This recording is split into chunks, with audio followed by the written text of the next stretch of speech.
you get a radio of your own. Do you know, I come down here for a nice cup of tea and a soothing selection of golden oldies. What do I get? Radio Mass Destruction. Where the hell is it, Raquel? Oh, I'm sorry, Bert. Anyway, why should I have music in my life?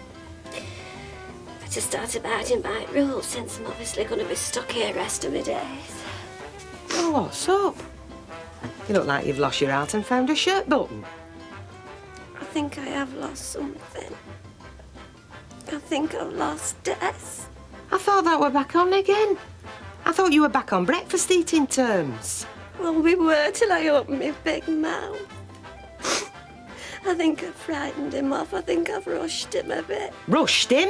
He needed rushing. The amount of time he's kept you dangling. I sort of hinted that we could, well, you know, live together, really. By heck. You think he were right, don't you? You think I've been previous. Did he say no?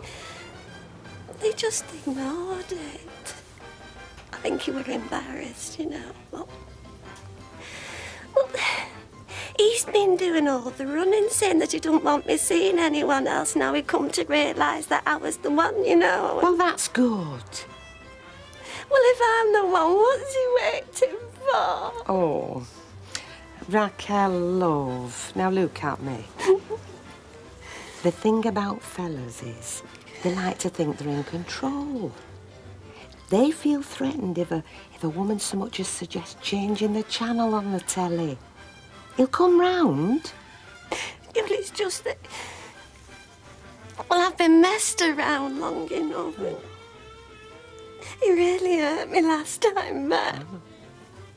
Well, I'm not going to let him do it again. I'm just going to finish with him. Are you sure? Yeah, I'm sure. See, I thought he was serious, but he's not. Well, I'm not wasting any more of my life on him. It's time to move on. At me right. Yeah, I'm going to finish with him. I'll do it today. Yeah, love. Oh, thanks. Oh, Ivy, I thought I saw you. Listen, are you in work this afternoon? Yes, I'm just going home to make myself some sandwiches and then I'm going off. Well, will you just remind Curly about that job? It's just that I'm a bit short of cash, you know. Yes, love, I won't forget. Look, I'll have to go. Oh, yeah. Well, I mean, if there is a vacancy, he's bound to give it to me, and after all I've done Oh, for he's him. bound to. Yes, I'll see you later, love. All right. Hey, I tell you what, I never thought I'd see the day when I'd miss better buys. I bet you don't miss it neither, do you? Fine, thanks. Magic were at your edge that were in charge, you know, when I were there. We're like working down at salt mines. That's nice. Hey, you're not yourself today, are you? Oh, he's in the back. He'll be through in a minute. All right. Hey, listen, can you put these on tick? It's just that, well, I'm a bit strapped for cash at the moment, Yeah, you know. right then. Oh, thanks, love. Bye, then. See you then. Bye. What all that about? What? Vera Duck wishes us thank you, haven't you? Oh, well, then, that's another satisfied customer, then, isn't it? No. The Vera Duckwoods of this world are never satisfied, Maureen. You've given us something on tick, haven't you? Well, what if I have? What if you have? What if you have? Yes. Maureen, What? to extend credit to the likes of Vera Duckworth is taking up residence in City of Destruction. You might as well open the till as a lucky dip. Look! There are some things that don't have a sell-by date on them, or a barcode. My mother, for instance. Oh, I see. Your could mother, be your here mother. pricing pineapple chunks while she's lying somewhere helpless on the floor. Of course she's not lying helpless. And how do you know? Because she can look after herself. She looked after herself when you worked at Better Buys, didn't she? That's How's it because any different now there you're was working somebody here? there at night time. Maureen, What? you have always done right by your mother. No. You have been her guardian angel. You've made immense sacrifices for her sake. We both have. Everybody knows that. Nobody in the world can say any different. Is your mother not here today, then? No, Mrs. Sutton, not today. No, she isn't. Not today. Has she been poorly? No, she's fine, Mrs. Sutton. Absolutely fine, I'm sure. Well, you should be sure you live with her, don't you? No. As a matter of fact, we don't. From here on in, Mrs. Grimes is the master of her own ship. Do you mean to tell me you've left that old lady in that house alone? On her with legs she can't use? Well, that's a disgrace. It isn't like that, Mr. Sugden. My mother. Oh, so you still call her mother then? Although you've forgotten all the duties of a daughter. I bid you good day. Hey! Come here. Come here. Bet, I was wondering, can I get off early tonight? And what is it this time?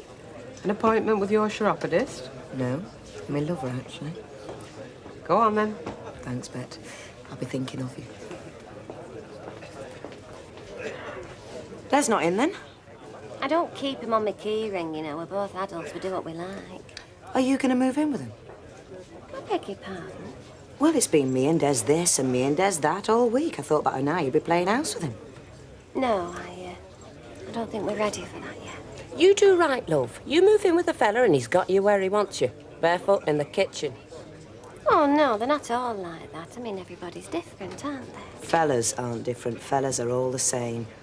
Some women think they can make a fella settle down, but fellas never settle down. Well, I've known fellas who couldn't gallivant if you paid them. I was married to one who wouldn't go out unless the house was on fire. Yeah, well, there are exceptions to the rule. Well, even blokes that play around, they all go back to their wives in the end. They may tell you that they're wild and restless and want to move on, but they're like cats.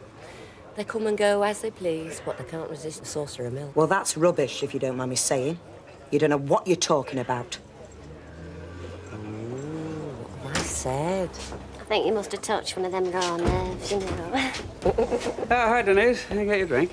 Hello. No, I'm fine. Right, have a pint, please, Raquel. Now, Ken, you don't think a woman's place is barefoot in kitchen, do you? Oh, certainly not, no. Wouldn't let a woman near my kitchen. I think women are wonderfully gifted in all sorts of ways, but have yet to meet one that can cook. Not even your mother. Vegetables boiled to the point of non-existence. You can almost inhale your greens.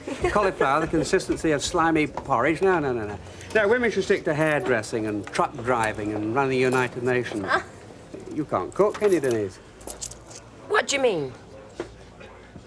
Hang on. Am I being manipulated into a dinner invitation here? Oh, and I thought I was getting away with it. I'd invite you to mine, but I thought it might be a bit forward, you know. Tonight a date. Okay. Okay.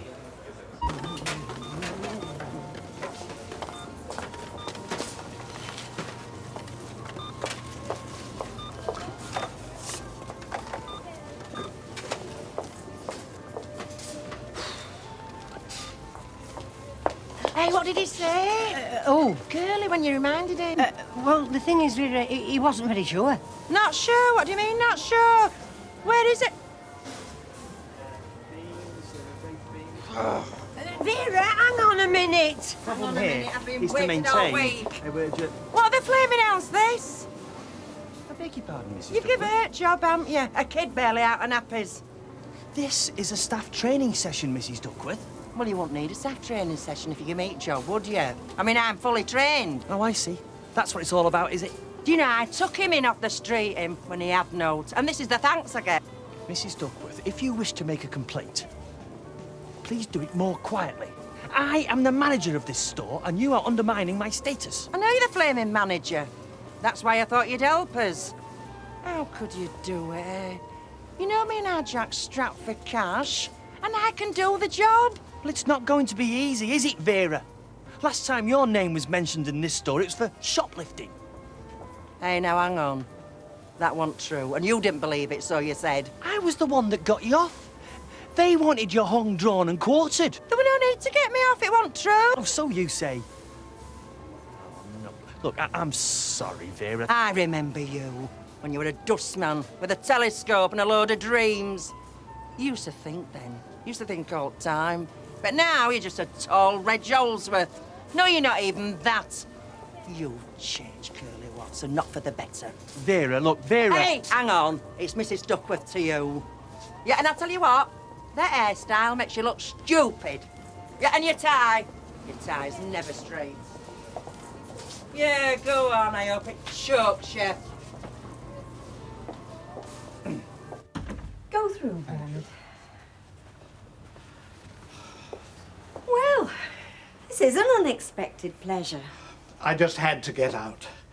I've been working on my last ever sermon. I was going to write a summary of my life's work. There wasn't enough material. Oh, Bernard, really? Well, I suppose I could have scraped together a limerick. There was once a vicar from Eccles. You just need some time to think, to reflect. I've been reflecting for 40 years. Then do something unreflective and exciting then. Go off on some adventurous holiday. You've got time to do anything you like. Yes, I have, haven't I? Do you know, that's an excellent idea. We could go anywhere, do anything. We? Well, you would come with me, wouldn't you? I mean, you have just as much time as I have, and you're just as much in need of excitement. Oh, well, I don't know. I can't imagine... Oh, I couldn't do it without you. Oh, going on holiday with a man? I haven't done that since... Oh, no, it's not what I was suggesting at all. I never considered for a moment that... Well, I'm asking you to consider it now, Emily. Please, come with me. Oh, come on, Raquel. It's a simple enough question. Do you think I've changed? Well, it depends what you mean by change. Changed in what way? I mean, you've not changed your hairstyle, have you? What's wrong with my hairstyle? Well, nothing as such, but if you're going to change anything about yourself, you'd change your hair, wouldn't you? Why? You never mentioned this before. You've never asked me before. Blimey, Curly, I don't know. Get a life. Oh, don't worry, Curly. It's her who needs to get a life. She's been disappointed in love. I thought she and... Yeah, well, so did she. What am I going to do? What am I going to say? Listen, Petal, much as I love you, I'm not having any emotional scenes. Not while there's still hot pot to shift. Now go and be nice to him. You're going to chuck him, be brutal and brief. OK, this is it. Is Raquel around? Why, what I do? Well, of course I'm around. After all, I live here, don't I? Hiya, listen, I've got something I want to say to you. No, I've got something I want to say to you. Go on, then. Right, well, see, the thing is... No, you go first. Right, I've been thinking about what you said, and I think you're right. Of course I'm right. What do you mean, right? Well, it's got to be all or nothing this time, I think. Oh, I see. Well, I've come to the same conclusion myself. Sorry and all that. So there's your key. Move your stuff over whenever you're ready. Give us a shout.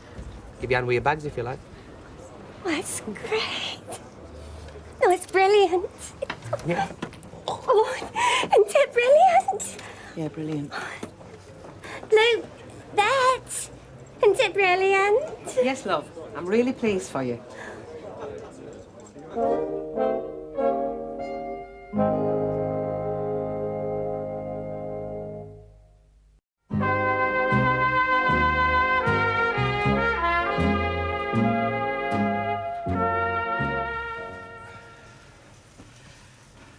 Well, thank you for the lunch.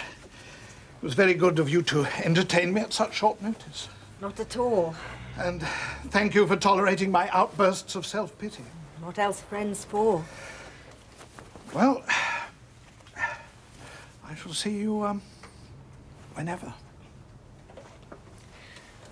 I look forward to it. Emily, I value our friendship very highly. So do I, Bernard. And if I've said anything to offend you... Not at all. Nothing of the kind. I'm sorry if I put you in an embarrassing situation when I asked about the holiday. I really should have thought more carefully. Believe me, I have no wish... come. What? I've thought it over. And I'd like very much to go on holiday with you.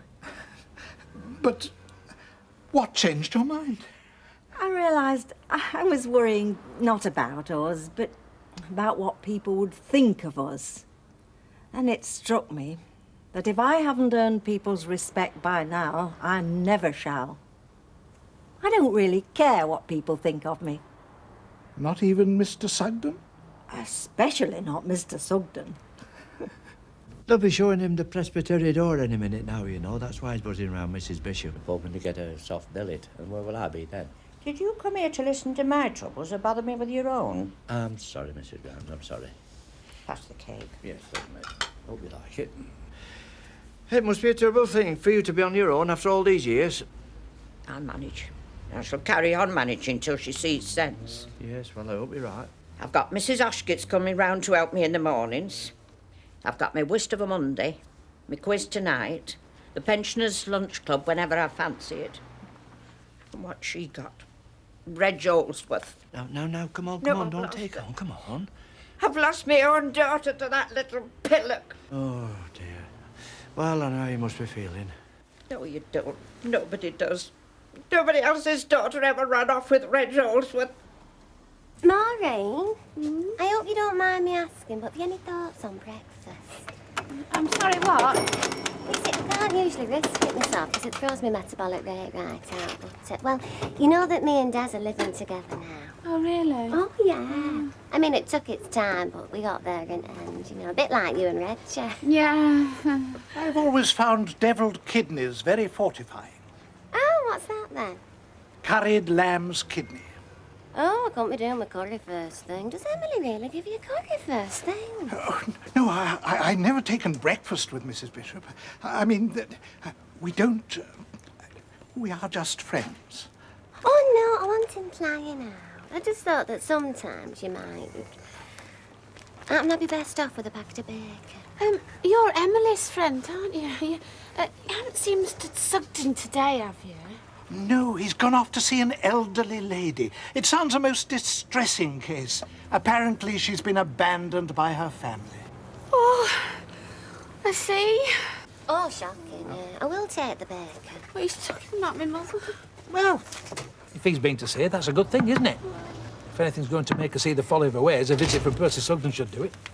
Well, do you think I could have 10 minutes to go and see him just to see if she's all right, Red? Maureen. What? Percy Sugden is not a social worker. He's a psychological terrorist. He's not going to tell you how your mother is. He'll just firebomb your conscience. You speak to him, you never sleep again, I'm telling you. Hey, come here. I told you, don't worry. Are you going to sell me this bacon or what? I thought it was your alternator, but it wasn't. It was just your fan belt slipping. Some girls have all the luck. Yeah, they did. Oh, that reminds me as well. I found that down your back seat. Oh, well, you keep it for your trouble. Get out of it. It's no trouble. It's my job. See you later. See you later. Bye. Hey, Emily, did you see that? It was very honest of him. Do you know that lad hasn't two halfpennies to rub together? He must have known I wouldn't have missed that money. And they say it's a mean old world. I'm beginning to think the world's a lot better than I was led to believe. I'm going to go round there right now. Well, I just hope you're not too late. Oh, too late? You just said you were fine. Well, if despair and depression's all right, then she's all right. She wasn't lying sprawled on the floor, was she? The wheels of her chair spinning in the air. This afternoon she wasn't, no, but I can't speak for this evening. Oh. Now, excuse me, after what I heard this afternoon, I think I prefer to drink upwind of you, Mr. Holsworth. See? I wanted this with him. I told you, didn't I? He's doing it on purpose. I can't help it, Red. She is my mother. Well, believe it or not, Maureen, I do understand that fact. Look, just give it a day or so. Then you'll never have to worry about her again. Eh? Good evening, living lover. What time are you coming home? Go on. You get off, kid. I can manage you. Have a good time.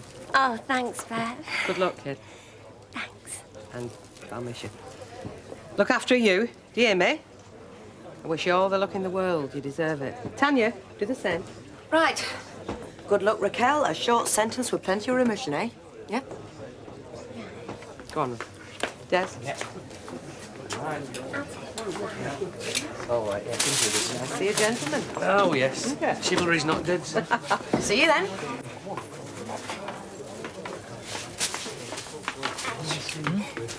It's lovely to be lovers. Another? Another. On the house, Curly. I know exactly how you feel.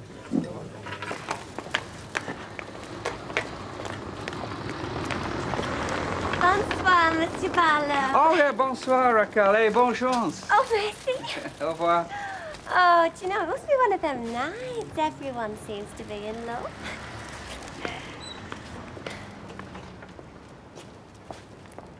Oh, Luke. Our very own little Shenu. I'll tell you what we could do to celebrate. Take that for sale sign down. What, now? Do you know, it's haunted me for ages, that sign. Every time I see it, I just think, well, what if he moves away before we, get it together, so to speak? Let's talk about it in the morning, eh? Oh, yeah, of course. I mean, I don't want to rush you.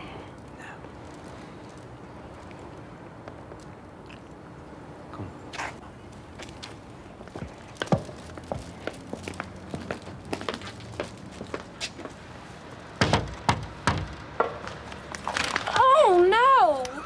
Oh, no! I'm not too early, am I?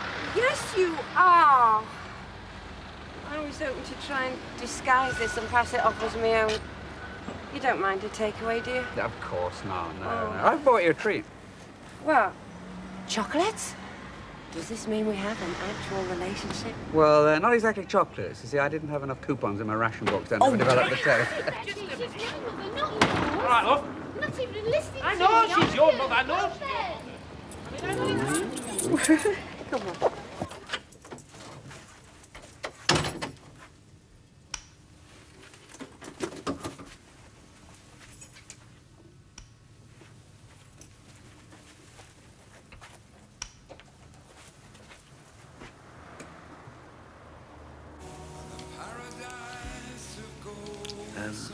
Maybe we should go to bed.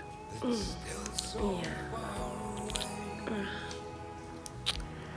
But, you know, before we do, Mm-hmm. what time should I get you up in the morning? What?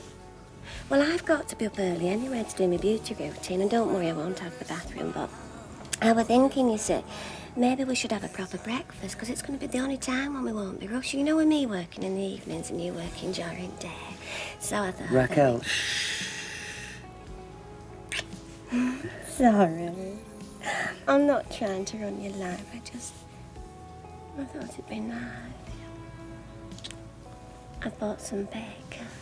shall we just take each day as it comes, eh? Yeah, sure. After all, I mean, got the rest of our lives now, haven't we?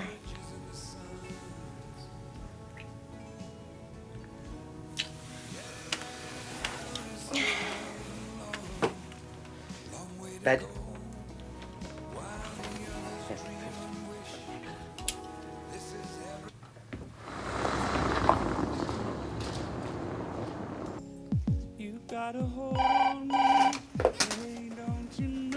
Hello?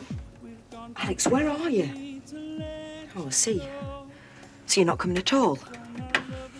Oh, no, don't worry about me. I'll be all right. I'll just sit here on my own. You go back to your saucer of milk. No. No, I'm sorry. I know, I didn't mean it. I'll be fine. Don't worry. Okay, see you soon.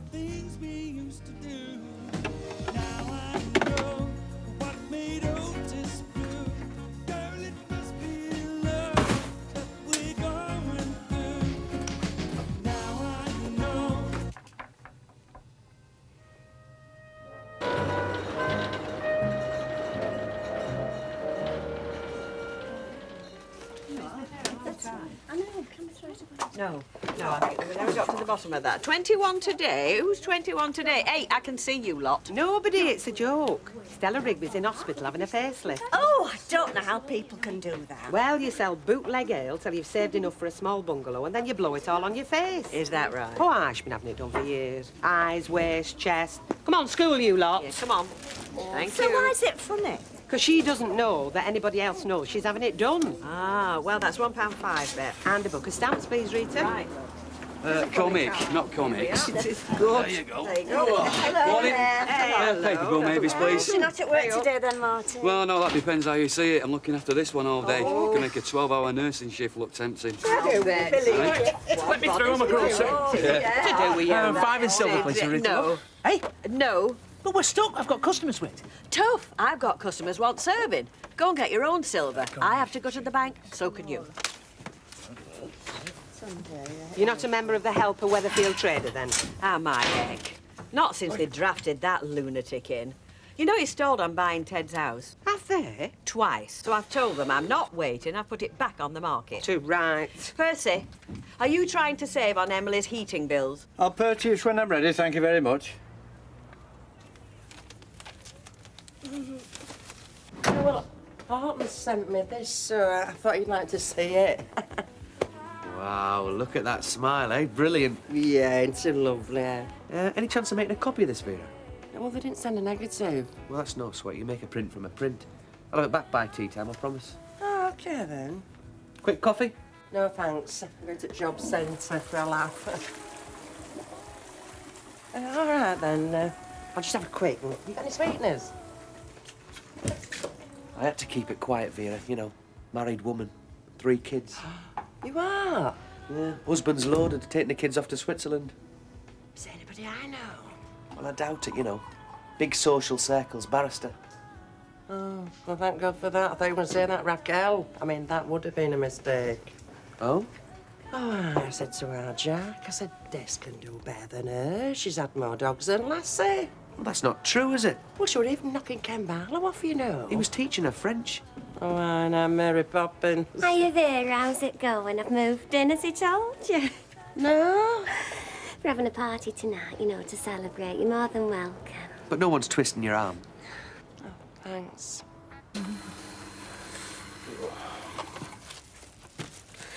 That do you?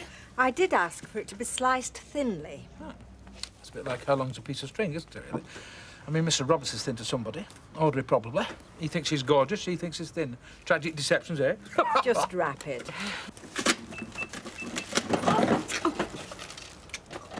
Yeah? Oh, it was a 20.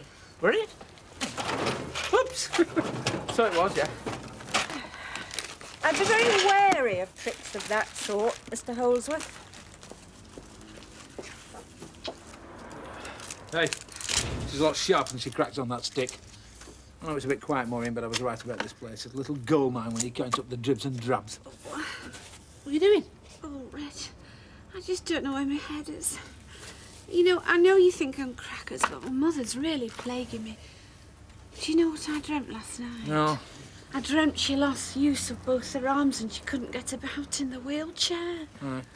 Nothing about her mouth being paralysed, was there? Oh, stop. Just stop it. Hey, you haven't taken them off the shelf, have you? Of course, I was bleeding. Well, there's a first aid kit here. That was empty. No need. Right, Reg, how's it going? Not so bad, are you? Not bad. Listen, have you got change of a 50? 50? How much are you earning? What's more than you, Chewy, eh? It's all right, I've got it, Rita.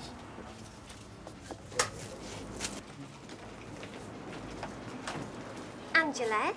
Hiya, it's Raquel. Yeah, I know you're busy, but what are you doing tonight? I'm having a party.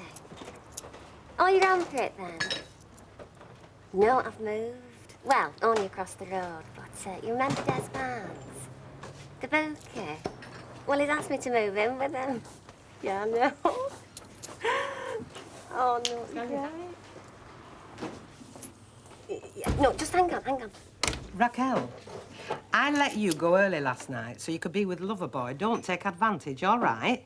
Yeah, I'm sorry, Beth. I'm having a party tonight. I'm trying to drum a crowd on. Yes, well, you've got a break in half an hour. Save your drums for them, will you? Quiet.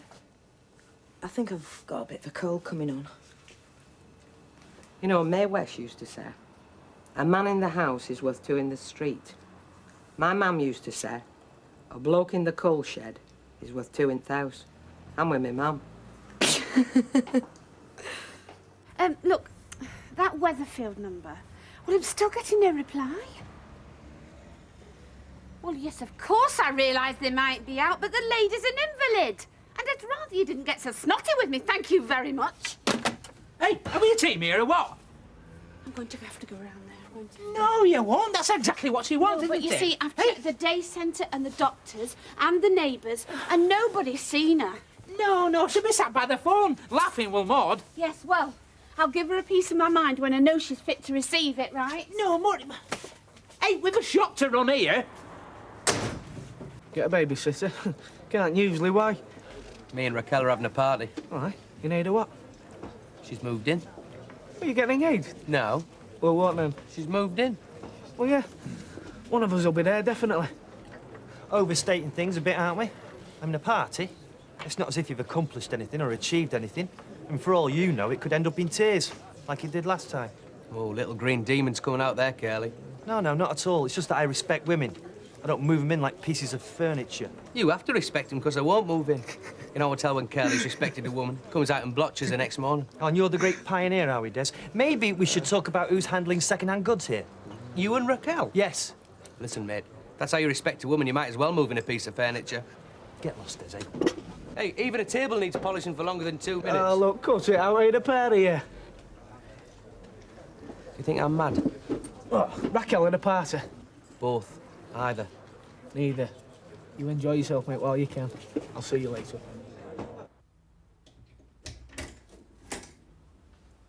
Mum! Mum!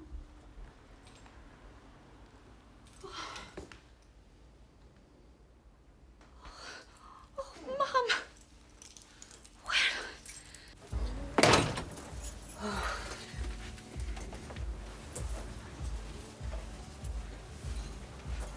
What the...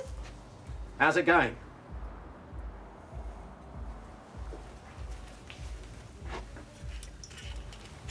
Hi, can I have a taxi, please, mate, from MVB Promotion, Coronation Street, going into town. Cheers. How long will it be? All right, cheers.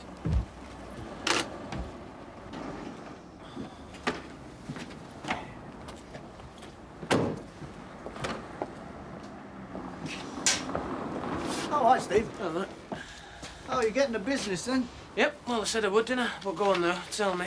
Tell me you could have doubled it or something. No, not at all. Are you keeping on top of the invoices? Yeah, well, there's been one bad pay, but he's coming up with the reddest later today. Oh, good. You can set that little lot then. What's this? Business rates on the building. 1,200 quid now. This is nothing to do with me. I just rent the place. Ah, no, you read the contract, Tonto. The small print. All service rates are down to you. Can I keep this for my boy? Oh, and by the way, that's got to be paid by Friday. Hey, keep it up, Steve. You're looking like a real businessman now. See you, kid. Al had invited some friends around. I'd forgotten about it. It was a long-standing dinner. Yeah, there's a long-standing dinner in there. Have a look. Sorry. Yeah. Why do you always make it sound like I've done it deliberately? Why is it always me going out of my way to screw up your plans? You tell me, Alex. Oh, come on, darling, grow up. If I grew up, you wouldn't be here now. If I grew up, I'd find myself a decent bloke with a future. And not some half-baked spiv, whose greatest pleasure is conning his wife. You wouldn't be my choice at all. Look, it was unavoidable. Okay, it was unavoidable. So where the hell is all this coming from? Look, you picked me up, remember? In the nightclub. Yeah, but I never lied to you. Oh, no. Your wife came into the conversation pretty early on. After the first late night and before the second. Exactly. I was straight with you from the start. You couldn't be straight if you were glued to a flagpole. I haven't got time for all this. No. You expected this to be over in 5 minutes. A ploughman's lunch, a quick pint, and pop round and see Tanya. Yeah, well, that was the deal. I'm paying for the flat. No, you are not. The flat's in my name. It is my flat. I'm covering the bills. The same thing to my mind. Yeah. And the bit on the side. And that's not a very pleasant thing to have in your diary, you know. So there have to be some compensations. Now, I don't do your laundry. I don't look after your house. I don't take care of your kids. I'm supposed to be your escape from all that. I'm meant to feel special. But I don't. Not anymore. I'm taking you to Amsterdam next week. No, you are not, mate. This is getting ridiculous. No! It's the deal! If you're going to treat me the way you treat your wife, then there's nothing in it for me. Except sex. And I can get that anywhere.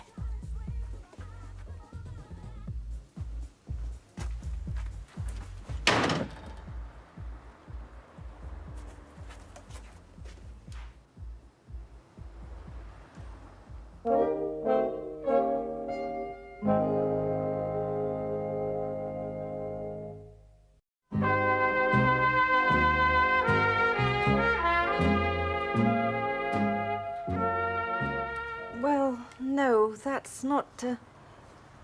Could you hold the line, please? Full? We have no single rooms left. There's only a family suite.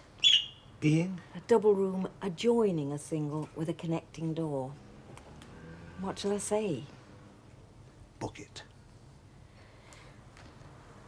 Yes, we'll take the family suite. I'll go. Right. Yes, that's right. I see. Yes. Oh, hello. Come in. Hi, hello. I was just wondering if I can have a quick word with Emily. Oh, shouldn't be a tick. Oh, right, thanks. Excuse me. I was just wondering whether she'd be free to babysit tonight. I know it's short notice. Oh, I shouldn't see that as a problem. Oh. That's Mrs. E. Bishop and Mr. B. Morton. I think I'll have to go on a diet after this. Oh, Vera, that's like a stake through the heart, is that? I mean, we only serve cholesterol here. Well, you lower your prices and I might think again. Oh, hello, Vera.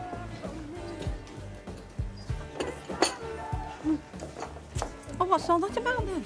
She thinks it's my fault that she never got that job at Better Buys. I expected a bit of support from somebody that craps on she's a mate. Will you tell her that I tried my best? Rubbish. Never even asked Curly. I lost that job because she never even asked him. I don't want anything. Listen, you. You blew that job by yourself and you know it. It's not my fault that you're unemployable.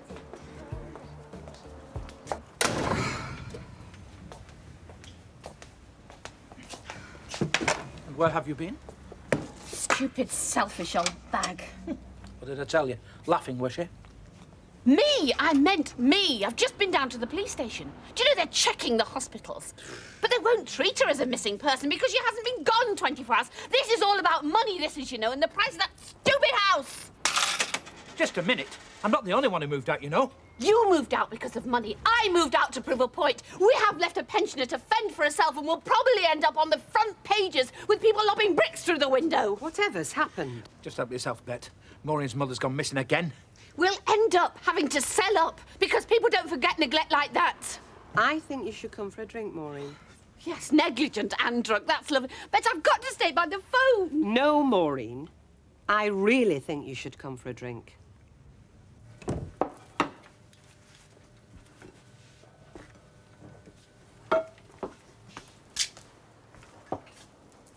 How many are we expecting? Well, I don't know. How many have you invited? Ooh, half a dozen. It's 26 then. Betty's doing some quiches and Phyllis is doing some baked potatoes. What do you think? Raquel, does it bother you about what I've got up to in the past? How do you mean? Well, women. Lisa? Women. No, does it take? Why does it bother you? What? Men. No. Yes. I mean, well, do I know about them all? Well, I don't know. How far do you want me to go back? Well, look, I'm not getting at you. Yes, you are. There's only one reason that a fella asked you for a list, and that's because someone's been telling him you're a tart. Who have you been talking to? Nobody, look. No, you, Luke. I've bought Phyllis drinks. She's told me how many one-night stands you've had round here, and she should know, because she's back round most of them. You're going to start talking lists, we may as well forget this part. Raquel. Look. I thought long and hard about you moving here. Oh, and I didn't. I'm just looking for somewhere to kick. No. I wish I'd never started this. Look, can't we just start afresh, eh? No lists. No interrogations. Right.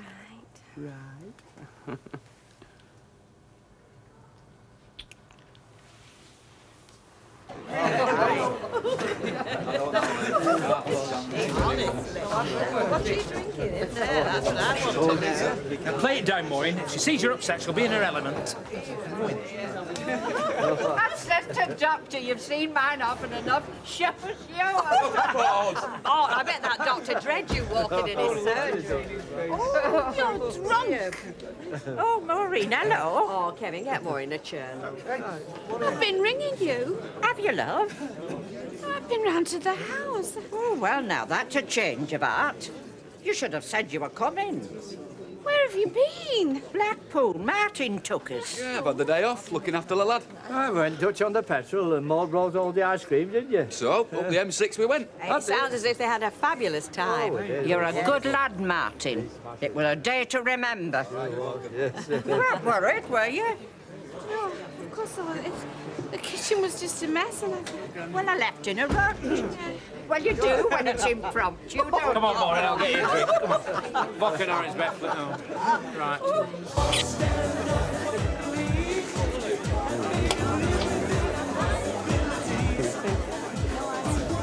Hiya, Curly. Come in, get a drink. It's for you. Oh, cheers. Look, Des, I'm sorry for what I said. You and Raquel, well, you're well matched, and I wish you all the best. Yeah, well, I'm sorry about cracking gags about your sexual prowess. Oh, forget it. Anyway, I was out of order, and 2 minutes is probably a marathon for you, innit? Where's the bar? This one. There you go, Maud. Better? Yeah. Oh, smash. you deliberately left that house looking like something dreadful had happened. I left in a hurry. If your conscience made you panic, I can't help it. No, I suppose you're expecting me to drive you home drunk. No, I'm not. Martin said he'd drive me home drunk. After the party, actually. What party? Over the road. Oh, haven't you been invited? That's awful. Listen, anybody who gives Reg Holsworth a run for his money has my blessing. You know, Derek may have been invited to that party, but Derek won't go. He's trying to put this disciplinary hearing right out of his head. He says a party'd just make him jumpy. So, he's repapering the lounge. Tonight? Oh, that's what I said. But I've left him steaming the walls. So a handball, that's what you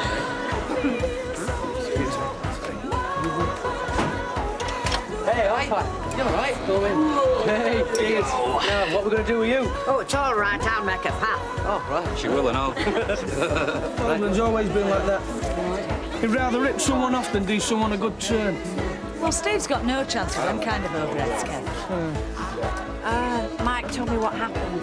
Yeah, I know, it was all my fault. No, it isn't. I just wanted to tell you that, well, we don't discuss that kind of thing. When I was talking to you at dinner time, well, I wasn't hiding anything, you know.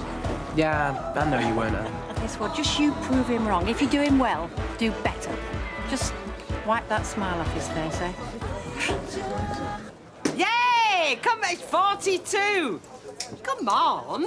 Give us some support. We're meant to be a team. She don't know the meaning of the word. Oh, will you cut it out? No, not till you say you're sorry. I've done nothing wrong. Look, that job should have been mine.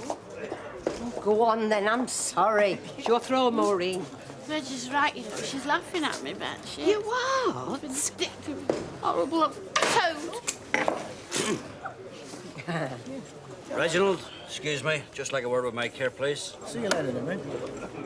Sorry, I can't get to the phone at the moment, but if you want to leave a message, please speak after the tone. Yes, Reg. Look, there's nothing underhand about it. That's his bill. Look, that's fine. If that invoice is legal, business expenses, then it's fine. I just don't think you should have left it so late to give it to him, all right? Oh, I see. Playing games with him, are we? Look, Steve's got a big mouth. He can wind you up the wrong way. Well, I've seen him be more than just a prat, you know. In fact, I've seen him coming that close to getting sent down, and I'm very proud of the fact that he's having a crack at his own business. Well, don't think it's that legitimate. He does most of his deals for cash. Oh, why? Well, I wonder where he got that from. Look, Mike, you've got a son and you'd do anything for him, all right? Yeah. And you'd hate to see him get hurt, right? Oh, yeah. All right, well, think about that the next time you have a go at Steve. Look, is he a businessman or not? It's a tough world out there, you know. Well, I'd hate to see him have a fall, and I'd be even sorrier if I saw him getting pushed. And so would you. Understand me?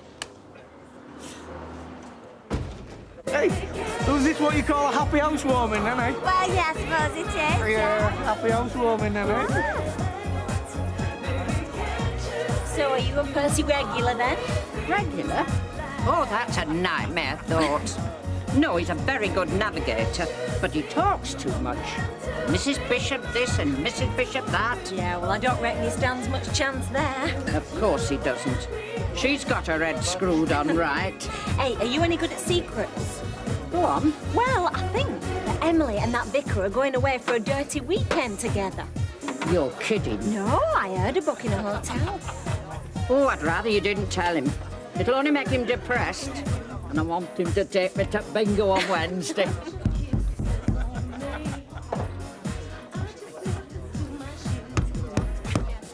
Derek, it's me. Will you stop that? You were invited. You know, I reckon you're mad about me. Sorry about this, folks. Sorry. Listen, I just want to make you speak, so just fill your glasses and have a good slug, because that's what we're here for. Now, to Raquel and Des. Hey. Raquel.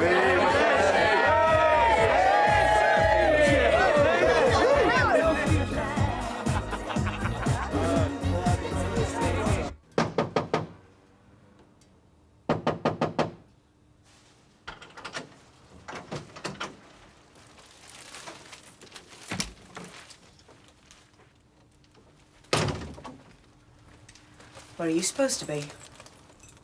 Leeds. Till? Tomorrow afternoon.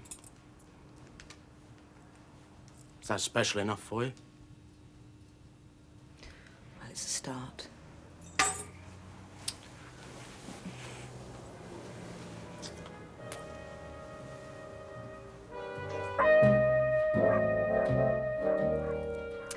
Perhaps if you could finish preparing the walls today, we could make a start on putting the paper up together tonight. What do you mean?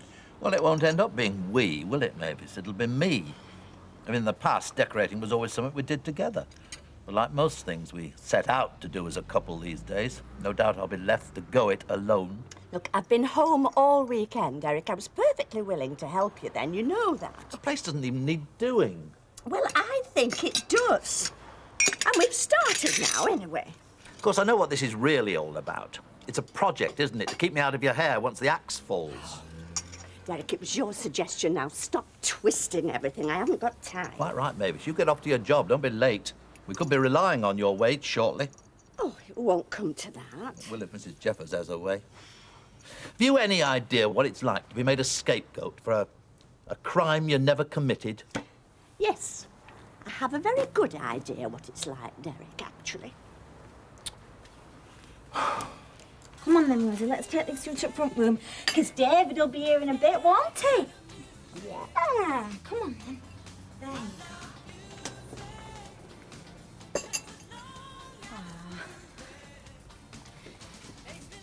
Still Mrs. Jonathan. Well, you'll have to find a replacement, won't you? It's not as easy as that, Kev. I mean, kids form relationships too, you know. Don't just trade one mate in for another any more than we would. Yeah, well, we're not having him back. I know that. It's just Rosie. She doesn't understand. And she likes to have a special friend. Talks a lot lately about having a little brother or a little sister. Well, she'll get one. Eventually. I'll make a fresh pot of tea. Oh, there must be something I can do to resolve things. Well, the usual note through the door, I suppose. Right. Yeah, she'll probably ignore it, though. Do you think so? Well, she has every other time. What other time? The other time we sent her a reminder. Oh, yes. Mavis, Yeah. we're not talking about the same thing again, are we? Seems not. The overdue Duckworth's account. I meant Mrs. Jeffers. Derek's Mrs. Jeffers. Yeah. She don't even get her papers here. No, but a letter explaining exactly what happened could be a good idea. The personal touch, yes. Mavis, a straightforward question. Now, let me know if I'm not making myself clear or you don't understand what I'm saying, but according to that book there, who else hasn't paid the paper bill? The Websters, they seem to have slipped behind by the looks of it. Our Websters? Yeah, £24.30 owing. Well, it's not like them. No. They must have just forgot. Oh, shall I go? No, give us your list. I'll just grab me cloak and me twirly moustache and go knocking on doors. Right. I'll stay here and think about what I can write. You do that.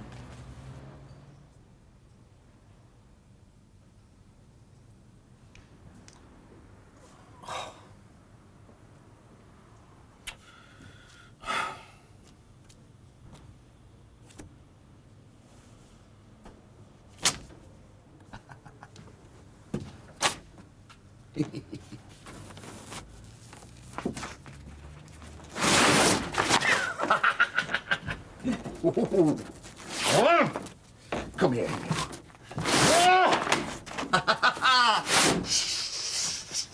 Hey, Monday's better. Oh, I love Mondays, me. The whole week ahead of you, never knowing what each day will bring. Oh.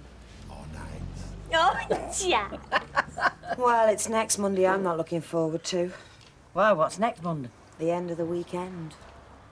Yeah, well, you got back to juggle all our shifts around, didn't you, so you could get your whole 2 days off? I did. Going anywhere special, Tanya? No, not really. Same as usual, you know. Might get some rich bloke to whisk me off to somewhere exotic. Amsterdam, maybe. Hey, just once. We girls should be so lucky. You suit me down to the ground, that day. City of sin. Not with a fellow, though. Sure. Well, travel's all right, I suppose. If you've not managed to find everything you need right here at home. Well, the men I know go for quality, Raquel, not quantity. And if they think time's best spent in Amsterdam, well, who am I to argue? You are. No pressure, Vera. I just need to know when you think you'll be in a position to settle your bill. You and Jack are well in arrears again. Do you know where I'm going right now, dear? I'm going to sign on. That's where I'm going. I'm sorry, Vera. Do you know, I've worked all my life when I could get it. I do hope to make ends meet, and I still would if so-called friends didn't let me down. And now this? Well, like I said, Vera. Oh, what do you know, eh? You over there with your cosy little job. You that don't need to work. You come over here penny pinching. It's folk like you that take jobs from under people like me that deserve them. Now, look. No, you look. What right have you, eh? What right have you? You're hard up for a quid. You marry something that's rolling in it and then rake it in. Hey, now, hang on a minute, No, you Vera. hang on. Listen, you can stick your papers, lady. Because they only tell me what I already know. The world stinks.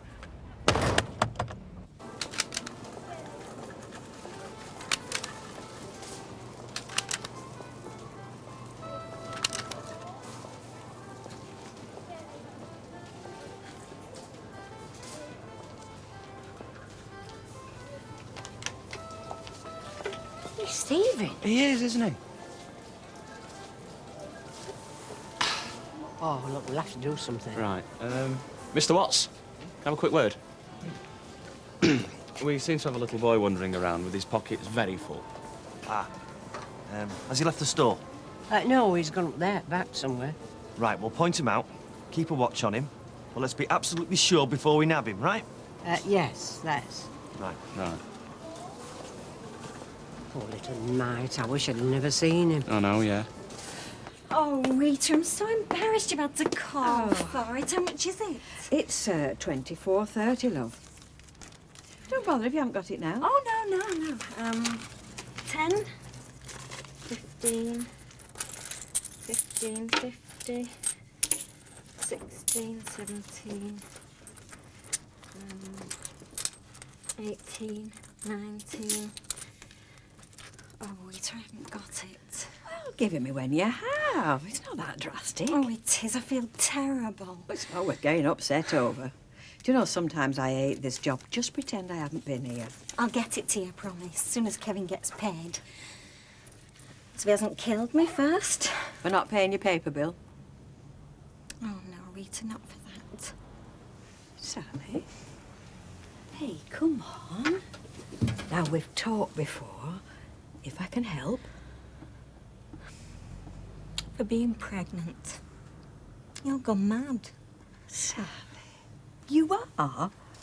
But that's marvellous news. Oh, no, it's not, Rita.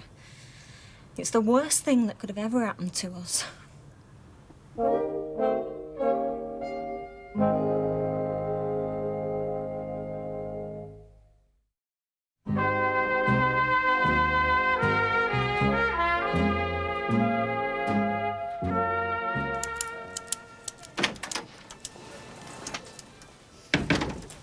Go easy on him.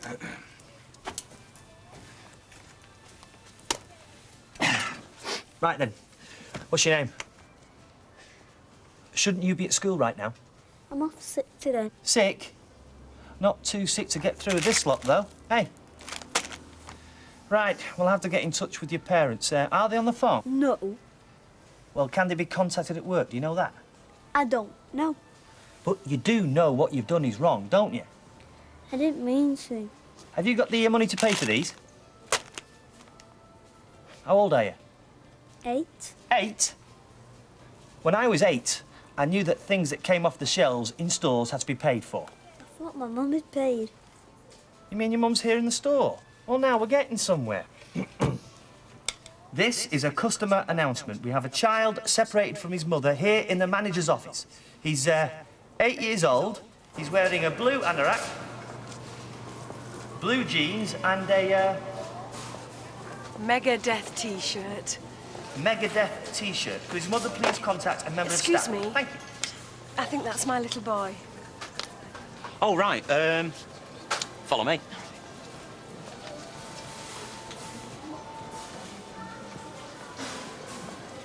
It's the one thing that we've thought about most. After money and Kevin's court case, that is. This past year has just been so terrible for us, Rita. Well, it can't all have been bad. I mean, you must have done some making up, otherwise you wouldn't have a little one on the way. Oh, yeah, I mean, we always make up. Well, doesn't that tell you something, then? I really want this baby, Rita. I have done for ages now. And from what you tell me, he or she has defied all the odds to get here. He has. Or she. Then it's meant to be. Why did you never have kids, Rita? Don't know. Oh, I'm sorry, that was personal. Oh, that's okay. It's all well in the past now. But you did want them, though. Oh, I could have had 10. But I would have settled for just 1. I don't really know what the reason was. I mean, certainly gave it every chance to happen. Took a few risks in my time, but nothing. Girlfriends used to think I was the lucky one. I didn't think so. Even tried to buy one once. Buy a baby? Girl's mother decided to bring it up herself. Oh, it was madness. Desperation, really. See, Len wasn't keen to adopt. And by the time I talked him round, we were considered too old. But you fostered, though. Oh, yes. John, Sharon, then Jenny. Listen, my situation's got nothing to do with yours. You just tell that Kevin how very fortunate he is. Oh, hello, my darling. Oh, you've been very quiet in there, haven't you? What have you been doing? Have you been having a rest? Who is going to be a little monster come bedtime tonight? Me. Well, there's honesty for you. I better make a move. Oh, money for papers. Oh, no hurry. We know where you are. And you know where I am if you need me. Thank you, Rita. Right, come on, you. Let's get you something to eat. I'll show myself out. I'll let you off with a warning this time, Jamie. Now, how much do you think we've got here, then? £1.78 with Mr. Warren. Thank you, Mrs. Brennan. So it seems we've got £1.78's worth of shelf stacking to do, haven't we? Yes, we have. So if you could take Jamie down to the shop floor, please, Mrs. Brennan. Now, you do what Mrs. Brennan tells you, Jamie. Yes. Thank you, Mrs. Brennan. Now then, if you could put your full address on there, and could you adjust Jamie's age for me, because he told me he was 8, not 10. Little terror. And sign it at the bottom. I seem to have mislaid my pen. Never mind. Ah, there's one here. There you are. You've been very good about all this, Mr. Watts. Very kind. I have to say, out of all the managers and shop owners I've encountered, you're the nicest. You mean Jamie's done this before? Oh, once or twice. Oh, he's a good kid, really. I bet you're lovely with your own children. I don't have any, actually. You don't? Well, I'll bet you'll make a lovely dad when the time comes. Thank you. Father's name, is that really necessary? It's just that my ex-husband hasn't lived with us for some time now.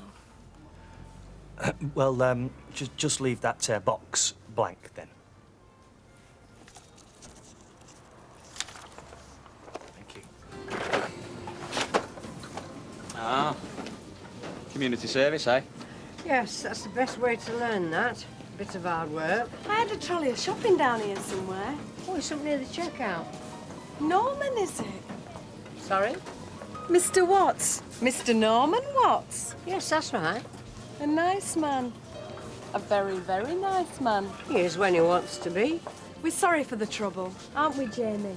Yes, sorry. Oh, well, he's learnt his lesson. Come on, Jamie.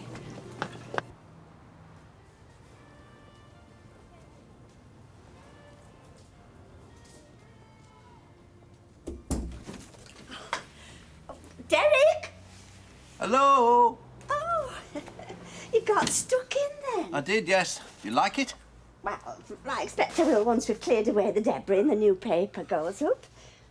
When do you think that'll be?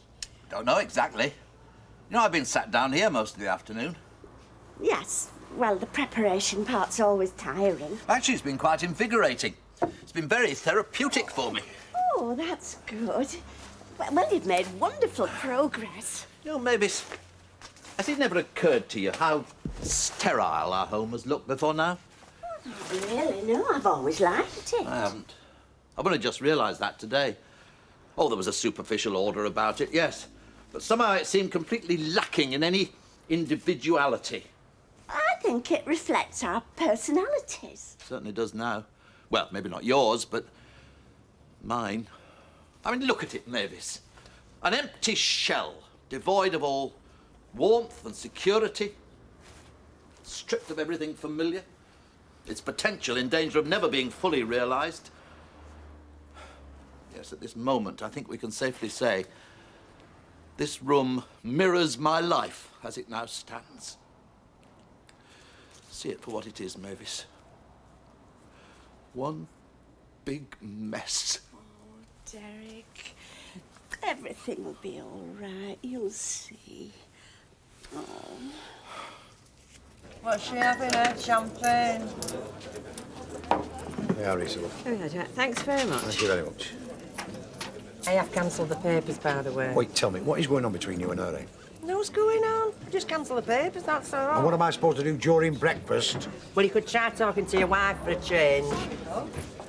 Have you decided yet? Can I have a glass of orange juice? Is the number 7 too poisonous? They all are the next day if you sup enough of them. 1 bottle of the number 7. Number 7's coming up. Hey, Denise, you still do men's hair, don't you? Men, women, poodles, if I'm asked. Why? Well, it's just that a couple of blokes round here could benefit by making an appointment with you. Oh, right. 19, is it?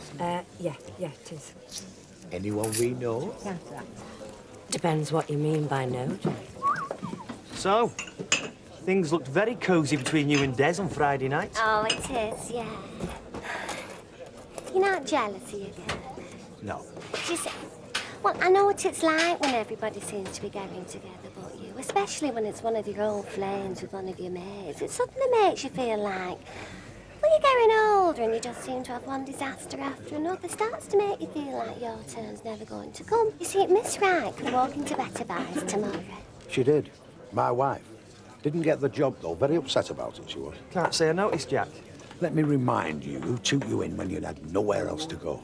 I can't simply ignore the history, can I, Jack? I'm not sure how it'll go down. Just who is in charge at your place, eh? You don't mind, do you, about me and Des? Mind? Oh. Well, he's had it a bit rough lately, hasn't he? No good luck to Perry, that's what I say. Oh, thanks, dear. Because Lisa was a mate of mine too, but I felt a bit funny about it on and off. Well, strictly speaking, I met him first. Yeah, and if it's with you, well, he's not chasing after somebody else's wife, is he? Yeah, well, you know what they say about those that go for them that's taken, don't you? No. What do they say? Well, it's a plan. They don't want no commitments, do they? Well, maybe they get the best of both worlds. You know, all the excitement and none of the domestic drear. Not in the long run, love. No. We all need somebody of a night to come home to. Nothing dreary about that, is there? Oh, well, each to their own, eh? Oh, do you know, it's amazing. Here, it's probably undrinkable, but I thought I conquered it. I really did. This being singles business, the questions, you know. Are you seeing anybody? Met anybody nice yet? For weeks, months, even years, you keep smiling and saying, no, not yet, yeah, you never know who might be just around the corner. But tonight, I only live across the road, right, and it has taken me a good 20 minutes to get here. The questions again. What? Have they got a sixth sense or something? Oh, anyway. Evening, Denise. Evening, Ken. You ready for bed? Yeah. Yeah, good. Give your mum a kiss. Girl, give me a kiss. Right, let's see. Night, darling. Night. See you in the morning. See if you can count these stairs on your own now, eh? How far did we get yesterday? Go on. 1, 2, 3, 4, 5, 6, 7, 8, 9. April, May, June, July, August, September, October, November. You No, stay there. October. Don't you get out of bed, okay? I've had to confiscate Mr. Tin Man. Oh. But I say she can have her books for half an hour. Ah, is that a rosy half an hour or one of our half an hours? Yes, of course. Why? I said you'll go and tuck her up in a minute. Oh, yeah. What are you doing? Oh, I'm just checking what birthdays are coming up. It's Percy's soon. I mustn't forget to get him a card this year. Try and make amends over that painting business. Yeah. Right. I think I might go and have a pint. Oh, don't, Kev. Stop in tonight. Oh? That sounds promising. Put a tape on it. Yeah, okay.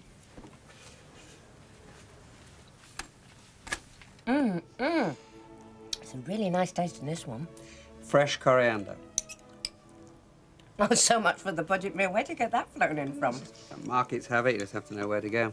Bit of running around, but cheaper than a takeaway in the end. Including the plunk? Ah, no, what I saved on the food I spent on the wine. Mm. Well, that's a subject of food and drink covered once again. Oh, no, he's getting bored of me already. Not at all. I want to know more. Panic, there's nothing to know. Quick, make up something fascinating. You're not as confident away from your own territory, are you? Talk to me, Denise. Not about myself, Ken. That only ever turns into count the divorces and disasters game. I can play that game, too. Oh, hell, where do we go wrong, Ken? You know, the trouble with men is that Oh, here we go. All right. Tell me the trouble with women, then. Women expect their men to be like their girlfriends. Hmm? On the same wavelength, sensitive to the same issues, emotional about the same things. Yeah, well, you're not. Oh, I've been told that before tonight. What about men? What exactly do you expect of us girls? No expectations. Coward. All of us men are. No, I'm beginning to believe that the best any of us could hope for romantically is, well, a series of adventures, hopefully pleasurable and interesting rather than not. Is that cynical, or is that realistic? That's self-preservation. And that's chilly. Oh. Right, well, if we're not watching television and we're not going to talk, and we're not going to, can I go to the pub? Oh, Kev. Just for an hour. Is that one of your hours or one of mine? One of yours. I'd rather you didn't. Not tonight. I did want to talk to you. Well? Well, this little brother or sister for Rosie. Look, when we're back on our feet, she'll get a wish. I've already said so. October. What about it? That's when she'll get a wish. Oh, yeah. OK, tell you what. Put me down for a night in. When will it be? October. When will it be? Next January. What? You're not trying to tell me? Yeah. I don't know how, but yes.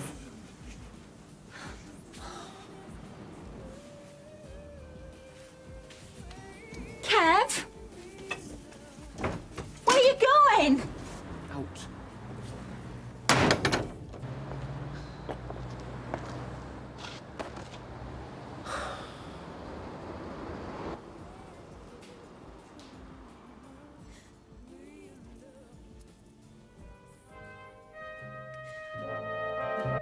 Right, I'm off. Yep. Hey, see you, Rosie Lee. Mwah. I'll start thinking that's a name. All right, I'm sorry. I won't call it her again. See you, Rosie. Kevin! Why are you being so nasty to me? I'm not. Is it because I'm pregnant? Gotta go to work. Do you think I got pregnant on purpose? Is that it? I don't know. You might have done, but it's not worth bothering about now, is it, eh? Not worth talking about. Not worth talking about. Because we can talk to her with blue in the face. It's not going to change anything, is it? I take it you do want this kid? Yes. Well, then. That's it. Kevin, can't you just be glad? I mean, can't you just hold me and say that you want this baby too? Gotta go to work. What time do you have to be there? 11. Oh, and it's not the whole of the Board of Governors, is it? Representatives from... They're obviously just there to rubber stamp whatever it is Mrs. Jeffers says. Are they? If you say so. You obviously know about these things. No, I don't know, but she's the headmistress, isn't she? She's in charge. Oh, she's that all right. So she'll have the final say. And she's someone who's always had a very good opinion of you in the past. And, well, you helped to get rid of Harry Potts for her. Surely that must count for something. It should do, yes. It should also remind us that she's very quick to get rid of people who she thinks are letting the school down. But you haven't let the school down. Maybe I fell asleep on duty, as a result of which the school lost £3,000 worth of equipment. Well, I know, but apart from that, she's always had a good opinion of you. Now, surely that's not going to evaporate over one little incident. Well, soon see, won't we?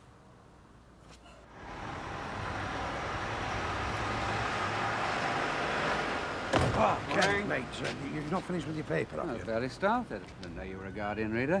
It's got runners and riders in it, hasn't it? I think so, yeah. Hi! Never mind standing talking, you get detention if you're late. Yeah, sorry, miss. Yeah, I'll walk as fast as I can. We see each other at night and we see each other in the morning.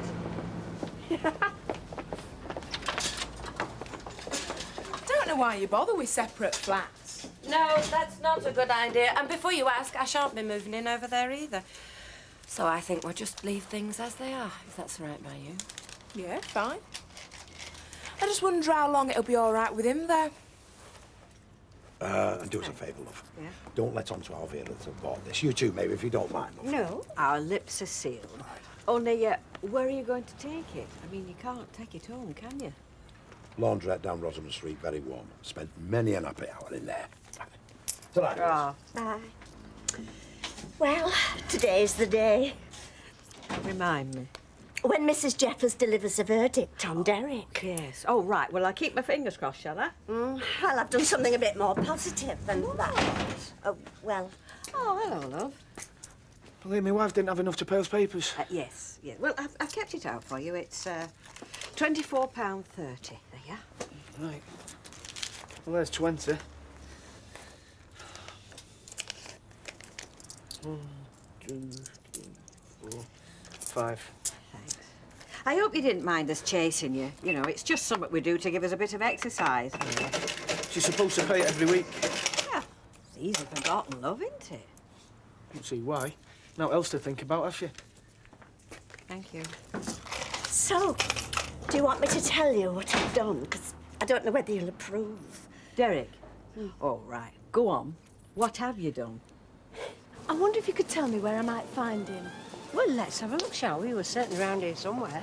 And can I just ask, he's not married, is he? No, he's not. And is that, you know, by choice, or is it one of them you'd say weren't the marrying type? Well, he goes out with girls, if that's what you mean. Don't all, do they? Oh. Oh, Mr. Watts. You won't tell him I've been asking, will you? No. Oh, that'd be great. This lady would like a word with you. Mrs. Armstrong. Oh, you remember me then? Well, how could I forget such a recent event? I just wanted to say thank you for the way you handled it. There's plenty would have called the police. Oh, well, there's plenty have. Well, what purpose would that have served? When clearly the boy, Jamie. Jamie, when clearly he was in the capable hands of his mother, which is how I think these things ought to be resolved. Yeah, well, he's at school today, so he's in somebody else's capable hands. He wasn't too upset by it all, was he? Oh, not him, no. I just hope you weren't too upset by it. Me? Oh, no, no. I'm made of, sterner stuff. Oh, you must be to run a place the size of this. Well, I don't suppose it gives you much time to yourself. no, but they do let me out at nights. Oh, do they? I'm glad to hear it. Well, thank you for thanking me. I just wish there was something more I could do. Well, I'm very busy at the moment. I've got a lot on. Bye. $2.40 there. Thank you, thank you. Do you recognise the brand? Your mother's favourites. I'm taking her out tomorrow. We're going to one of these old-time music halls. Well, that's very good of you, Mr. Sugden. Hope you both have a nice time. You know, I did resolve before I came here to keep my mouth shut. Well, that would have been a good resolution for both of us, Mr. Sugden. But I don't know as I can. I feel I've got a duty to speak out. Well, I'd rather you didn't if it's all the same. Thank you, Rebecca. You've abandoned that woman. I have not. You've left her alone in that house by herself 24 hours a day. She is not by herself. Whatever she might have said, she's got oceans of people calling. She's got the home help. She's got the next door neighbour. She's never out of there. And what substitutes our home helps and next-door neighbours for your own flesh and blood? Oh. Did you ever hear the likes of this? No. What do you mean, no? Well, yes, then. I mean, well, I only came in to do some shopping. You're not interested, are you? No, but, you know, you think it'll never happen to you, getting old. But I'm here to tell you that it will. And then let's see what you think. Oh, I am sorry about that, Rebecca. Well, what he don't know is that only this week they've announced a new supermodel. Do you know she's been hyped everywhere? Do you know how old she is? No. No. Not a week past her 17th birthday. So never mind, getting older never happened to me, because it's happened already. Oh, I'll have one of these. I will.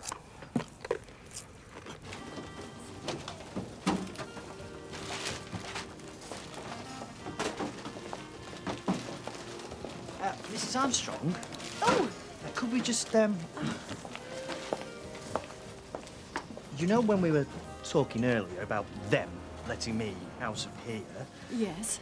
Well, if they were to let me out of here tomorrow night, say, would you fancy coming for a drink? I mean, say no if you'd rather not. Yeah, that'd be very nice. Oh, great. I'll pick you up then. 8 o'clock. You don't know where I live? I do, actually. I got the address when...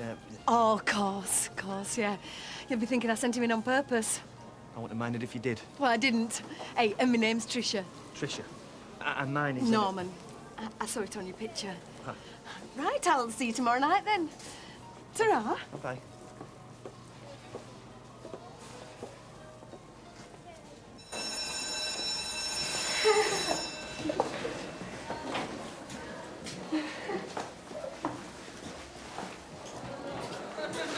Oh.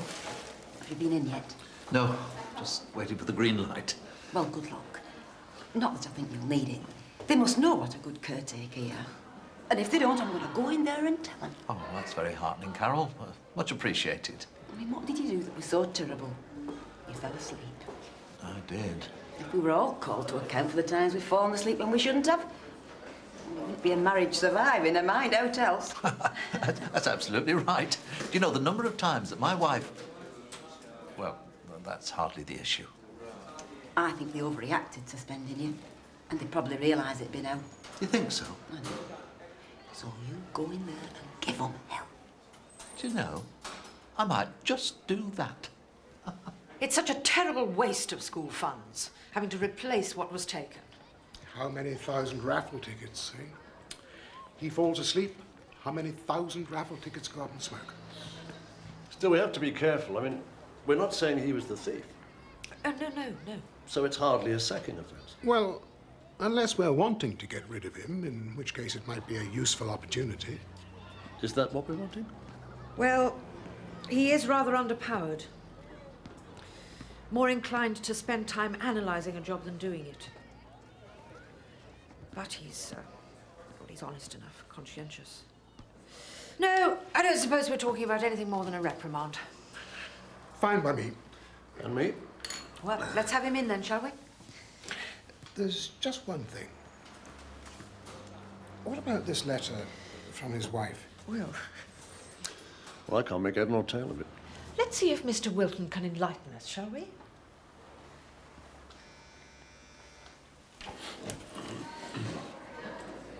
Come in, Mr. Wilton. Do sit down. Thank you.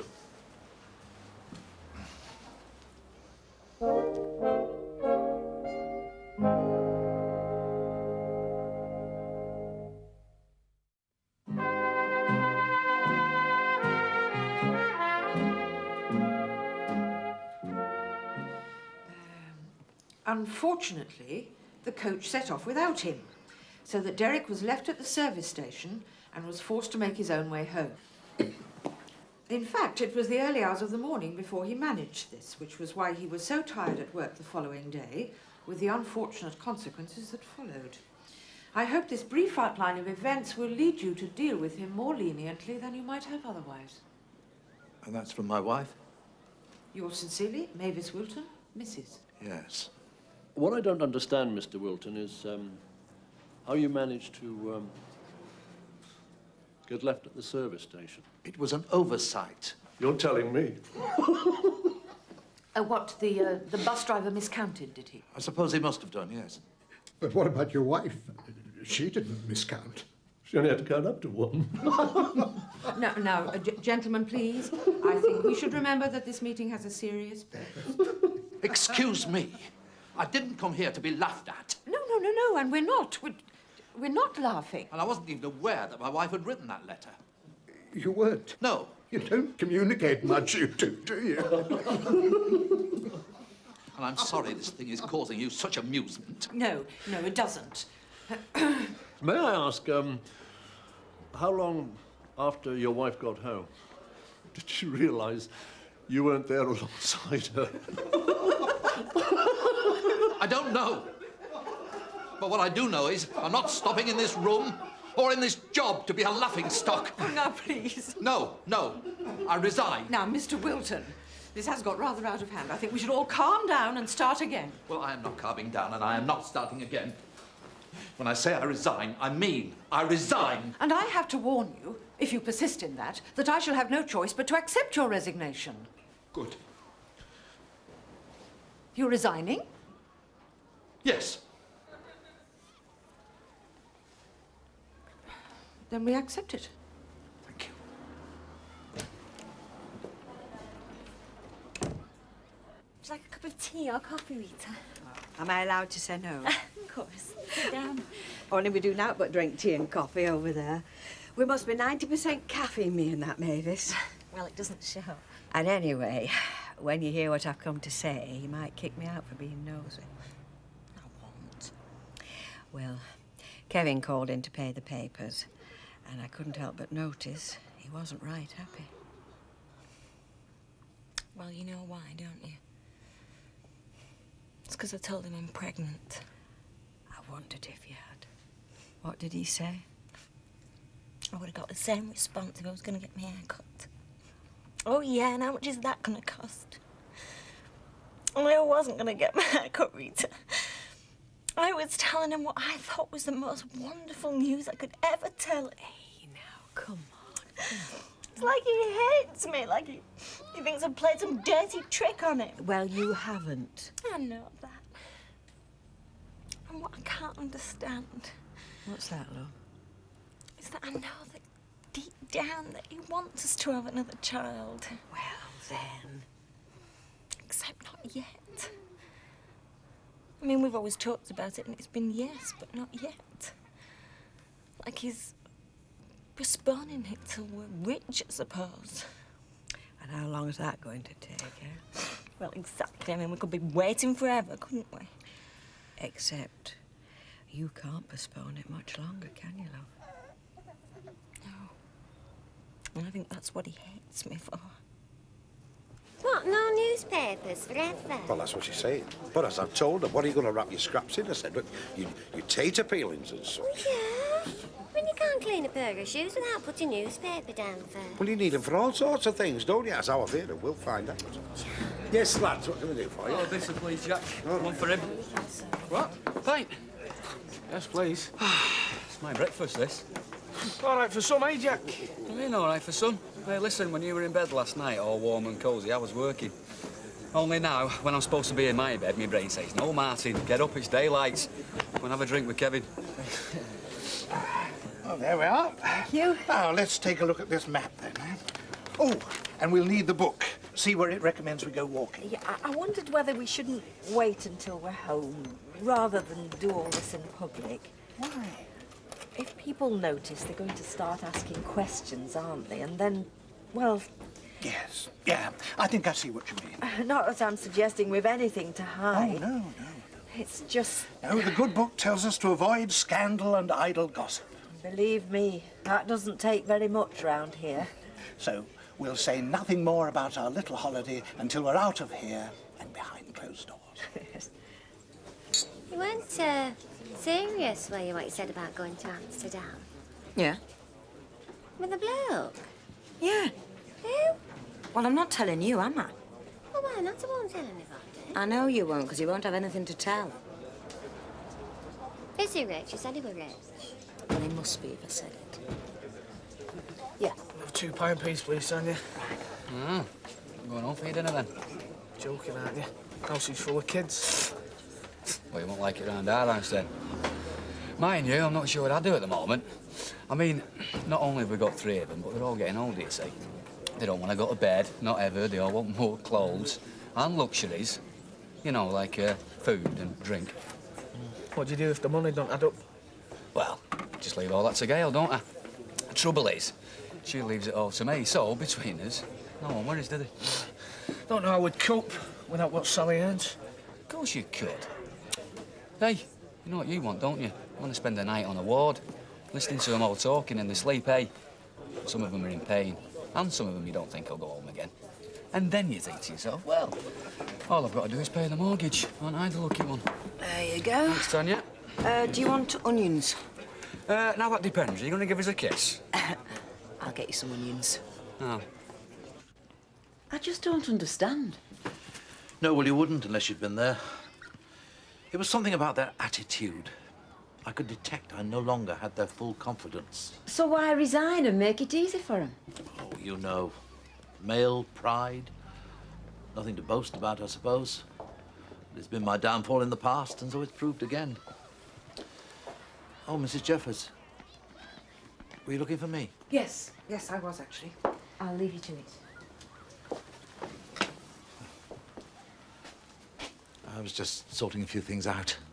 Sorry to interrupt. No, please. And particularly sorry that it should all end like this. Yes. I was thinking maybe I've been a bit hasty. I haven't come to persuade you to change your mind. Oh. Just to say good luck. And if you should require a reference, I'd be very happy to give it. That's very kind. Thank you. Goodbye. Goodbye.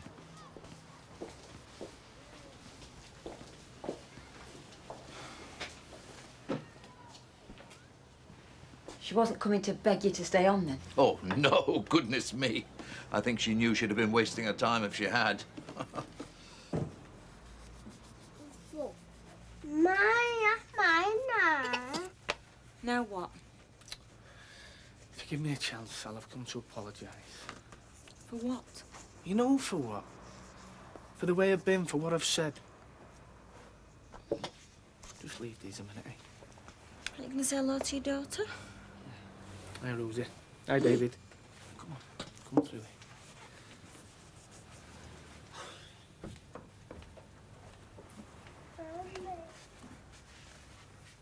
I love you, Sal. I do, honest, and I'm so pleased with having this baby. What's brought this about? Oh, you know me. Just need time to adjust. Well, I've had time to adjust.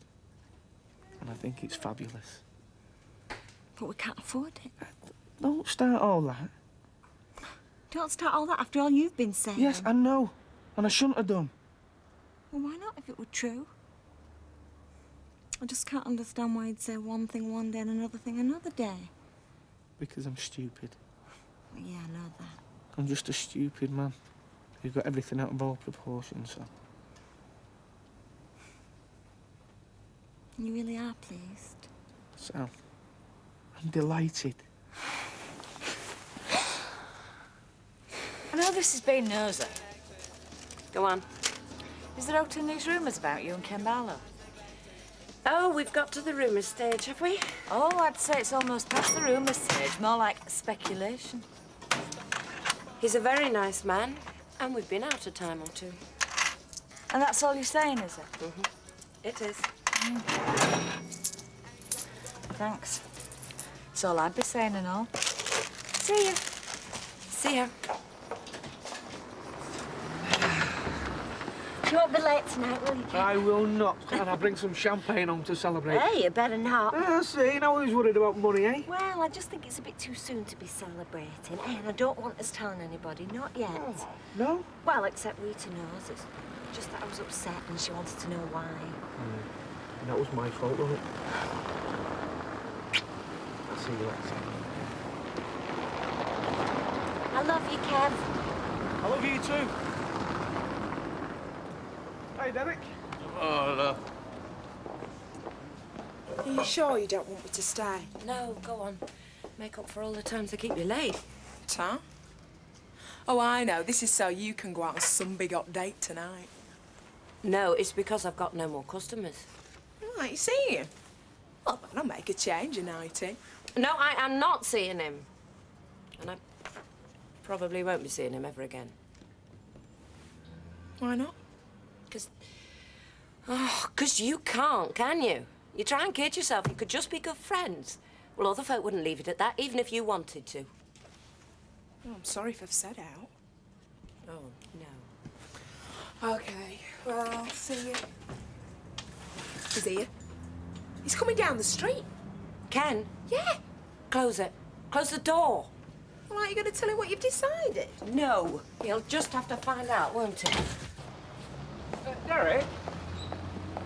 You're not giving up the caretaking job, are you? Yes. Oh, what a shame. What, you got something better? Much better. Days of uninterrupted leisure. Time to apply myself to the garden. Maybe write that novel I've always intended to get round to. Oh. Oh, Derek. I thought you were in the papers. Well, I'm not. No, I can see that now. What happened with Mrs. Jeffers? What happened was I was undermined. I was made a fool of. I was humiliated to such an extent that I was left with no alternative but to resign. Oh, no, Derek. You know who by? You know who did all this to me? Who? My wife. Me? Yes, you. By writing the kind of pathetic letter I would have been ashamed to have my mother write, explaining why I couldn't do PE. Or are you denying you wrote it? I was just trying to help. Help? Yeah, help them understand. Oh, you help them understand, all right. You help them understand. I have a wife who leaves me at service stations, and didn't they laugh their socks off over that? Well, that's a pity.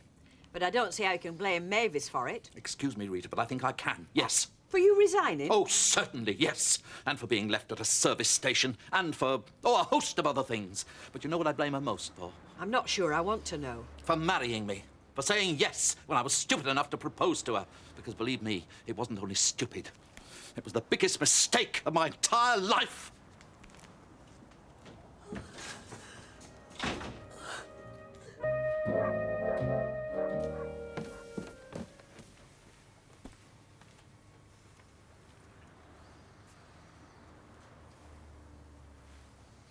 No toast, I see. And the teapot's stone cold. You know where the bread is and the kettle. I see. So you're going to sulk, are you? I'm going to sulk. Oh, really, Derek? You said some very cruel things to me last night. Yes, that's because the truth does hurt, Mavis. Well, you can't blame me for what you did. You didn't have to lose your job. You insisted on resigning. I jumped before I was pushed, because I'd been humiliated quite enough, thanks to you. Oh. Yes, thanks to you. You'd already reduced me to the level of a school brush pusher. I thought there was no further I could fall. But I reckoned without your genius for undermining all my efforts. I'm not going to stay and listen to any more of this. I'm going to leave you to wallow in your own self-pity. Self-pity? That's one thing I've never indulged in. Heaven knows I've had reason enough. My word, yes. I may have my faults, Mavis, but self-pity is not among them. Mavis? as you well know. If you understand me at all. You be a good girl, OK? Bye, Charlie. See you later. Hiya, kids. See you, girl. Right, come here, David. Let's get your coat off. Yep, and let's get you to school and me to work, eh? Oh, Sarah Louise might have something for you. Is she allowed to have a sweet? No, she is not. She didn't eat a breakfast this morning, and those who do not eat their breakfast do not get sweeties. Oh, that's not like her. She's a good little eater normally. Yes, and good at being awkward too when she wants to be. Didn't want to go to school, didn't want a breakfast. Oh. Who'd have kids, eh? Well, seeing as you're asking, I would. Don't you want In fact, I am. What? You... Yes, only say nothing, especially when there's big ears around. But tell Martin. Oh, it's great news. When's it due? End of October, but, well, it's early days yet, so I want to keep it quiet. Well, Mr. Sugden, you'll be all right, I hope. Certainly. And you take care of yourself, Mrs. Bishop, on the mills. And watch out for fog if you're walking. You could do with taking a compass with you, but I doubt if that friend of yours could make head and tails of it. Goodbye, Mr. Sugden. Oh, here's a little wrinkle for you. Now, moss always grows on the north side of a tree trunk. Knowing that just might save your life. Thank you, Mr. Sugden. We've got everything, I think. Yes, all set then. Emily, about the sleeping arrangements. The rooms having a connecting door. Yes, Bernard. I just want to set your mind at rest, so that you're not worried. I have no intention of trying to take advantage. I really wasn't worrying, Bernard. Well, just in case you were, I thought I'd just say. Well, thank you. You don't mind my mentioning it? No, no. I always think these things are better out in the open. Yes. No point in being prudish. No. Well, off we go.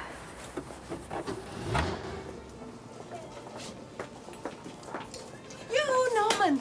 Oh, Tricia, you've become quite a regular in this store. Unless, of course, you can't wait until tonight to see me. That's why I'm here. About our date tonight, I can't come. Oh, I see. You've had second thoughts. Well, I won't detain you any longer, Mrs. No, my babysitter's cried off. Oh, I could strangle her. Because I can't leave Jamie on his own. I mean, I know he's 10, and he'd probably be all right, but I just can't. Surely you can get someone else. No, I've tried. Honest. Look, I tell you what. I'll get someone to look after Jamie while we go out. Oh, do you think you can? No problem. The women in this store leap to my every command. I bet they do. I can see I've got some competition. Right. 8 o'clock, your house, and I'll bring someone round to keep an eye on Jamie, OK? I'll be ready. I'm willing and able.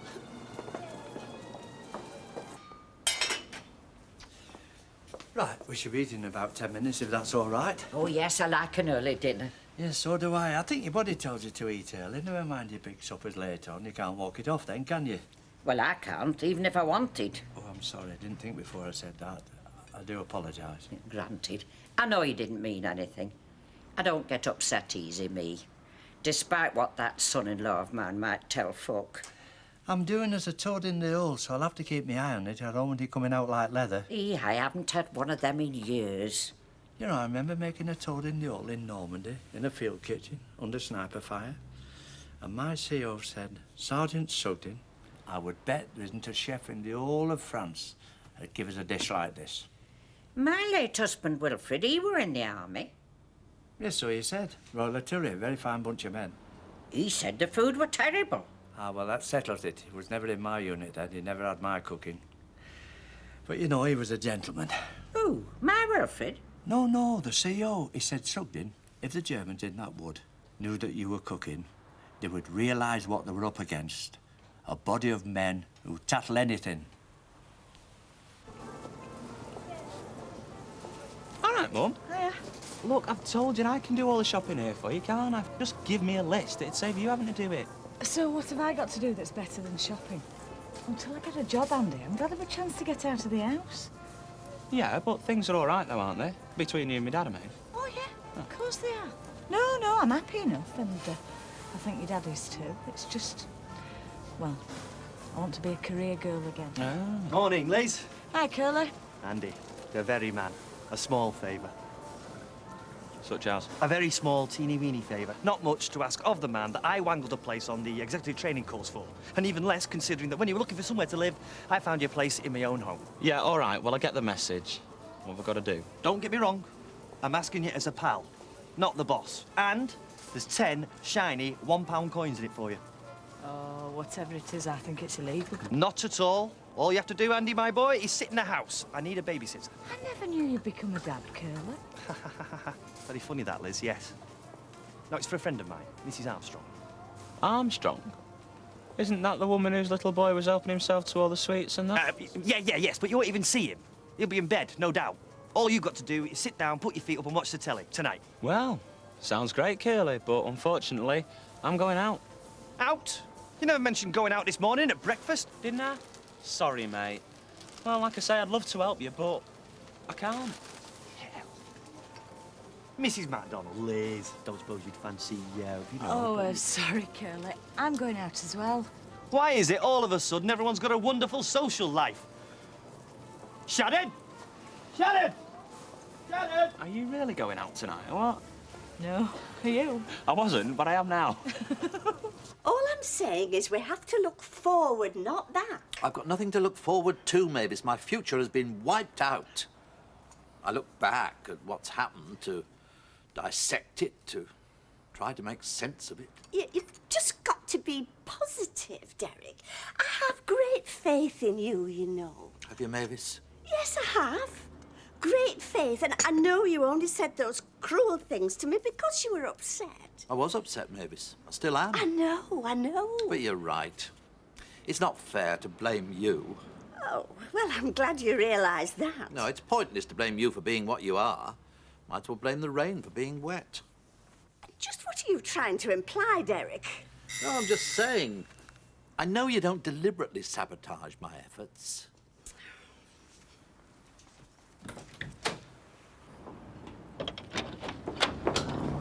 Might I be right in thinking this is Mr. Wilton's residence? Yes. Oh, splendid. And is he at home? Yes. Oh, splendid yet again. I'll surprise him. Excuse me? Dirk, met again, old chap. Good Lord, it's... Norris Cole. Of course it is. What a surprise. Exactly what I was saying to your cleaning lady here. Excuse me, I'm not the cleaning lady. I'm Mrs. Wilton. Mavis, this is the gentleman who rescued me on the motorway when I was alone, abandoned and forgotten in that benighted service station. Norris here played the Good Samaritan. Oh, it was my pleasure entirely. And as you said that night, Dirk, if ever you care to visit a while, feel free. Well, here I am.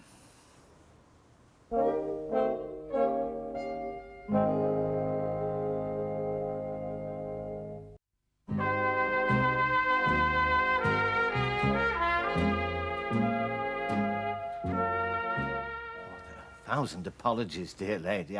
I just assumed you were Dirk's cleaning lady because of what he told me. Do you remember on that long drive north? Yes, that was quite a night, wasn't it? Quite a night. Do you know, Mavis didn't even notice I was no longer on the coach. You probably find that hard to believe. Well, no, because of my own experience, actually, I find that very easy to believe. Are you married, Mr... For the moment, I am, yes. For the moment. Pardon? You see, Dirk, I took your advice very seriously, and this morning I said to her, quite calmly, you understand, not in passion, enough is enough, as the proverb has it. I said, no more. Do you mean you've left home? Well, as good as, Dirk, yes, as good as. But then, you see, I bethought me of your declaration that night. Any time you're in Weatherfield, Norris, my home is yours. Yes, quite. I see you've got the decorators in. Oh, no, Derek's doing... I know. They've let me down, Norris. Left me with a job barely started. A reputable firm, too. Expensive enough. Well, you know what they say, if you want a job doing properly, do it yourself. Now, that's not a bad idea, Mavis. Might be quite fun to do it ourselves for once. Excuse me, Mrs. Wilton, but could you point me in the direction of the little boy's room? Hmm? Oh, at the toilet. Yes, it's upstairs, Norris. Turn left on the landing. Right. Thank you. Mavis, this could be a stroke of luck. Norris has some splendid contacts in the business world. Derek. Look, haven't you got to be getting back to the cabin? Just tell one thing. Why does he keep calling you Dirk? I don't know. I think he could be a touch hard of hearing. Yes, that'll be it. Hard of hearing? Well, in that case, why are we whispering? Tanya, can I ask you something? Well, it's a free country, yeah. Well, Raquel said that you weren't working tonight, so I was just wondering whether... No. No, Curly, sorry. I've got a boyfriend already. No. I wasn't asking you out or anything. It's just that I was wondering if you fancy babysitting for me, you see, because... No way, Curly. I'm sorry. And anyway, my boyfriend's taking me to Amsterdam tonight, so... Betty, I was just wondering, do you fancy... Sorry, Curly, love it. I'll be standing in for Tanya, you see. Oh, here's your boyfriend. He is not my boyfriend. Well, you could have fooled me. Hi. Hi, Right, who's having a drink? What can I get you? Nothing, thanks. Actually, as a matter of fact, the thing is that me and Liz were just in the middle of sorting out something a bit personal. We need to get something settled. Oh, right. Well, excuse me. I'll not interrupt you. Hi, Betty. Hi, love. Fine. What was all that about? We weren't discussing anything personal at all. I'm sorry, Liz. It's just that, well, everybody round here seems to have got the idea that me and Ken Barlow are, you know, an item. Mm-hmm. Well, as far as I'm concerned, we're not. Oh, well. You've convinced me. I hope so. Hey, I'll be thinking of you two when I get airborne and I'm drinking my first glass of champagne. Isn't it lovely to have a luxury break every now and again, eh? Nice to have a nice house and a bag of chips on the way home, as far as I'm concerned. Do you know, it's meant to be one of the most sophisticated cities in the world, Amsterdam. Oh, well, you might think so, but it's not rated for fashion, is it? No, not Paris or Milan. I think they know about clogs in Amsterdam. And diamonds, don't forget diamonds. Hey, I'll tell you all about it when I get back. You needn't bother. Oh, no, it won't be a bother. I'll enjoy it. It's all right for you women, innit? Besides, somebody to take me out and pour booze down me and feed me. It's not fair, you know. My night off tonight. Can't afford to go out. I've got to sit there facing Alvera in the house. Jack, I know a way you can get out tonight and earn yourself a few quid while you're at it. What are you at? All you've got to do is sit in this house and watch the telly while a small boy is asleep in bed. You see, I'm taking his mother out. How much? Tenner. Oh, I don't know. I'll throw your railing. Done. The mother, she hasn't got a sister, has she? Or even her mother? What about your irons in the fire at this precise moment in time, Dirk? Are any of them getting hot, as it were? By the way, Norris, while you're with us, would you mind making it Derek? Mavis prefers it. Mavis? My wife. You met her. Oh, yes, indeed, yes. Yes, you know what women are, especially wives. That urge to conform, to be exactly like the neighbours. They hate to stand out from the herd. No, she prefers me to be called Derek, you see. Say no more. I know only too well what you mean. My word, yes. Do I get the impression that things are not running too smoothly at home? No, they're not. But then, in another way, they're running far too damn smoothly. I mean, there's no risk, no adventure, no stretching. I know exactly what you mean. Yeah, I thought you would. No, in our talk on the motorway that night, I thought I sensed a kindred spirit. Anyway, as I was inquiring earlier, what are you into at the moment? What, business-wise? Yes, you were dabbling in, what was it, college cleaning systems, weren't you? Yes. No, I've sidelined that, just in the last few days, as a matter of fact. No, in my view, it was a little too labour-intensive in the present economic climate. That's a shrewd analysis, very shrewd. I agree with you. Right now, I prefer to be liquid. You know, with my eyes open for the right opportunity and ready to move quickly when it occurs. Exactly. Exactly.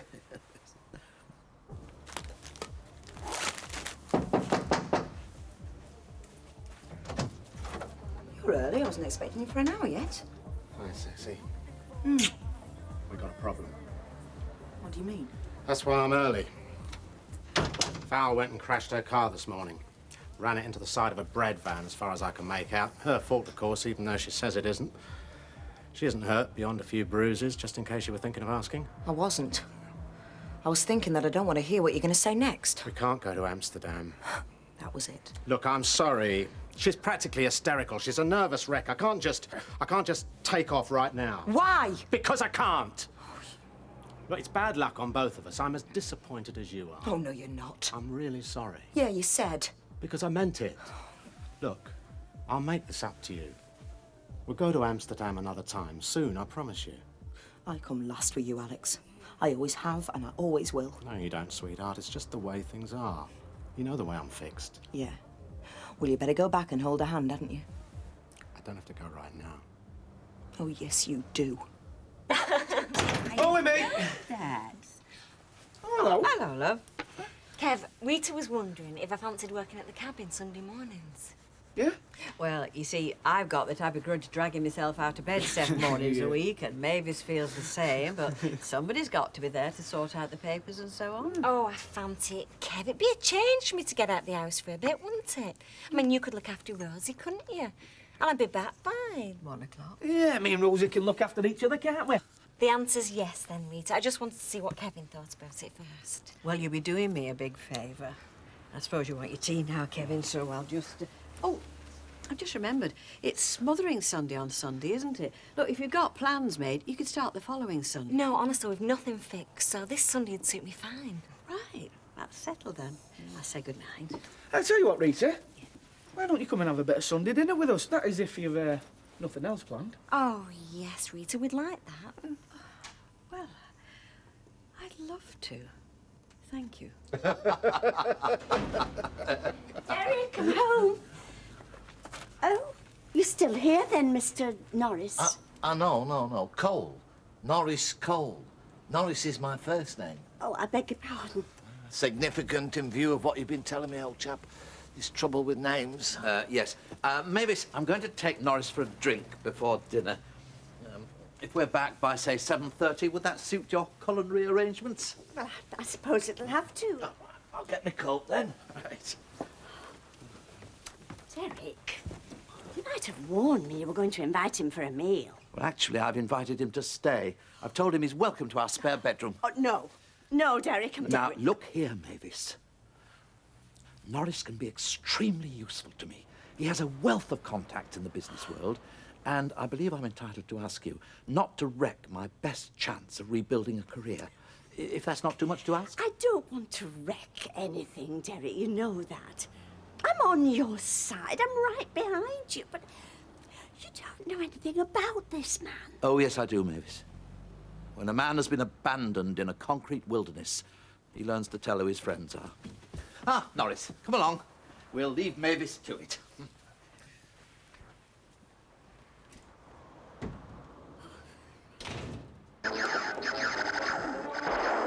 Stop that row. Give it a rest! That'll be Norman. Now you behave yourself, right?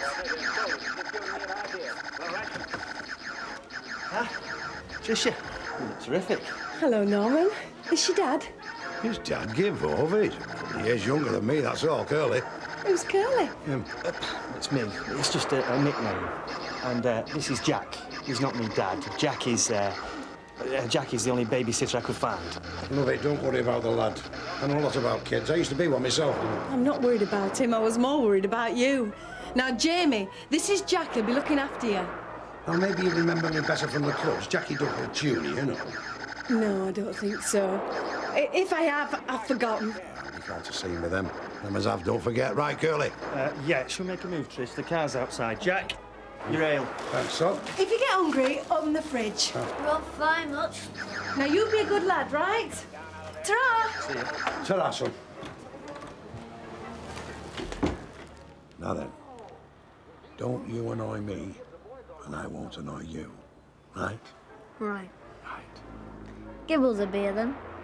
You must be joking. Thanks, Betty. Father, thank you. Thought you were supposed to be going to Amsterdam. The trip's been postponed. Not cancelled, just postponed for a few weeks. Oh, yeah, I'm sure. Yeah, I thought you'd be pleased about it. I'm not pleased. I'm very sorry for you. I don't suppose it's a thing you ever get used to, is it, now, being stood up? I'll get lost. Look, seeing as you're here, Tanya, could you give us a bit of a hand? I mean, we are a bit pushed, you know, love. Betty, I'm not in the mood. Typical. And she wonders why blokes treat her like that. Ah, Denise, I was hoping you'd come in. What would you like? No, I'll buy you a drink. Can't have you buying all the time. Makes me look like your girlfriend or something. Betty, What you having? I'll just have a half in there. Right, and a cider. OK, love. Have you heard from Deirdre? Yes, I got a card this week. Her mother's still pretty shaky. Oh, doesn't look as if she's coming home then. Well, not for a while, no. Oh. I was wondering if you were up to... Oh, thanks. OK, love. Thank you. Cheers. Cheers. Thank you. Thanks, I was wondering if you were up to anything tomorrow night, because there's this film on in town I'd rather like to see. It's a French thing, supposedly very good. No, thanks anyway. I've just got things to do. I'll say good night. She said.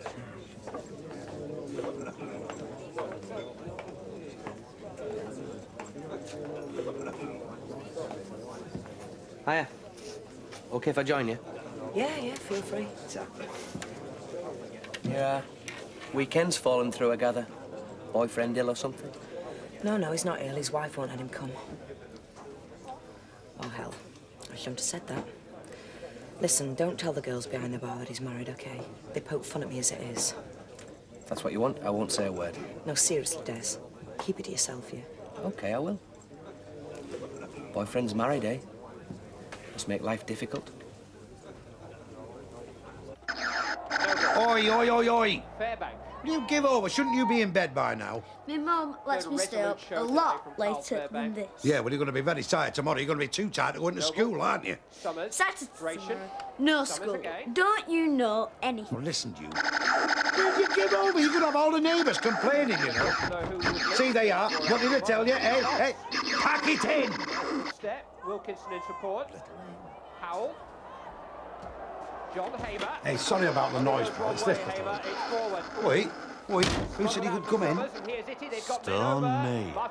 So you're a lover boy? Ah, yeah. The wife is scraping the barrel, isn't she? You got money then, or what? What are you on about? This time, it's just a friendly warning. Don't mess with my missus. Mess with my missus, you mess with me. Got that? Nice one, Dad. Next time, it will be a thumping. That was me dad. You're not just going to lie there, are you? Are you going to get up and fight him? I'll lend me gun.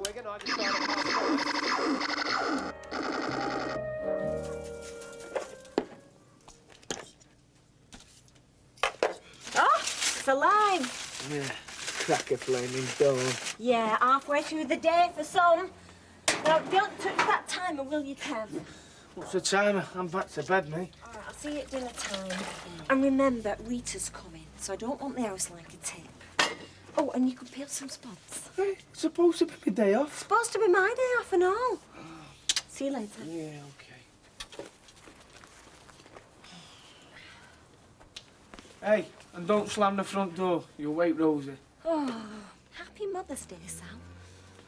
Now it's quiet as mice, tiptoes, right? And then when we get to the side of the bed, we sing very, very softly, Happy Mother's Day to you. We can do that, can't we?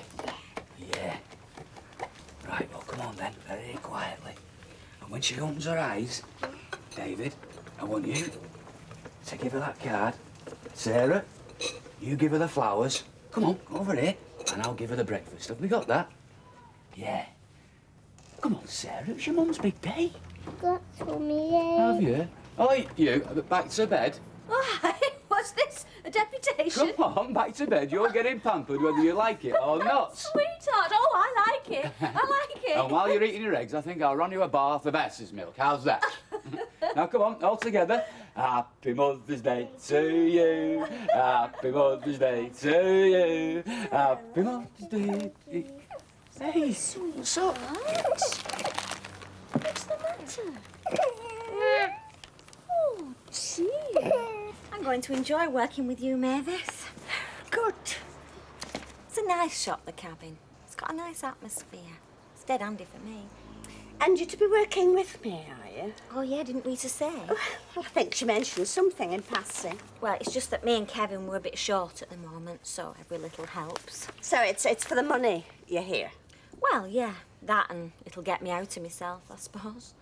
A sort of occupational therapy, you mean? Is there a problem, Mavis? No. I mean, normally you have help. Normally Rita's here, isn't she? I don't object to help. Help's rather different. Different to what? Well, to somebody working with me. I mean, being being the manager as I have been here for the past 2 years, I would think new staff would be working under me, not with.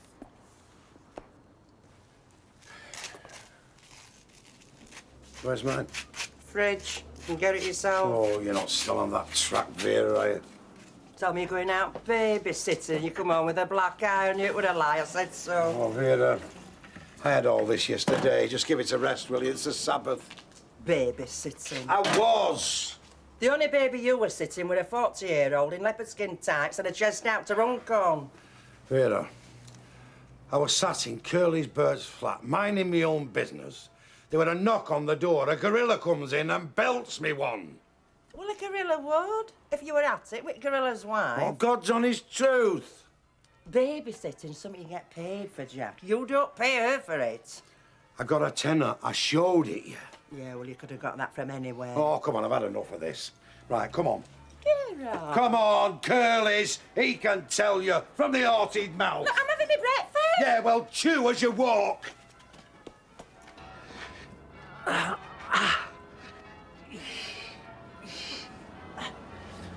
You fit for life, Norris? Fit for life, Dirk. Men's sauna incorporates sauna, eh? Yeah, quite. Right, Norris. Onward and upward. Onward and Up upward. to here with it. Stay there.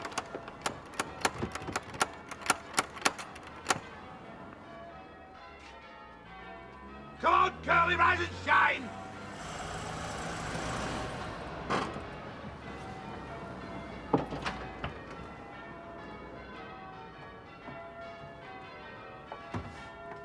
Hiya. Mr. Pratt? Yeah. After you. Thank you. Okay.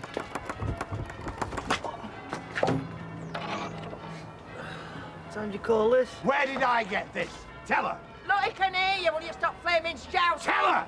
What do you want me to say? Tell the flaming truth. Where was I and who did it to me?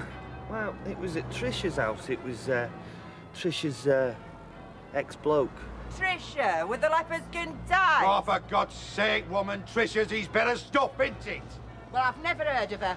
Well, she's new, isn't she, Curly? Yeah, it was our first date, and well, Jack was babysitting for us. Oh, aye. And how much has he paid you to say that? 20 quid. Oh! Vera, I was joking. Jack was babysitting for us, and Trisha's ex-bloke, well, he clocked him one. Did you hear that? So why did he hit our Jack? Well, it was meant for me, you see. He thought that Jack was me. Hey, now do you believe me? Well, if you tell it truth now, there's hundreds of times when you weren't. Don't break your back, woman, will you? Wait, you. What was this 20 quid like? Like I said, Jack, it was a joke. You don't make jokes, Curly. You never make jokes. Yeah, no. Must be still asleep. Thanks then, bye. Bye. One person, the only one to change for the phone. Ah, well, fair enough. We're not known for opening on Sundays, are we? Don't worry, word will spread. It's very boring waiting while it does. I know. Hey, and you're right. Doesn't take two of us. You're not sloping off. Maureen, will you do me a big favour? Reg? Go and see your mother. No, no, I'm not taking any more arguments, Reg. No, not arguments, conciliation. What? Well, I feel bad about this standoff. I mean, she's old, she's lonely. And, well, she's got a right to be, what's the word now, eccentric, obstinate even. So she digs her heels in. I can see that now. She still sold my inheritance from under me. Maureen, that's not the attitude. Well, you've changed your tune. Yes, well, sometimes you have to see it from the other person's point of view. I mean, she is old. She feels vulnerable. So she sells the house for an income. I mean, that's fair enough, isn't it? It's her house to do with as she wishes. You can't blame her for that. Well, I suppose not. No, it's absolutely understandable. We must be charitable. Oh, you're right, Reg. I am. Besides, it's not yet set in concrete, is it? Hmm? There is that cooling off period. What are you saying? I'm saying that the standoff hasn't worked, so we'll have to try a new type, won't we? Hey, Luke, here. Chocolates, just give her them. Force feed her if you have to, but get that contract scrapped. Now, the doctor says there's lots of children with poorly tummies right now. but they only last 48 hours, which means by Tuesday, you're going to be as right as rain. Yep. You know what we do with children that come to hospital with poorly tummies, don't you? Hey, we give them gooey, sticky medicine. And we put cartoons on the telly, eh? Can't be bad. Can I get you anything, darling? A drink? A hot water bottle for your tummy? But to make me better. Oh. Yeah? I'll make you comfortable, eh? I'll be your own special private nurse. How's that? So, you'll soon be getting better. You wait. Hmm? Hmm. Oh! I reckon it was that burger your Nana and Grandad bought you yesterday. Blame Ivy. Hey, that doctor came quick. Yeah, felt bad calling her out on a Sunday, but I'm glad I did. That's what they're there for. She does look pale, little love. Yeah. Have I told you I'm doing that night shift for Tony? You have? Oh, don't look like that. I'd rather be here. Eh? The night shift with Sister Hazel Radford is not for the faint-hearted, I promise you. No, it's tending a sick child every hour till gone daylight. She'll be all right by bedtime. Mummy. Yes, love? I want to go to bed, Mummy. Oh, Sarah. Oh! Oh! Oh! Oh! Oh! Oh, my heart. It's beating 5, missing 2. The eardrums have burst. Yeah. A terrible pain in my side. What does it mean? When your knees go numb?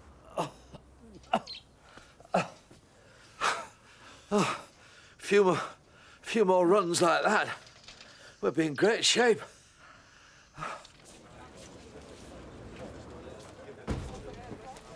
Yeah, Jack, where's your Vera? Oh, come on, I'm just enjoying my pint, mate.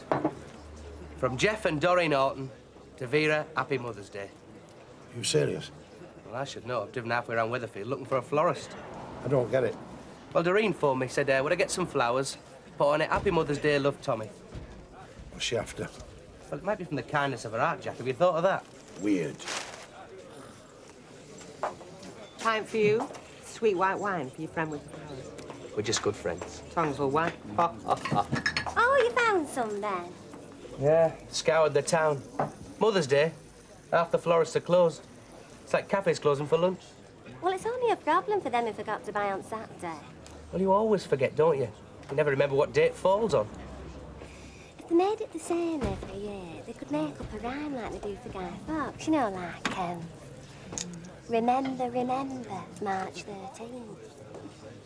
Yeah, that'd do it every time. Oh, look who's here! Yeah, one shop hand reporting for duty, eh? What do you mean? Well, the pubs are open.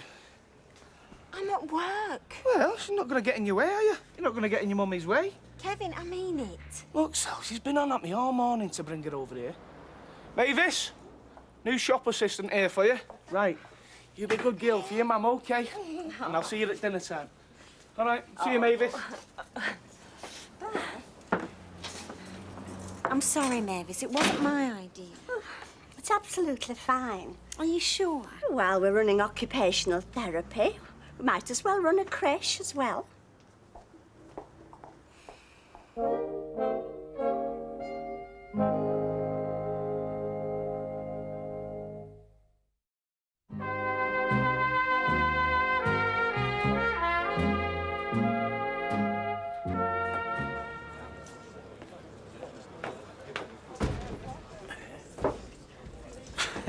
Hey, every picture tells a story, eh, Jack? What are you on about? You. You've stopped out drinking. Your Vera give you the eye, so you bought the flowers to apologise, eh? Oh, no, she didn't give me the eye, no. Well, what then? Who's died? No such luck. No, these are Vera's. Mother's Day, you know. Mother's Day today? Oh, dear, you've not forgot, have you? You're joking, aren't you, Jack? God, Sally's gonna kill me. Yeah, you better blame it on your kid, aren't you? Oh, right. You still buy your Vera flowers after all these years? You put me to shame. Well, you know what it is. So, where do I find flowers on a Sunday, Jack? Well, I don't know, son. I searched all over Weatherfield for these, you know. Yeah, but where did you get them from? Ah, you're too late. They were just closing, son. Burnt dinner for me then, mate. Maybe I could help you out. Eh? Well, I suppose she could have these. No, but Jack, you can't do that. They're your Vera's. No, have Vera understand. I mean, we've got to an age where it's not that important somehow. You might just save me bacon, mate. What do you want for them? £10 and a pint, and while you're at the bar, get some pork scratchings. So, what do you think? A career in selling with Envirosphere. Interesting, Norris. How far have you got into all this? Oh, I've been to one recruitment meeting, that's all. And you didn't sign up? No, but I was sorely tempted. Yes. Hey, these letters are impressive. Since joining Envirosphere, my take-home pay has quadrupled and I've paid off my mortgage. JS, on Stanton. Yeah, and that one about Envirosphere has changed my life or something. I've always been in selling, but I've never... Oh, but I never handled a product that was so eagerly sought.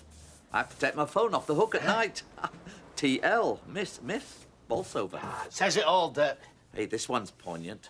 It's just, bless you, Envirosphere. Jason C. Tring. Oh, the genuine endorsements, you can tell. Now then. How's that? Not bad. Next piece here. Oh, these are things to be proud of, Norris. Ionizers, water filters, dehumidifiers, air filters. Essentials in our polluted world. And there's a thing here for squashing up bits of leftover soap into a whole new cake. Yeah, but it's not just pay off the mortgage, Dirk. It saved the planet as well. Rosie, come here. Give these your mum and say Happy Mother's Day, okay? And give her a big kiss. Happy Mother's Day. Oh, Rosie, that's beautiful. Thank you very much. Oh. Hey, and you thought I forgot, didn't you? You're still a pig, even if you didn't. Oh, that's lovely. Reg, champagne, please. Oh, champagne. Alf Roberts didn't stock it, you know. It says everything you need to know about the thrust of his ambition. Yeah, OK, Reg. Or the lack of it. Right, how many bottles? Just one. Is it cold? Yes. Just fridge it for an hour. It'll be fine. Celebration. Sort of. All right. Well, he might be having another before long. If everything turns out well, I shall be back to you for that house of yours. Oh, that's very good of you, Reg. But that's my celebration. I've sold it. Come again? I got word yesterday. Very nice young couple. They offered me the asking price, and I was only too pleased to accept. Well, what about me and Maureen? We're supposed to be friends, aren't we? Oh, you were never serious. I lost count of the number of times it was on and then off. Oh, of course I was serious. Oh. Well, it's sold. £17.50 then. When I get this home, will I find out it's cream soda? I'll pay. Hey, there's Denise there. Well, we'll go over here. Just don't catch her eye. You're not generally in of a Sunday, Ivy. No, it's just that I promised him that if he'd go to St. Luke's with me this morning, I'd bring him in here for a drink. So here we are. My, you love you too. What are you doing this aft? Does one of you strain the tea leaves while to the council? What? No. Tea leaves? I find them quite romantic, mate. I find them something else. What, boring, you mean? Well, yeah, but it's still romantic at their age. You know, out together, socialising. Keeps things fresh and interesting between them. No comment. I hope I'm the same when I'm their age. Raquel, you could do better. Oh, well, we could all do better. Well, Sam, I don't think the lives are that bad. I'd settle for that. You don't know what you're saying. But it's love. No companionship. All right, boringly romantic, but a life could be worse. Hi, Vera. Hi, love. Oh, did you like your flowers? What flowers? Your Mother's Day flowers from the Ortons. A lovely thought, weren't it? What are you talking about? Have you not had them yet? Perhaps your Jack's hidden for a surprise. Hey, don't let on I've opened my mouth. Did he send you? No. Yes. Who? Oh, she says. Oh, he hasn't exactly sent me. Although he did suggest it, yeah. Armed with chocolates. This house is sold. Yes, I know that, Mother. I'm not here to... I can read him like a book. Butter her up, he says. See if you can get the old fool to change her mind. He's very fond of you, Mother. He feels the same for me as I do for him. Mother? Little nosewipe. He was talking about you. I bet he was. About you being vulnerable. He said that we should see things from your point of view. I mean, he could understand you selling the house, he said. Good, because it's done. Look, Mother, let's not talk about the house anymore, because it only upsets me. What do you want to talk about? Well, you know, just normal, everyday things. Why? Because I'm your daughter and you're my mother and I love you. And I hate all this standoff and not speaking.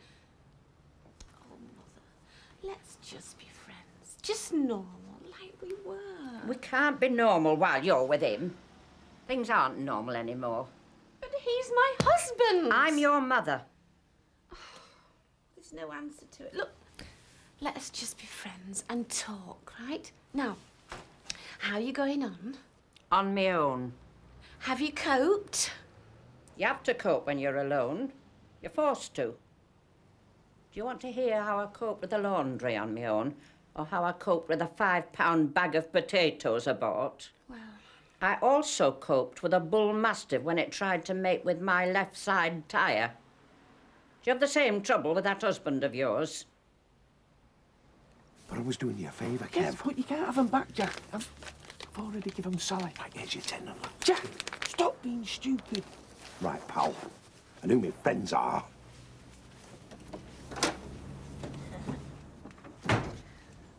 What did he want? Oh, I wanted to know if you've got his paper. He left it at the pub. Oh, he want it for tablecloth. Come on, Kevin, open this. Oh, champagne. Yeah. Well, why not?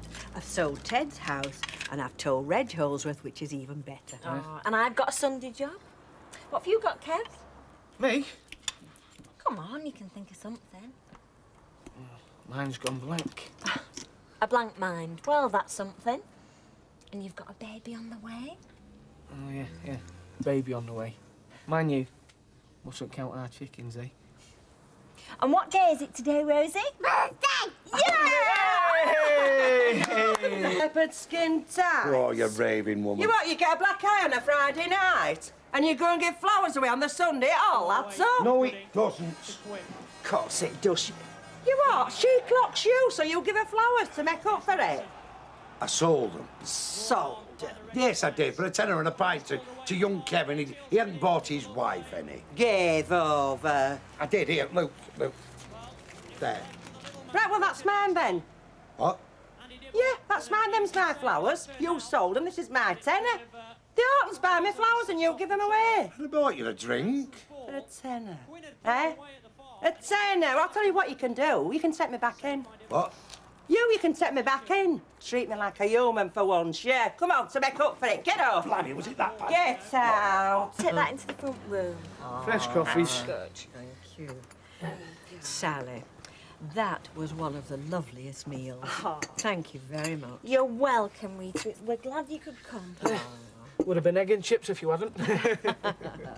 Well, listen, I've got something to say, and now's as good a time as any to say it. Oh, you got the sack, Sal? Shut up, Kev. It's not a sudden whim. I've given a lot of consideration to this, and I've come to the decision that it's what I want to do. Ooh, whatever it is, it sounds serious, Rita. Well, it is, really. I've known the two of you for quite some time now, and I've always liked you. I like the way you conduct your lives, if that doesn't sound too condescending. I've watched you struggle. You've had some bad luck, and frankly, I think you deserve better. As you know, I've no children, no family, and well, I'm not rich, but I've got more than I need. And you've less than you need. You've got that fine hanging over you, a baby on the way. And I want to give you £5,000. No strings attached. And the only motivation is friendship. But you'd make me very, very happy if you'd accept it.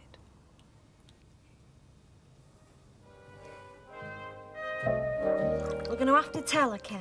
We can't just leave her dangling. Tell her what, though, Sal? I still don't flaming know. We've been through it enough times. What? So you think we should say yeah? Well, yeah, we'd be mad not to. I don't know. I just don't like the idea of being under obligation. Yeah, well, if it was anybody else but her... Yeah. Who but Rita is going to give us £5,000? Well, you know what I mean. There'd be a catch, but not with Rita. Yeah, I suppose. Especially with Rosie Mark 2 on the way. We can't really afford to stand on our pride, can we? OK, you win. We'll tell her you. Yeah, but not just like that. Oh, no, not just like that. I'll give it a bit of a drum roll first. No, I mean, not in the shop with everybody here wigging. This is a bit special. Why don't you ask her to come round here at lunchtime? OK, boss. See you later. Bye-bye. Get that. All right. Oh, hello there. Hey, full house today, eh? Full house. I'm glad I'm at work. See you later. Good luck. See you later. Sally, do you mind if I leave Sarah with you? Got a bit of an umpty tummy, and I don't want to send her to school. No, not at all. What's the matter with her? Sarah, go and help David a minute, eh? I had to call the emergency doctor to her on Sunday. I think it's something she's eaten, so if she doesn't want anything, don't force her, eh? Yeah. I don't know, perhaps I shouldn't go in. You tell your mother to stop mithering and to get off to work. You'll be running round like a dervish by tea time, won't you? See, if you recruit people and they recruit more, and they recruit more, and you get commission on the lot, plus what you sell yourself, you can be on £80,000 a year in next to no time. According to Ronnie. Who's Ronnie? Ronnie Pickles. He took me to that first meeting. I mean, he wouldn't be involved in anything dodgy. He's a chiropodist. All the same, I think we'd be wise not to swallow everything we're told without going into it very carefully. And in some operations, the only people who make any money are the men at the top. Oh, I thought you said they sounded genuine. Oh, we should look before we leap. I'll reserve judgment until I hear what they have to say later today. Yeah, you're right. Yeah, Myrtle always said that was my trouble. Too impetuous. Well, what stopped you joining, then? She did. Oh. I told her, I said, Myrtle, I said, sometimes you've got to go for the jackpot, go for the big one. But would she listen? Nah, of course she Only me. Just realised I had forgotten to take my vitamin pills. Oh, what are you doing? Pressing some trousers. Well, that's your best suit. What are you wearing that for? Well, we're going out for a lunchtime jar with some friends of Norris's. Oh, what friends? Oh, they're very successful ones. I didn't know you had rich friends, Norris. Do they live in big houses? Oh, yes. One's got a mock Georgian mansion in Cheshire.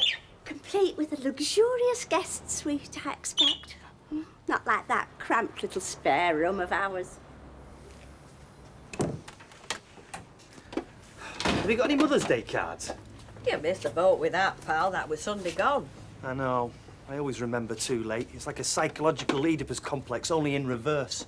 We're picking a soppy one for his girlfriend. Oh, pack it in, Jack. You want to ask him about the other night? I mean, that was really romantic, wasn't it, pal, eh?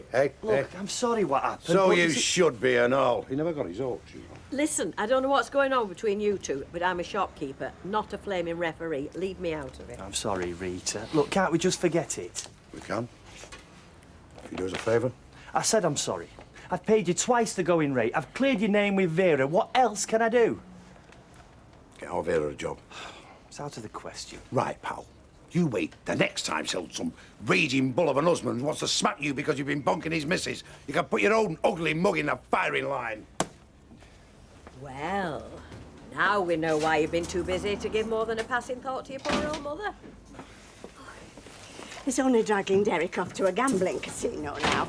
Noxious Norris, has he said so? Oh, no, he's much too furtive for that, but I heard him mention about going for the jackpot. The sooner that man is out of our house, the better. It beats me why you let him in the first place. The man's a complete stranger. Could be a serial killer for all you know. Oh, well, thank you, Rita. Whenever I'm feeling rotten, I can always rely on you to make me feel a lot worse. At last, somebody sane. Can I have that in writing? Any time, love. What can I do for you? Me and Sally just wondered if you fancy coming round to ours for a bit of dinner.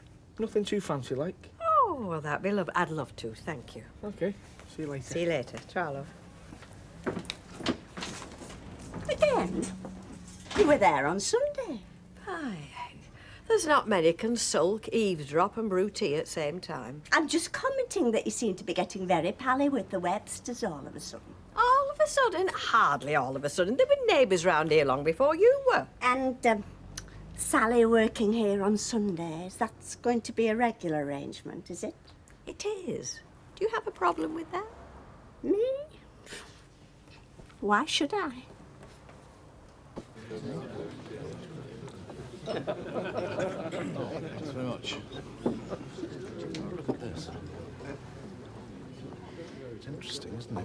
I mean, who are all these people? People like yourself, sir. Thrusting, dynamic people who aren't afraid to change their lives. Lawrence Cooper, sales director. Oh, Derek Wilton. Norris Cole. Welcome to the wonderful world of Envirosphere, gentlemen. Personally, I'm just here to get the lie of the land. You see, Derek was executive sales director of a multinational recycling conglomerate. Not exactly multinational. Then you'll already know the most important secret of salesmanship, sir. Remind me? Find out what the other chap wants, then help him find the best way to get it. Just testing. So tell me, Derek, what do you want? Me? To be rich? Of course you do. Because if you don't, what on earth are you doing here? If such an ambition doesn't seem too fanciful at my age. Don't put your future behind you. Shall I tell you why I'm here, Derek? To help you get what you want.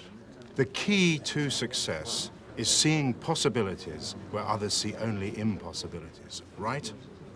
Right. Another soda? Or will you go mad and have some lime juice in it? No, I didn't want that, really. I came in for a dollop of moral support. I'm off to Legion for an interview. You'll walk it. If I were in market, I'd take you on like a shot. You know, it's a funny thing, confidence. I didn't have any till I got the job at the Queen's, but then I started thinking, yeah, I can do this. I'm not just a thick little housewife after all. Give over, Liz, you never were. Oh, it seemed like it from where I was standing. But then, when that went down the plug hole, all this wonderful new self-esteem went with it. You see, if I really had anything about me, I would have found a way to make it work. Sometimes you've got to know when to quit. Doesn't mean you can't start again. As a barmaid? Don't knock barmaids, love. That's where we both began. Now get yourself off to that Legion and smack 'em cold. 6 months' time, you could be running it. Hey, if I am, first thing I'll do is pinch all your trays. You can try, lady. I'll see. I don't want to come in here. Will you be told? It's where he comes. It's where all your friends come and all. You're not going to let Red Jolesworth chase you away, are you, woman? I thought you'd more metal than that. I see why they made you a sergeant. Oh, go on. I'll have a stout with you then. But just the one, mind. Wedding bells? You must be joking. England will win the World Cup before I take the plunge again. Oh, what does Raquel think of that? I've got no idea. We don't discuss it. It's not very fair, is it? Just keep your nose out, Curly, eh? Or have you still got a thing for her? No, he's got a new bird. Jack, just do what you paid for. Pull us a couple of pints. All right.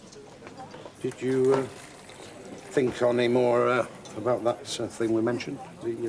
There's nothing to think about, Jack. I can't create a job where there isn't one. Of course you can. You're the boss, aren't you? Boss's perks. Not the only one neither. What's that supposed to mean? Oh, look, here. Hypothetical.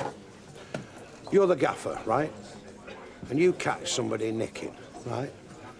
But instead of being just past the first flush of youth like somebody else I know, she's a bit tasty, right? It was her kid. Still give you a chance to say, give us your body or I'll ring the police. It wasn't like that.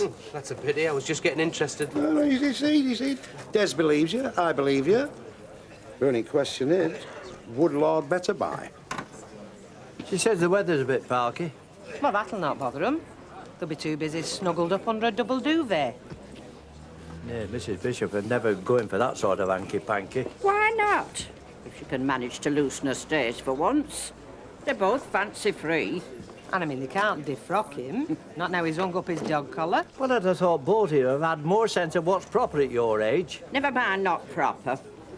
When we get to our age, all we have to worry about is what we missed out on. Worrying about what's not proper. I'm with you there, Maud. The only things I regret are them I haven't done. Well, I'm right shocked at the pair of you. Oh, don't be so prune-faced, Percy. You must have had chances you wish you'd took in your time, proper or not. I sometimes get people coming up to me asking, Lawrence, What do I do if a prospect just isn't interested? Well, the bottom line is, how do you convince him? Answer, A-M-M-A. Make your words attention-getting, meaningful, memorable, activating. Define your goals, optimize your opportunities. Never be afraid to tap into your hidden potential. Fear is that little dark room where negatives are developed. But don't just take my word for it. Brian Curry over there. Let's hear it from you, Brian. February '92, I was made redundant. The car went. The house was on the verge of being repossessed. The wife was on the verge of a nervous breakdown. I didn't know which way to turn. And then this chap said, why not come along to an Envirosphere meeting? Well, what did I have to lose? Well, now, 2 years on, I'm back in the black. I've kept the house. I've got a holiday villa in Portugal and a bigger and better car.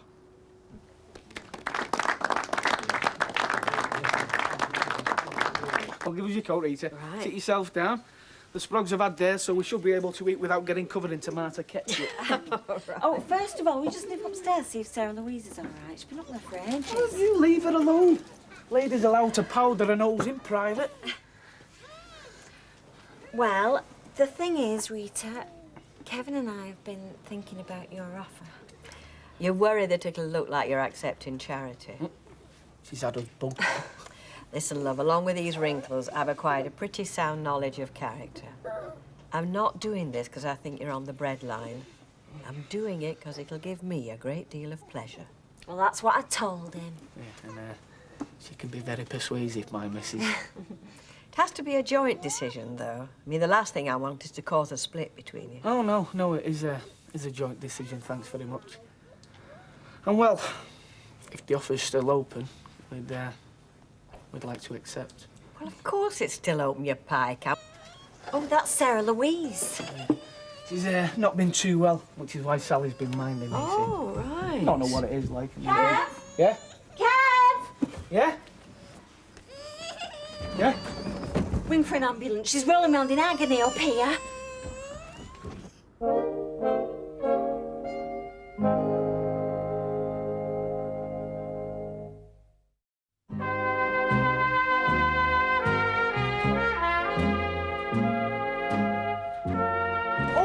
Please, you must be thrilled.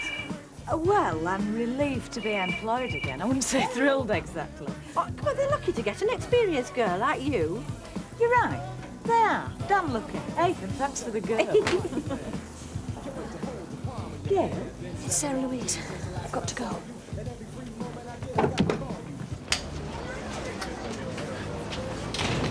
What's happened? What's happened, Rita? It's Sarah Louise. She's got a tummy ache, but she's going to be all right. Gail's on her way and I phoned the hospital. Told her to warn Martin. Is there anything I can do? No, I don't think so, Carol. It's all right, sweetheart. Mummy's here. Sally did all the right thing. She didn't waste any time. Oh, I shouldn't have left you. It's all right, Rita. You had a bit of fun. Hey, come on, you two. Back in the house. Oh, sorry you didn't get any dinner. Ah, least of me worries. See you. See you now. Hey, let me know how she goes on, won't you? Are you all right?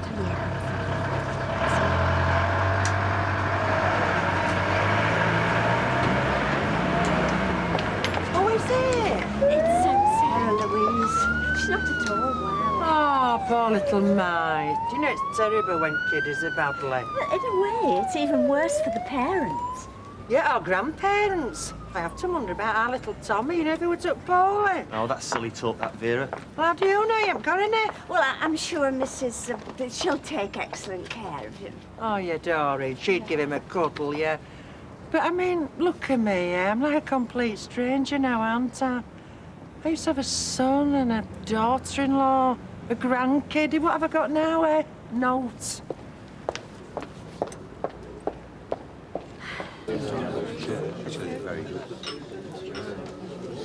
Well, gentlemen? Go over it again. What would it involve exactly to tap into my hidden potential? And mine? To enter at level 1, you'd pay your registration fee and for a demonstration item. plus your starter kit of a further 6 items for onward sale. You're more used to dealing in grocers, aren't you, Derek? Well, once you've recruited at least 8 others and your sales network's established, you'll progress to the next level. I'm a bit too long in the tooth to start at the bottom.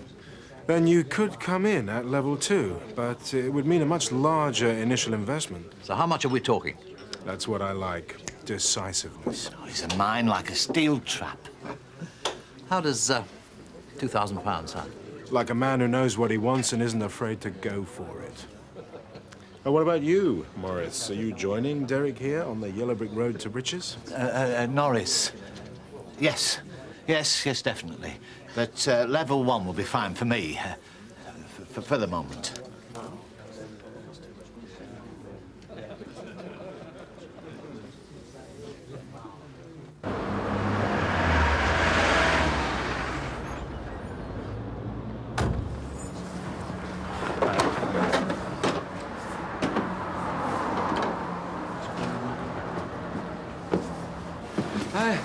All right. How is she? I don't know. She looks terrible. She's okay before.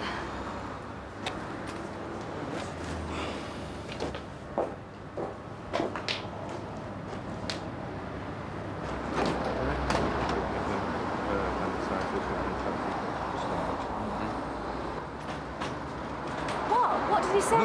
Nothing. Now, come on. Stop worrying. Everything's gonna be all right. It's the finest hospital in the country, this, you know. Must be. I work here. I'm just going to call in now, see if Sally's heard anything. Oh, it's tough on her, poor kid, you know. She feels responsible. Tough on girl. Aye, well, I'll see you. Big hello. Hello. Bye, Reg, you timed that round. Your mother-in-law left not 5 minutes since. And how was the old bat? In fine fettle. I never knew she was so saucy. It's not a word I would have associated with Maud, is she? You got that right. Small bit. Tell Vera she can start on Monday. I knew you'd change your mind. No, let's get one thing straight. If I'm giving Vera a job, it's for her sake. Not because I'm scared of you and your nasty little blackmail threats. Blackmail? No, come on, girl. You got it all wrong, mate. No, you're the one who's got it all wrong. As you will find out to your cost if you ever try to pull a stunt like this again. Clear? Yes, boss. Right. And she definitely said Emily Bishop is cavorting round in a corset with a vicar, did she? Her exact expression was loosening her stays, cock. Same different. What? Oh, now, Sally, any news? Martin said he'll give us a bell if there was any change. All right. Why don't you sit down and put kettle on? No, I'll do that. You stay there before you collapse. I'm all right. You tell her, Kevin. You do look a bit done in, so. But the kids. Look, I'll look after the kids. No, I'll take them across the road with me. Oh, you can't do that. Oh, yes, I can. Listen, kids. Who likes dolly mixtures? Right, see? It seems like you're outnumbered. Right, troops, you get your coats on, and you, lady, bed. Mr. Forrest, cubicle B. Love, how is she? Martin's gone to find out. Well, what happened? She was a lot better this morning, otherwise I wouldn't have left her. I shouldn't have gone. I mean, it's my fault. Oh, not that silly talk, please. It would have happened even if you had been. Well? She's got a ruptured appendix. Which means they're going to have to take her down to theatre now. They're going to operate? Oh, Martin.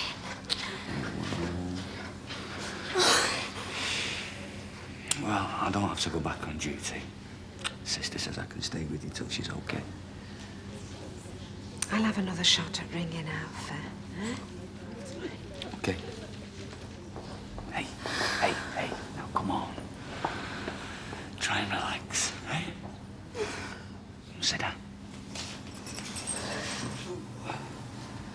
She'll need you when she comes round. So we just sit here and wait? Yep. Certainly looks that way. Unless you want to go out for a breath of fresh air or something. Cup of tea, my help. Read a paper. You go if you want. Well, I don't want, really. Oh, come on, Gail. Hey, don't shut me out. She's my daughter too, you know.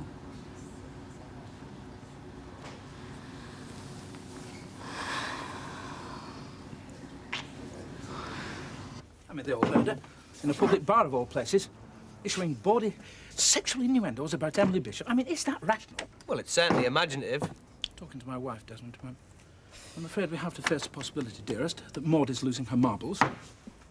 I know exactly what you're up to, Reg Holsworth. What on earth do you mean, dearest? You think if you can make my mother out to be Gaga, you can have that house deal declared null and void. And if that's the only way we can get that house back, the blessed finance company can keep it. What are they doing here? I'm looking after them for the afternoon. Oh, well, is it your responsibility all of a sudden? Sally's worn out. I offered to help. Any more questions? Well, I would have thought that a sweeter shop was the last place to have little children running loose. They won't be. They'll be upstairs with me. Because, you know what we're going to do? We are going to make the biggest, most horriblest, frighteningest plasticine monsters in the whole world. I make the best. Ask Auntie Mavis. She models for them. So I'm supposed to cope here on my own, am I?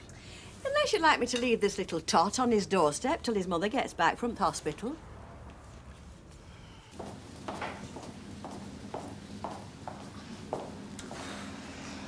Did you get Alpha? Yeah, finally. He's getting a cab over. What? Nobody's told Ivy. Oh, Ivy. All right, then I better bring better buys, haven't I? Yeah. Play it down, Martin. Well, you know what she's like. I can do without her weeping and wailing right now. She's going to be fine, love it, honestly. She's a tough little thing. Yeah. Just like a man. Right, I'm gonna make that call. Martin. Yeah? Don't go. I'll do it. Cheers. Mrs. Walker, cubicle G. She will be all right, won't she? I want the truth, Martin. Not that hospital jargon they teach you. As well as can be expected. Whatever that means. Look, we'll just talk discretion, love, that's all. Just be honest. I'm not a doctor, love. No, but you've been here long enough to know. I mean, you must have seen this before.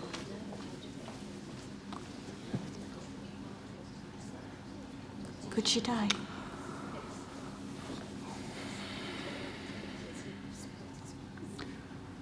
Look, love. It happens. Oh, my God. Oh, come on, look, that's no way to be, is it? Hey. Things can go wrong. Of course they can flaming go wrong. Anything can go wrong, but mostly they don't. Mostly.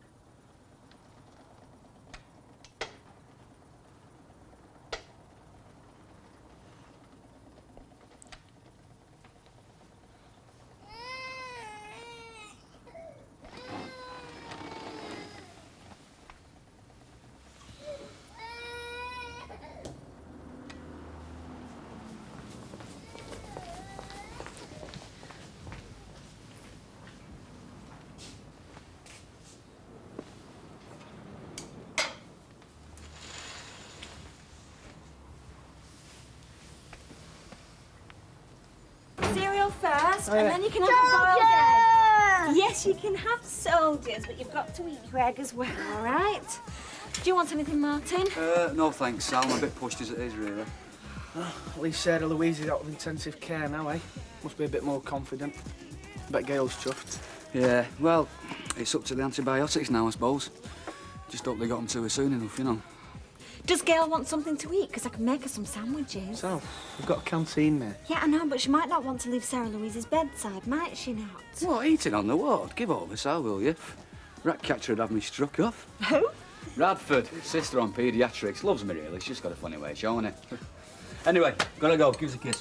Oh, I bet you've not slept, have you? Oh, well, yeah, I got my head down about 5-ish. Then the phone went about 6-ish, and about 7-ish. Gail?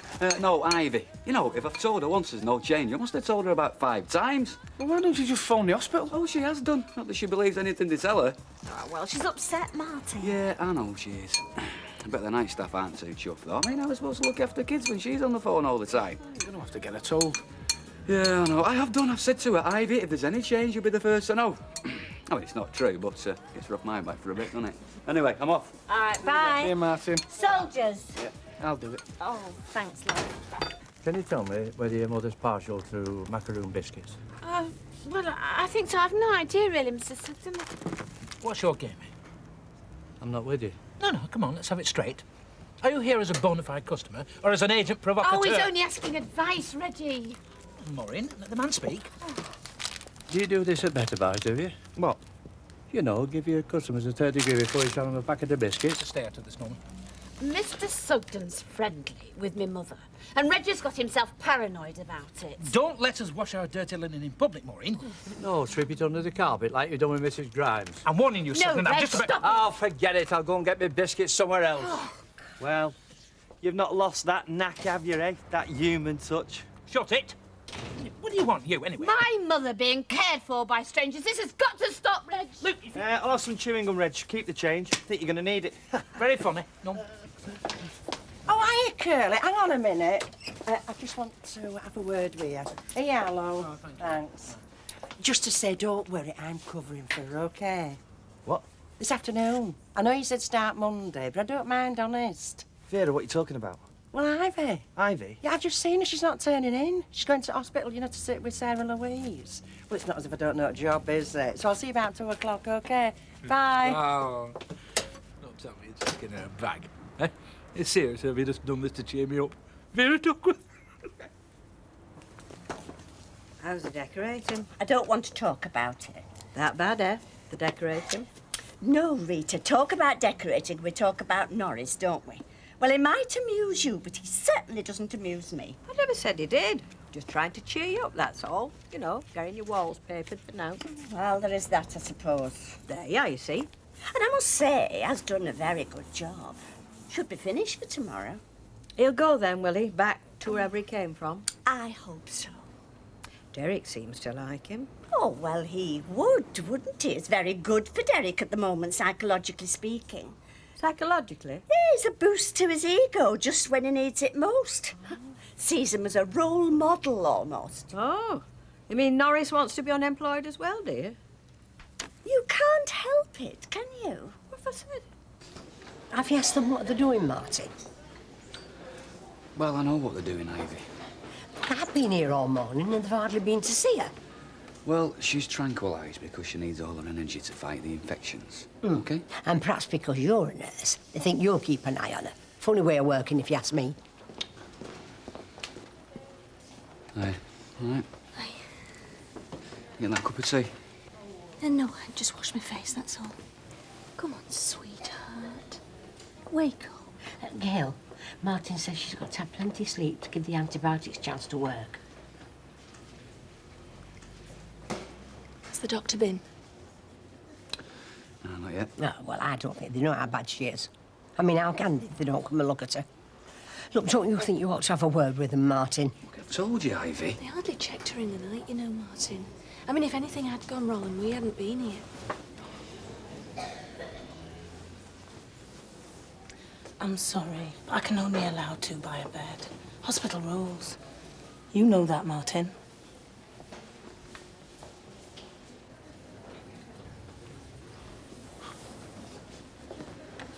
Right, well.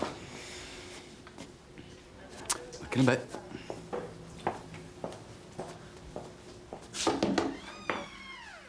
Can I have a word? Certainly.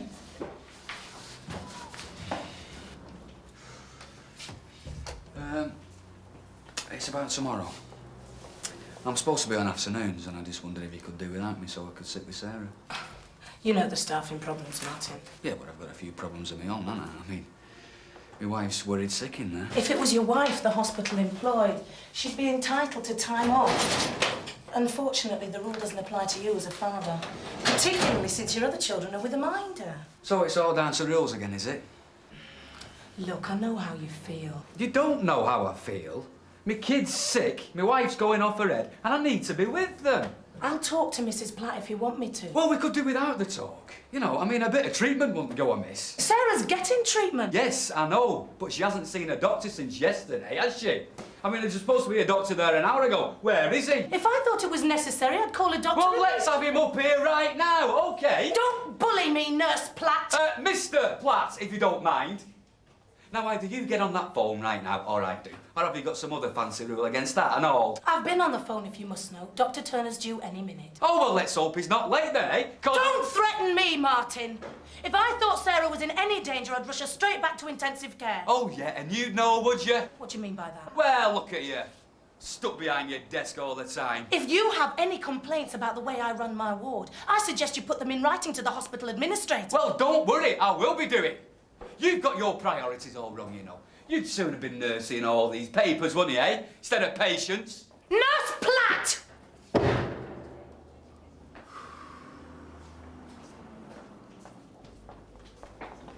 Martin!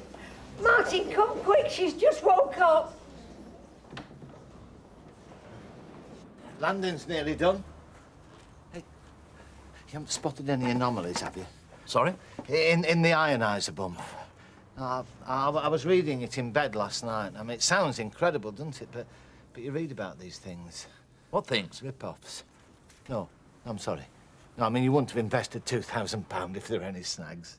Our money's safe, Norris. Provided you understand one thing. There are no snags, no anomalies. Apart from the limitations a man puts on himself. Do we believe in our product? Yes, we do. Do we believe in ourselves? Yes, we do. Do we believe in our ability to make others believe? Yes, we do. Then what does that make us, Norris? Go on, what are we? Investors? No, try again. Salesmen. Evangelists! We believe and we have faith. It's our duty to shout our message from the rooftops. Envirosphere is here to change your life forever. You make it sound even better than the brochure. I'm sorry if I sounded a bit unconfident. No, you're right. We've got to go out there and shout our message from the... Not too soon. Particularly not in Mavis's hearing. Right. Mum's the word, eh? Oh, who's been a sleepy girl then, eh? Oh, bless her. Look, colour's coming back to her cheeks, Gail. Sarah, look who's here. About time, I know. Hey, you've had us worried, you have, you know. She just woke up. Yeah? That's my girl. Do you know what I was doing when you were opening your eyes? I was opening my big mouth. That's what I was doing. Opening my big gob, putting my foot right in it.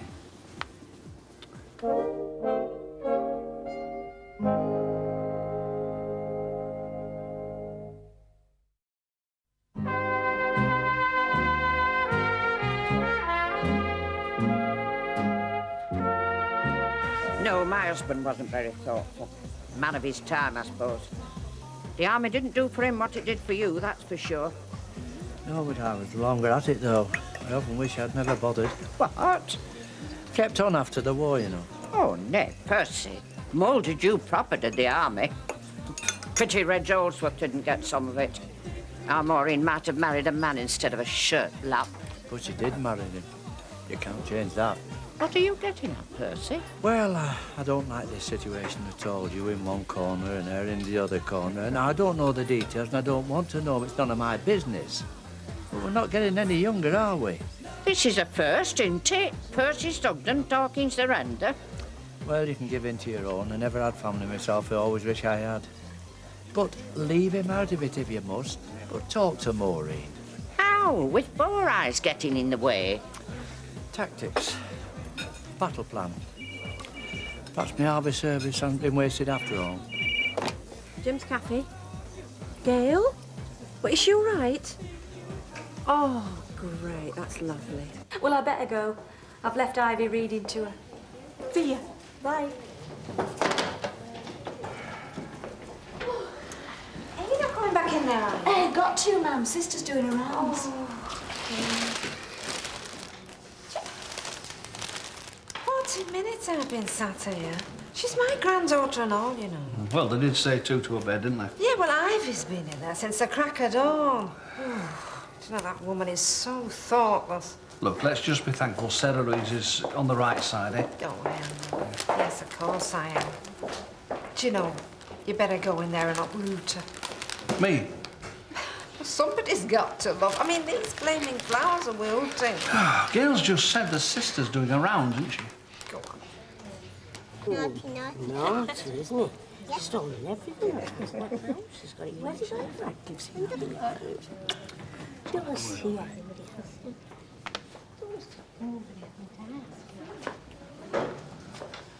Hey, you got a minute? Look, I was right out of order earlier and... Well, I'm sorry. Had your remarks been general, I might have put it down to circumstances. But they were personal, weren't they?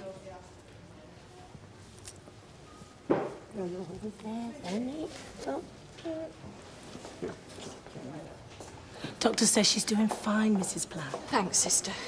Thanks, sister. I noticed she didn't say anything about there being three of us round here this time. Have you had a word? Yeah, I've had a word.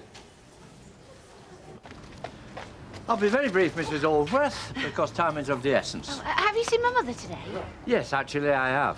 As a matter of fact, it's her I've come to talk to you about. She's not ill, is she? She all right? Oh, yes, she's fine, all right. As a matter of fact, at this moment, she's... Oh, dear.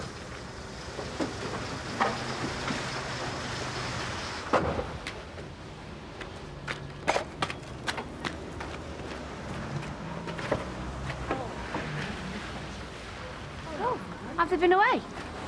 Lake District. Then what were you saying about my mother? Mr. Sugden? Now then, you've been full of mischief all afternoon. If I didn't know better, I'd say you'd been drinking. Camouflage, Emily, to conceal the fact that my knees are knocking together. Oh, dear. Mr. Sugden? Look, if you've got a message from my mother, I want to know. Forget it. I didn't realise my driving terrorised you so much. I'll let you drive in future. Oh, nothing to do with your driving. That's impeccable. Just as everything's impeccable, Emily, about you. Oh, thank you, Bernard. Well, I think a cup of tea's in order, don't you? No. I've got something I must say first. Desperate to say it every day of the holiday. So many times I nearly said it only to... Emily, I cherish every minute spent in your company. And I wondered if, well...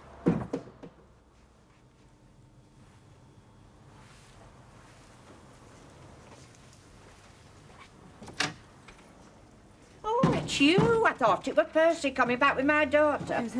Excuse me. What were you saying, Bernard? You were wondering... Oh, yes. Yes. I was wondering, Emily, if... I saw your car. Welcome home, Mrs. Bishop. Reverend. Well, don't stand here in the draft. Come through and tell us about your holiday. I've got Mrs. Grimes in here. Did you see her? Oh, what did she say? Well, I didn't have a lot of time, you see, because I saw them Percy. No, don't worry about it. Norris papered that living room in no time at all, didn't he, Mavis? Far better than I could have done. You know, the more he does for you, the harder it'll be to throw him out. Why should we throw him out? Well, he can't stay indefinitely, Derek. Mavis, Norris sought me out. I can't take him part way along the road to enlightenment and then desert him. No, he hangs on your every word, I know. Does he? Yes, he does, actually. Touching in a way. I talk, he listens. But more than that, he appreciates it. Met his guru, eh? Well, I can see where that's good for Derek's ego, but I fail to see how it helps you two financially. I'm sorry, but you're being negative. No, it shouldn't be negative, Derek. Talk's negative. Only if it's to no purpose. Well, he doesn't work as far as I can make out. What happens when he can't pay his rent? Well, we haven't taken him in as a lodger, Rita. Well, what then? A decorator who likes to listen to Derek talk? Well, I've said enough. I'll see you two tomorrow. You see, that's what the gossips are saying, isn't it? You're unemployed, so we're reduced to taking in lodgers. Not like that, Mavis. Well, I refuse to live under that stigma. Mavis. People sniping and sniggering and equating us with the Duckworths. No, he'll have to go, Derek. Norris will have to go. No, Mavis. Things are not what they seem. I'm going to make you proud. Watch me. I take a dim view of this, Maureen, I really do. Shop full of customers and you're outside conspiring with Percy, so... We were only talking, not eloping. I'm sorry I told you now. And what part is he going to play in all this? The honest broker? Look, we've got to talk, the three of us. You, Percy, and your mother? No, you, me and my mother. We have talked, Maureen. She did you down, didn't she? She did me down. Both of us. I worry too, you know, what this is doing to us. Just wish I could find it in my heart to forgive her, or her to forgive me. You're dicing with death, I see. It's become a way of life, Jack.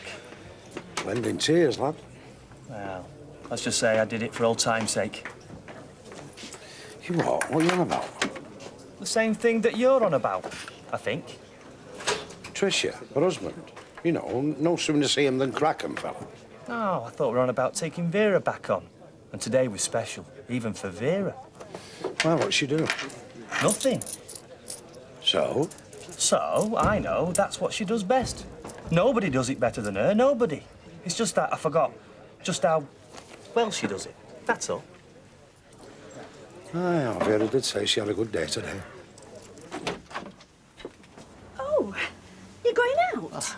I've earned myself a shandy. I've worked up a thirst. Yes, I'm sure you have all that paint and wallpaper paste. Oh, no. No, I finished decorating ages ago. No, this was Stratford. All that lifting and carrying we did. Stratford? Yes, me and Derek. I ran him there in my car. I'll see you later. Hello, Mavis. What's all this? The future. Envirosphere is here to change your life forever. Our life, Mavis. You're looking at Envirosphere's latest recruit to its distribution network. You mean you've got a job? Oh, Derek, that's marvellous. Why didn't you tell me? What will you be selling? Home environment products. Well, you've been very secretive about it. I didn't even know you'd applied for anything. Because I didn't apply. Not as such. If it's the salary you're ashamed of, well, not many firms pay much to start with. There's no salary either, I'm afraid. As such. Derek, you keep saying as such. I think you'd better explain. Aye, I called in for half an hour after tea. Sarah was asleep, but Gail and Martin were there. What about Ivy? Oh, don't start. Well, Ivy said she'd been there best part of the day. Oh, she has. I'm surprised she wasn't still there when you went. Look, you heard Don, she weren't there. You must have found a spanner to fit her. Look, I'm not going to get involved, Alf. I'll leave it to you. See you, Don. Look, that man has been very, very poorly. As long as somebody were, it doesn't matter who was there. Hey, how's your granddaughter? Well, touch and go for a while, but I think she's all right now. I'm glad. Yeah. So, what are we doing? Well, I thought we'd have a few in here, then go back to my place. I thought you had a fella stopping. Yeah, well, Andy, but if he's in, I'll just kick him out. Andy? Not the blonde-haired lad at the supermarket? Yeah, do you know him? Oh, he's dead nice, him. Packed me bag one day last week, do you remember? No. Oh, good-looking lad. Nice smile. I've got the right one, haven't I? Yeah. Look, I tell you what, let's skip going back to my place. How does an Indian grab you? I was in hospital as a kid, you know. They thought I were gone now. Oh, please don't talk about illness, Raquel. I'm not in the mood. No, it's a funny story, this. Stop me if I've told you, won't you? Told me what? About the priest that they brought to see me. Well, they say laughter's best medicine, don't they? Oh, we did laugh. You know what's his name? Priest. You never guessed what it was. No, I do. Evans. Evans. Yeah, that's good. Oh, I've told you before, do you know, I keep repeating myself, mate. You should have said. Home environment products. What do you know about them? What? Nothing. Don't tell me. Well, I'm here to alter all that.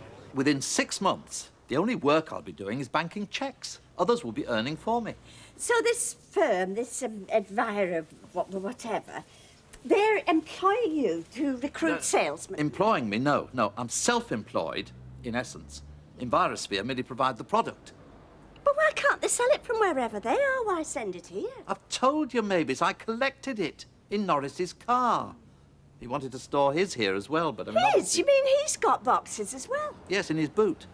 Look, Mavis, it's a simple enough system. The more people I recruit, the more I sell. And each time a downliner makes a sale, I get a percentage. A downliner? Yes, those I've recruited. Well, what if they don't sell anything? Oh, don't you be negative too, Mavis. Of course they will. I wouldn't have bought all this if I hadn't thought... You bought it? Yes, as an investment. How much? Look, within 6 months... How much, Derek? £2,000. But as I say, within 6 months... £2,000? I bought in at a higher level. Well, you wouldn't want me to start at the bottom, would you now?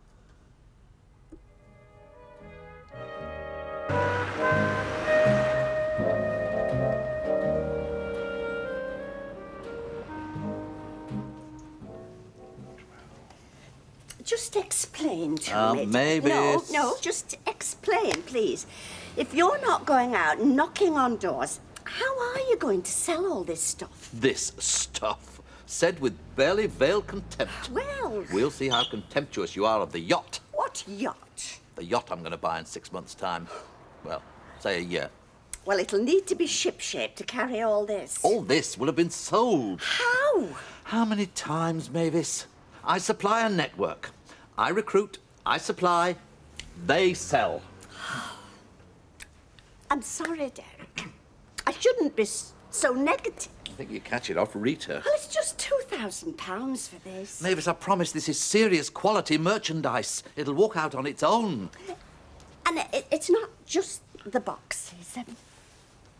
Does Norris have to stay? It just seems forever since it was just you and me together in our nest. I know. I think Harry just said, what about me? Oh, and Harry. I won't forget Harry. Mavis, trust me. Once the network's in place, these boxes will walk out on their own. Quicker than you can say, knife, I'll bank the checks, and then it's yo-ho-ho, my heart is. And Norris? Oh, he'll sail over the horizon in a yacht of his own. Or perhaps a pedalo would suit our Norris better. When's Mummy coming? Well, I don't know. She's got to work, but she'll make sure she gets here. Is Nicky coming? He's at school. Anyway, you gave him a load of crushed grapes yesterday, didn't you? I don't think he'll come after that sort of treatment. What are you doing with that tray? What's been left? I'm taking it away. It's bad enough you spending half your time by this bed without you doing kitchen work as well. If an auxiliary's left it, then send for an auxiliary. Hiya. Hello. You're gonna love it here. Right, well, I'll see you, tough guy. You're doing great. Are you warm? Oh, the one Auntie Gilda knitted. Oh, God. Don't let it catch in your spokes. Well, you know what dripping taps are like? Leave them and they get worse. Well, can't you do it yourself? Well, I could, and if it was my house, I would. Well, what kind of attitude's that? Look, do I complain about the flaking paint, the rotting window frame, the damp? It's a damn good flat, is that, you know? Well, did I say it wasn't? I just want my tap fixing. And what else do we do? Dust around your potted plant? Look, Reg, it's not my flat, and I'm not touching the plumbing like I'm not touching the electrics. I'm not qualified, and if I make a cock-up, you'll be the first to jump down my throat. Now, there's the key. Please, fix my tap. Why is not a good word, Norris. Why not? It's an aggressive word. If the lady of the house says, I'm really not sure, and you come back with, why? It puts her on the back foot. She has to think defensively, find reasons why. It's not a happy atmosphere for a relaxed sales performance. Oh, I see. If, however, is a good word. Why if? Why not? Well, if she says I'm not sure, why would you say if? No, you say, if I let you think about it, I can call again tomorrow. I could say, why don't you think about it and I'll call again tomorrow? And don't be nervous. Nervousness communicates. quite excited, actually. Oh, and the other rule is, don't lose heart. It's inevitable that we're not going to sell the same amount as each other day by day, so if one of us sells more, you're not to be negative about it. And above all, don't get jealous. That's not in my nature. No, selling's an art, and my technique has been honed over many years. It's the same if I'm selling Christmas novelties or Concords. Have you sold Concords? If I had, there'd be a lot more in the world. No, I've been wondering about writing a book. Oh, yeah.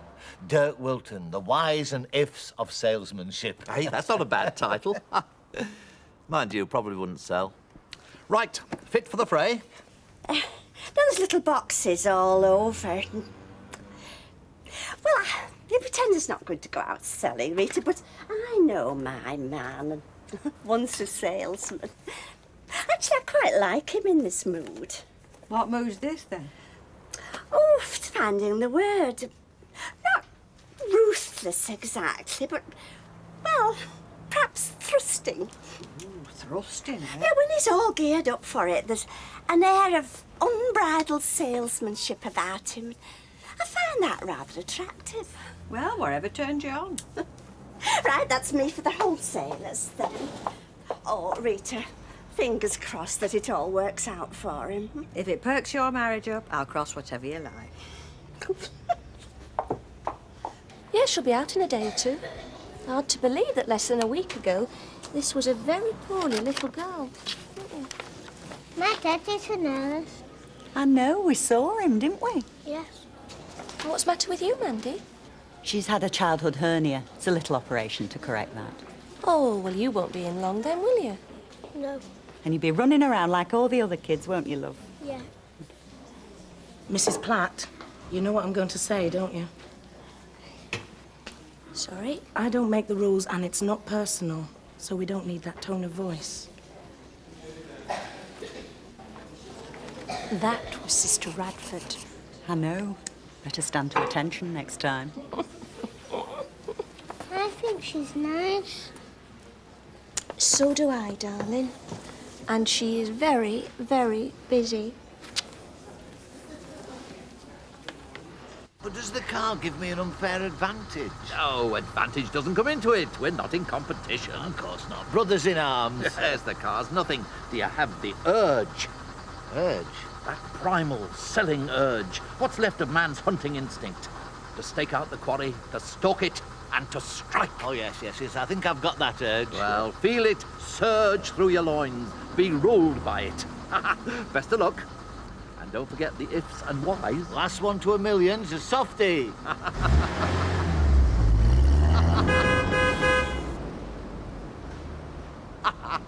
You know what I'm talking about, don't you? You feel it. That surging, selling urge. I don't think poor old Norris has got it. He's got a car, though, hasn't he? Beep, beep. Thanks very much, girls. Ta-ra. Good morning, Rita. Morning, Derek. Not a bad morning, is it? If you like that sort of thing. And Mavis at the wholesalers, am I right? That is right. Good, because while she's away, I have something here that you might be interested in. Oh, dear. You're not feeling unbridled, are you? Did you manage it? Oh, all that fuss over a dripping tap. I'll have to buy a plumber's wrench now. Oh, what's one of them? Only technical, don't worry your head. Oh, you know all about plumbing, waterbed, man. Do you know, I ought to sell that flat. Oh, because of a dripping tap? No, That's not just like the ancient Italians that chuck gold plates out sooner than wash them up. Ah, but it's a potential millstone. One tap. Yeah, and the rest. I mean, Barlow, he said it. Needs paint, rotted frames, winter be winter it gets worse, and who pays? Me, Muggins. Well, who'd buy it? Well, he might. Barlow. Would you want it? Well, you never know, do you? It's none too bright, is it? He's a teacher, he's head of department. My point precisely.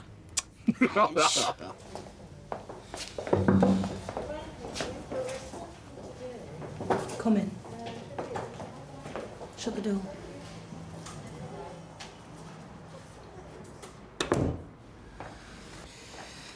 I think we need to be clear about what's going on here.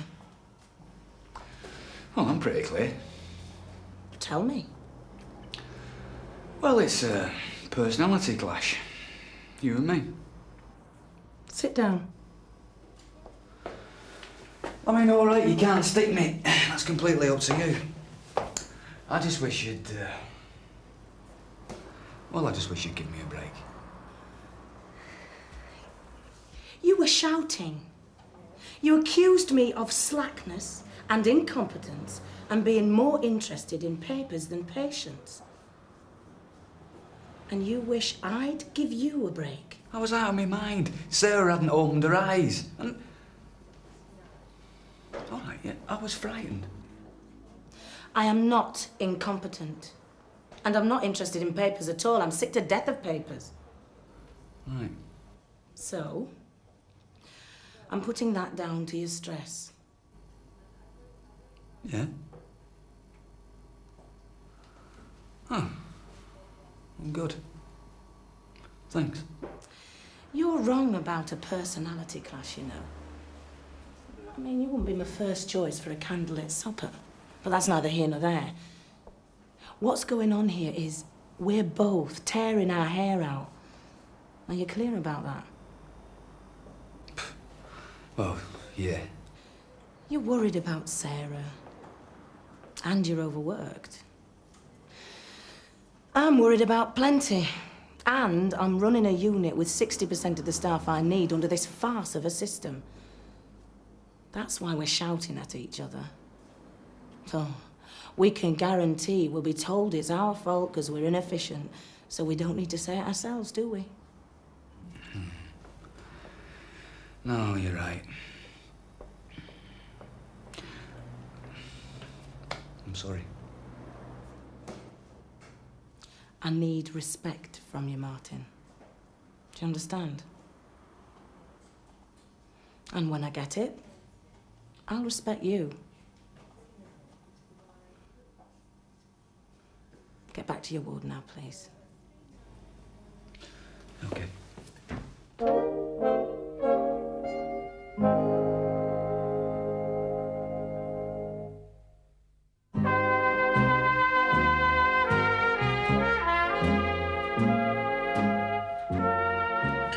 Starting back at the Legion tonight. Barmaid, Yep, money good? it's a job. Bit of a come down, innit? Mm. Life is like that, there's love in it. You had your own pub, I had my own business. Look where we end up. I don't think I've ended quite. Never say die till you're dead. Hey, I didn't know you had your own business. Domestic cleaning contractor. Oh, you wind around, yeah, I heard. I look upon that as me yuppie days, you know. Mind you, it were all self in them days. Does you know harm to realise there is more to life than money? Oh, such as? Now, you see, you think I'm going to say sex and booze, don't you? Like some tired old comic. It'd be refreshing if you didn't. Yeah, well, there is more to life, isn't there? Like your beauty and your children, good books, love, human kindness. What's the punchline? There's no punchline. You see, as soon as I mentioned the finer points, right away, you think it's a gag, don't you? Oh, Jack, please talk about the finer points. Honest, a bit of decent conversation for once. I'd love it. Wouldn't we all? Well, go on then. What? Talk about the good things, the important things in life. I just did. Well, there are some good things, aren't there? Like little children and nature and stuff. What more do you want me to say? Nothing. I think I'll have another drink, Jack. We walked a lot, we talked, and generally had, in Bernard's words, an impeccable time. That was his word for the holiday, impeccable. Where did you go? The Lake District. Oh. Very, very nice. And we went on the Settle Carlisle, which is so spectacular. Did you stay in a guest house or a hotel? Guest house. Oh, well, what was your room like? Not impeccable, but nice enough. I didn't spend much time in it. There was so much to do. And Bernard's room? Was Bernard's room nice? Well, I never saw it, but I'm sure he'd have said if it wasn't. Anyway, a moustache. Bye. See you, Bye-bye. bye-bye, love. Talk about transparent, you. What? Why didn't you just come out with it and say, did you sleep together? Rita! Well, honestly. And Bernard's? Was Bernard's room nice? That's some mind you've got in that head of yours. Only you would put Emily in the same breath as a bed and a vicar. Oh, Rita, that's completely unfair. Nothing was further from my mind. You didn't ask one question about the Lake District. Just what was the inside of the bedrooms like? I was interested. Well, rest assured, they didn't. And they wouldn't. And without a helping hand from the Archangel Gabriel, they probably couldn't. Oh, maybe you're back. Hello, Derek. There we are, all done and dusted. Clean air, pure water. Your flat is now as fresh as a mountain meadow. Pity I'm not a goat. What are you talking about? You are standing opposite the first enlightened recipient of Envirosphere's Weatherfield marketing arm. Oh, you've not been selling to Rita. Rita was only too keen, weren't you, Rita? And who wouldn't be? We're talking life enhancement here. You shouldn't force it on friends and neighbours. It's not fair. Give her her money back. I didn't pay anything. No, it's on free trial. Honestly, what kind of support is that? Well... Thank you very much. Now, I fitted the water filter and the ionizer's in the bedroom where you showed me. Right. Really, with wives like you, who needs enemies? But I must be off now. See ya. Bye. I apologise on his behalf. Oh, no. I wouldn't have agreed if Aunt wanted it. And you weren't just taking pity? No, of course I weren't. Of course I weren't. What did he mean in the bedroom where you showed me? Oh, yes, I shut the shop for a few minutes. You know, so I could show him where to put it. So you and Derek were in your bedroom together? Yes, but it wasn't impeccable.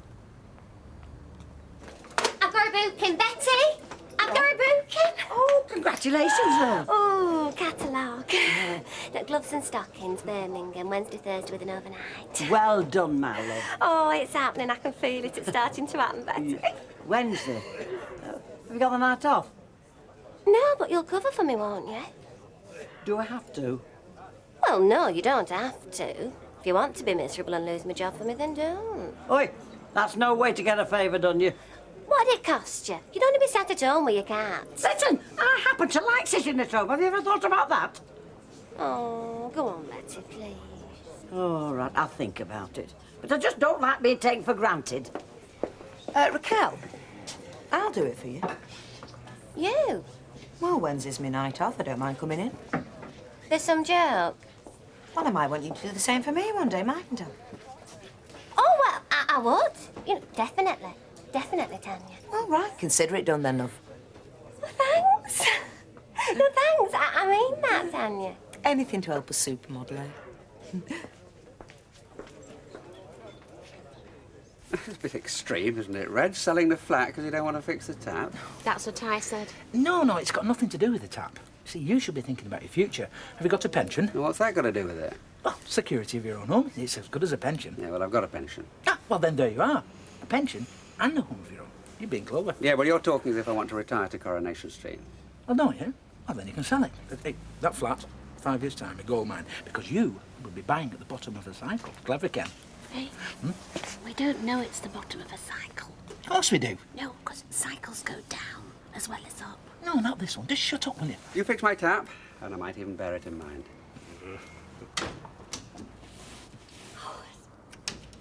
Derek, you must promise me, friends and neighbours, they should be inviolate. Neighbours, I promise you this. I won't sell to anyone who doesn't want me to. Well, did Rita seriously? She was desperate for it, Mavis. And you don't realise the significance. That was the first sale, or as good as sale, by Norris or myself. It's broken the ice. It's going to give Norris enormous encouragement. Oh, that sounds like him now. But, you know, you can be very forceful. I mean, sometimes I wonder if you know your own force. Force? No. Persuasion? Yes. I'm not sure there's a difference. Of course there is. Hello? Oh, be nice to him, Mavis. He's probably had a miserable day. Aha! Home is the salesman, home for his tea. Hello. Hello, Miss. How did you get along, then? Well, not too bad, all things considered. Well, chin up, because the ice is well and truly broken. I have a water filter and an ionizer humidifier installed not 20 yards from here. Really? Well done, good news. I don't think my day's been entirely wasted either. Splendid. No, 3 positive sales, 4 on a week's trial and a lot of serious interest. I think we're in business, Derek, old chap. Hey, Des. How about me and you having a mucking out on town? Oh, married man, me, Vera. Yeah. Well, as good as Raquel. Oh, is that a proposal? No, just say yes. Vera's half serious. Oh, we're very close, me and Des, and well, I trust him absolutely, so if you should want to take him out, it's fine by me. And me, there's a quid towards it. Oh, look, he's going all bashful. Where's it to be then, eh? Club or chip shop? Oh, saved by the bell. How are you, Des, my lad? All right, yeah, what you doing here? Just passing. I thought I might find you here. Who are your friends? Let me buy them a drink. Ah, Jack Duckworth. Nice to meet you, Cock. Vera Duckworth, my boss, Alex Christie. I think you've met Raquel. Ah, pleased to meet you. Hey, how about you coming with us? We're thinking about going out on town, me and Des. Oh, that's very, very kind of you. I am a bit pushed for time at the moment. Well, we go to bingo Tuesdays. And this is Tanya Pooley. Tanya, my boss, Alex. Delighted to meet you. Hello. Would you be so kind as to serve us all a few drinks? Oh. Mine's a large whiskey. Oh, well, I'll have the same. What are you doing here? If you don't answer the phone, how else are we going to talk? I'll see you in the flat as soon as we've finished. Right, Jack, what are you having? I'll have a double with you, Alec. Very nice. And a large whiskey for my friend. Oh. Also going to become progressively colder over the next... I mean, for a moment today, she seemed all right. Called me into her office. We're all in it together, Martin. Do our best despite her bottom lid. Don't let them grind you down. And the next minute, she's having a go at me for having a laugh with a parent. Mm-hmm. She had a go at me for sitting on Sarah Louise's bed. I mean, there must be a human being underneath it all. It's just that she won't let anybody see it. Mm-hmm. Yeah, well, you're home now, so let's forget it, eh? Yeah. Hey, I've got a whole night at home at last. What's making the most of it? No, not really. The depressing thing is, I'm glad you said that. Well, that's marriage for you, kid. Is he a Coco? We've got to set some ground rules, Tanya. OK, you're fed up about Amsterdam. Some would say you're entitled. But if you don't answer the phone, how am I going to make it up to you? Answer the phone! Scream at me, swear at me, but talk, will you? I didn't feel like talking. I didn't even want to think about you. Then how do I make it up to you? I'm not sure this flat's a good idea. I mean, it seemed great when we talked about it, but now I'm here. I just feel cheap. I mean, it's classic, isn't it? Set up in a flat by a dirty old man. Thanks very much. You know it's not like that. I know you won't leave Val. Just give me time. Oh, give me time. How often have I heard you say that? It's not me you're interested in. It's keeping a woman in a flat. That could be anyone.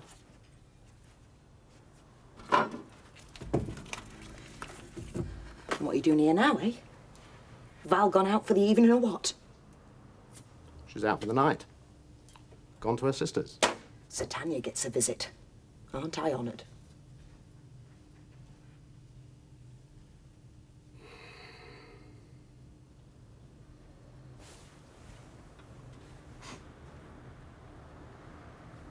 You know I love you.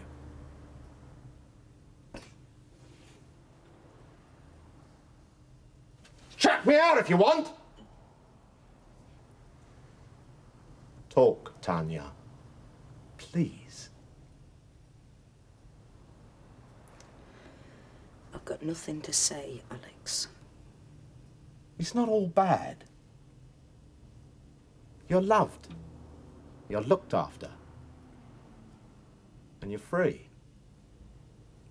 Free for what? Whatever. I'm a kept woman. It's not like that, Tanya. You know it's not.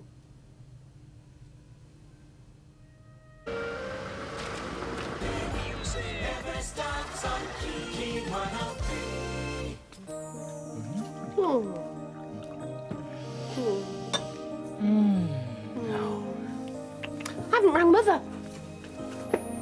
It says here that 90% of all sales are clinched in the first 10 seconds. Oh, yes. People's first impressions are most important. Don't you mean the decision-makers' first impressions, Derek? I beg your pardon. Decision-makers. Leads. How did it go? The key to a sale... is the lead. Make the connection. Follow the lead. The key to the sale... is the lead. So, we know what we're going to do today? Yeah, I think so. I follow up the leads I made on the telephone. And I follow up mine. Quite simple, really. We both know our target areas. All we have to do is go out there and do it. Oh, you're leaving, Mavis? Excuse me, Norris. Did I hear you talking about leave? Hmm? Oh, no, leads. We have to follow up our leads. When is it going to leave? We have to get our campaign launched first. Well, it's been here for 12 days. It can't stay forever. Not now, Mavis, please. This is our gearing up time. If we don't get in the right frame of mind now, it's impossible to close deals later on. The day's wasted. Well, there's only one deal you should be thinking about closing in this house, Derek, and I think you know what that is. Problem? Oh, just a minor breakdown in rapport skills. Nothing to worry about. I'm sorry I'm late, Rita. That's all right. I was just telling Emily about me dehumidifier. Oh, really? Yes, it sounds very interesting. I didn't realise those leaflets were from Derek. What leaflets? Through the door. I got them yesterday. Oh, I'm sorry, Emily. I didn't realise. No, I've been thinking for some time about a water filter. You hear all sorts of stories about pollution. Well, Derek's your man. It's a far cry from the old days. Bernard was saying he used to drink the stream water in the Lake District. Well, perhaps he'd like Derek to call round. Well, he's in temporary accommodation at the moment. I'll mention it, though, if you like. All right, Emily. Yeah. Bye for now, anyway. We'll see you, Emily. Bye. Ta-ra, love. I wish you wouldn't advertise everything. Well, I'm only trying to drum up business for him. Anyway, everybody on the street will know by now with them leaflets. I take it you've not had one. Oh, it's so humiliating. How's the selling going? Oh, you don't just go out selling, no. You've got to chant all sorts of mumbo-jumbo to gear yourself up and get in the mood. Does it work?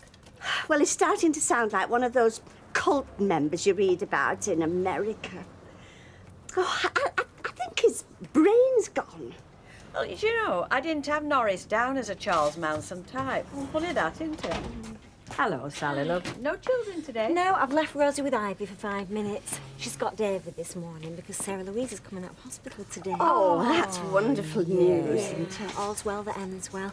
By the way, Mavis, somebody was telling me that your Derek's behind all these leaflets that we've been getting. Is that true?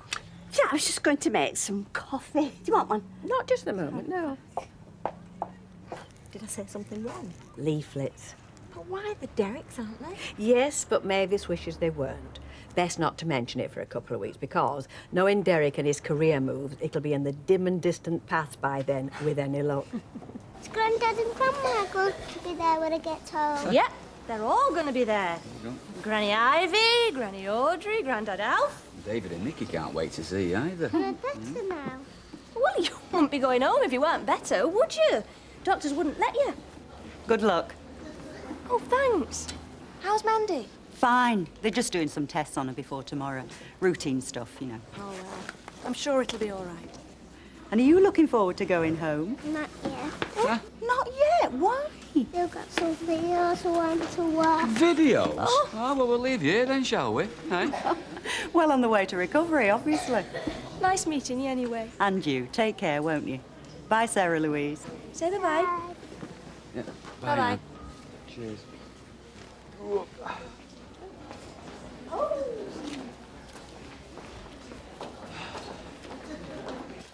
You've not forgotten I'm off this afternoon, have you, Betsy? No, you're all right, love. Right. Off where? Oh, modelling assignment. Birmingham. Swimwear, is it? Do you know, you're so predictable, John. What then? I've told you, Tam. I do extremities. Gloves, shoes, stockings. A catalogue. And not one of them catalogues you're thinking of neither. Not very glamorous, is it? Well, I'm not looking for glamour. I mean, you're here today, gone tomorrow if you go for that. No, it's Tony's placing me in the less volatile side of the business. Nobody wants last year's face, do they? Exactly. Oh, I don't know. What about her from the Avengers, eh? Been around 30 years and a cracker. There's more to selling clothes and appealing to men's lust, Jack. Yeah, well, you tell him, Tanya. Well, you ask any bloke what he wouldn't do for an evening out with her. It's not blokes Raquel's selling to, it's women. You're ganging up on me, you two, aren't you? There's one sister supporting another. Oi, this is Big Sister speaking, Duckworth. Get down that cellar, there's a barrel wants changing. Yes, love. Do you know, it's not often that you meet an outsider who understands the business. Not just a pretty face, am I? Oh, by the way, thanks for covering for me. Oh, it's a pleasure. Let's hope it's a productive time, eh? Hello, everyone. Oh, she looks very well. Just close your eyes. Oh, now. Close your eyes tight. What do you say, eh? I'm just thinking how lucky we are. I mean, some of the stories here, children who never come out of hospital.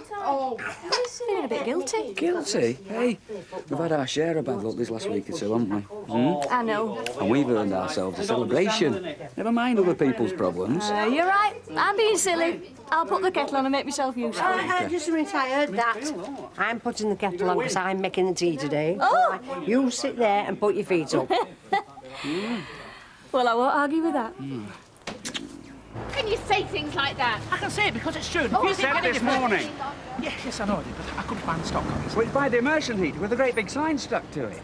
Well, what's that tap on top of the landing? The gas. Look, you sure you know what you're doing? Yes, perfect. All right, look, I'll make things easy for you, OK? I'll turn the water off and drain the hot tank. All you've got to do is change the washer. I swear, Ken, this morning, honestly. Maureen. Better. I will, Ken, honestly, I promise. Maureen, where are you going? I'm going to see if my mother's still alive. No, Maureen, don't do that. It's minor domestic problem. Yeah, well, if you don't sort out my minor domestic problem today, you can not only forget about selling the flat, you can forget about next month's rent as well, and don't think I'm bluffing, because I'm not. No, Ken, you don't have...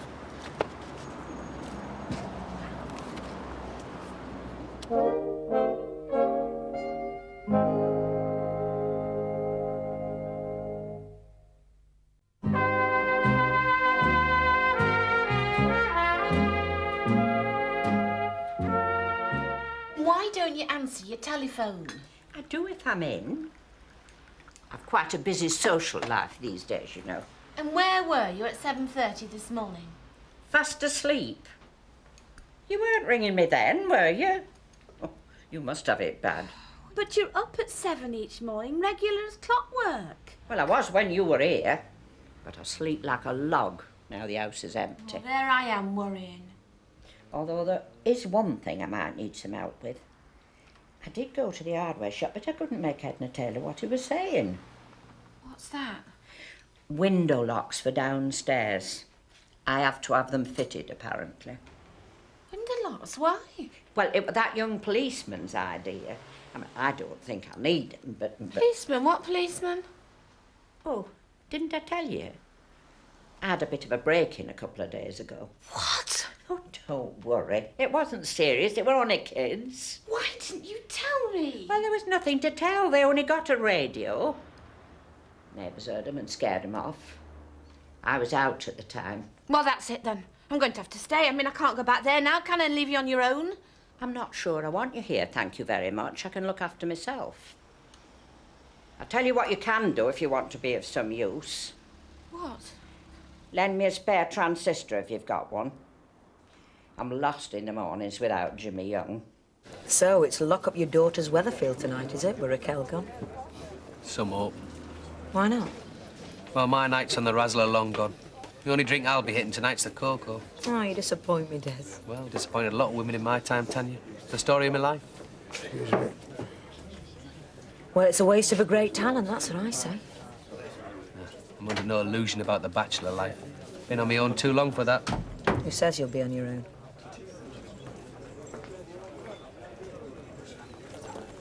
Good afternoon, madam.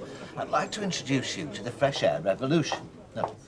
Oh, Mrs. Wilton, have you seen Derek? Not since breakfast, no.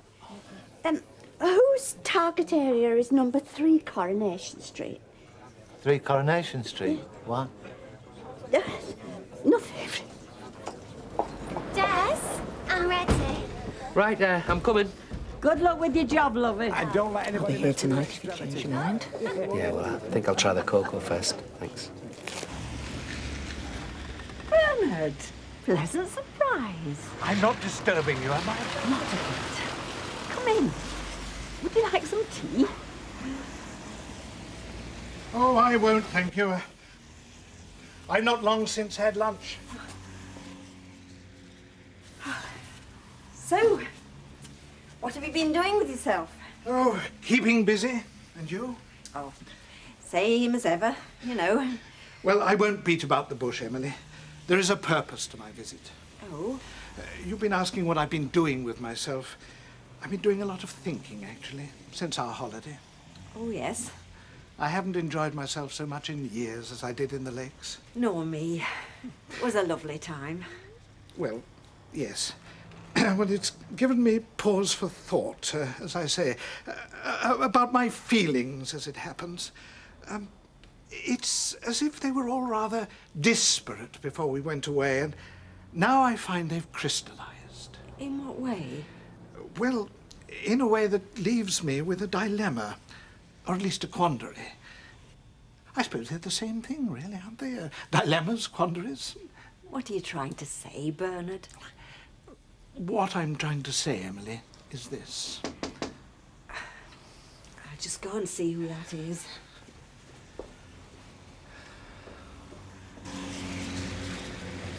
Coronation Street. Mrs. Bishop. Yes? Good afternoon. I'd like to introduce you to the Clean Air Revolution. Stop his tap dripping. I nearly cracked the porcelain in half losing that thing. The thing is, Red, she doesn't understand how dangerous it is being on her own. Oh, Maureen, you're blowing this burglary up out of all proportion. I am not. You hear every day about how pensioners are being assaulted for just a few pounds because they're so trusting. They open the doors to everybody. Ah, including finance houses. Oh. Do you know, I think, too, making this up, it's a ploy to make you feel guilty to get you back. Well, for your information, Red, she told me that she never tells me anything because you think that she's trying to drive us apart. No, and isn't she? I think we should move back in. I'm going to pretend I didn't hear that, Maureen. Now, I'm going to take Jimmy McDonald's range back, and when I come back, it will be as if those words had never been spoken, right? But what if anything's happened to her? Nothing has happened to her. And if the yobs of the estate were joyriding a wheelchair around Albert Park, I couldn't care less, me. We are staying put! Really, Mr. Cole, couldn't you come back a little later? A little later, Mrs. Bishop. Do you realise those 3 words have done more to damage this planet than anything else? It's a race against time, a race for survival. If you add up all those 3 little minutes, we will face the abyss. Now, if I just plug it in here and switch it on... Oh, well, it must be the plug. I tell you what, I'll take it through to the kitchen. Get out of your hair for a few minutes. I am sorry about this, Bernard. No, it's not your fault. You mustn't let him bully you into anything, you know. Oh, never mind all that. You were saying... Yes, I was saying... My feelings are very much... What does Stanley have, Mrs. Bishop? Oh, really? No, I haven't. Have you? I'm sorry. Well, I'll just pop across the road and get one. Be quick about it, for heaven's sake. Oh, I won't be a tick. Honestly. This is turning out to be far more difficult than I imagined. Oh, no, please, go on. Emily, I fear I must draw a line under our friendship. What? It's my feelings for you, you see. Why? They're too strong. I'm no longer in control of them as I once was. I'm sorry. Bernard, please. It's no good, Emily. I've seen far too many friendships in which one person has a higher expectation than the other. It only leads to unhappiness. I'll say goodbye. Bernard. You've got it bad. Twice in 2 days. You complaining? Here. Present for you. And what have I done to deserve that, then? I don't think you need to do anything, do you? Don't open it for me, Alex, all right? Why? Because I've got to be at work in 10 minutes. Oh, come on, you can be late for once. I'm sorry, it's my job. Besides, we're short-staffed tonight. Half an hour isn't going to make any difference. It's to me. We can have that another time. Look, I came round specially. And I'm happy to see you, but I can't just drop everything every time you turn up. Unless, of course, you turned up for good. So when? Tonight? No way. Not twice in 1 week. Oh, well, it'll have to wait then. Come on. 5 minutes. You know I'm not partial to fast food, Alex. You're very demanding all of a sudden. Trade me in for a doormat then. There's plenty of them out there. Hey. Hey. Soon? Soon as you like. Only not now. I have got to get ready for work. Minx. That's why you like me.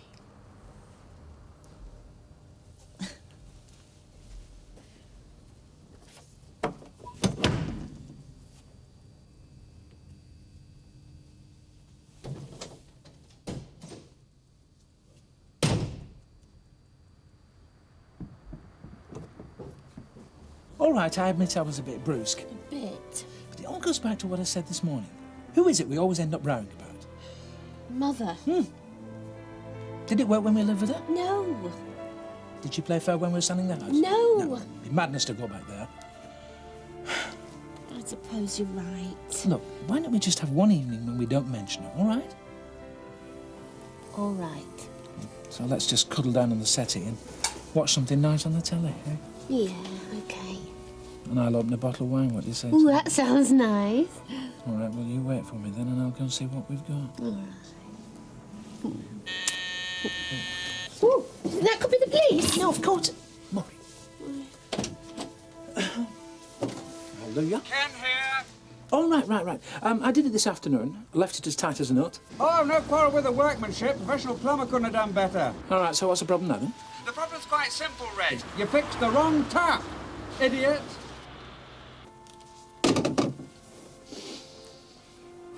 Bye, love, thank you. Here. Evening. So, what happened to the cocoa? Oh, it's still there, waiting for me till I get back. Just got fed up with my own company. Thought I'd pop out for an hour. So Raquel got off all right then, yeah? Yeah, I've just spoke to her. She's popped out for a pizza with some of the other girls. Do you never worry what she might get up to? No, we trust each other. Anyway, I don't own her. So, you got the phone call over with and you thought you'd pop out for some excitement? Yeah. Well, I hardly call popping into the Rovers for a chat excitement. Depends who you're talking to, doesn't it? Yeah. I'll get you a drink. Don't go away.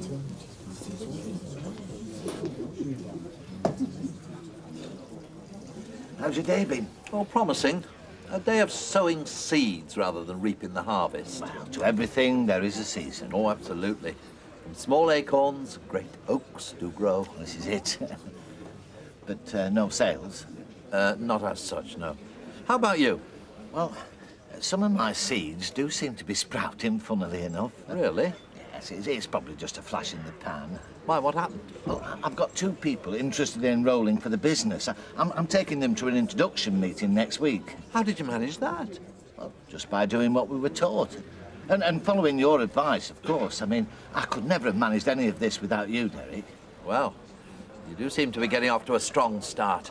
Probably just beginner's luck. It'll be you having all the success from now on, you see. I mean, after all, you are the maestro in this field. Where you lead, we follow. I always suspected you liked playing with fire. Now I know. Who's playing with fire? Oh, come on, Des. You didn't just come in here for a natter, did you? No? No. You came in to see how close you could get to the flame without getting your wings burnt. Is that right? A quick flirt with me across the bar, then home on your own. All the excitement and none of the guilt. Maybe. No harm in that, is there? Not unless you want there to be. How do you mean? Oh, come on, Des, you're the gambling man. Don't they sometimes put an extra bullet in the gun in Russian roulette? To make it more interesting, like? Excuse me. What are you suggesting? Well, flirting in the Rovers is all very well. We can't exactly get carried away in here, can we? It's just as well, isn't it? Whereas, if you were to take me out for a meal afterwards, on our own. Yeah, well, that's a bit near the flame for me. Anyway, I'm not hungry. Right. Suit yourself.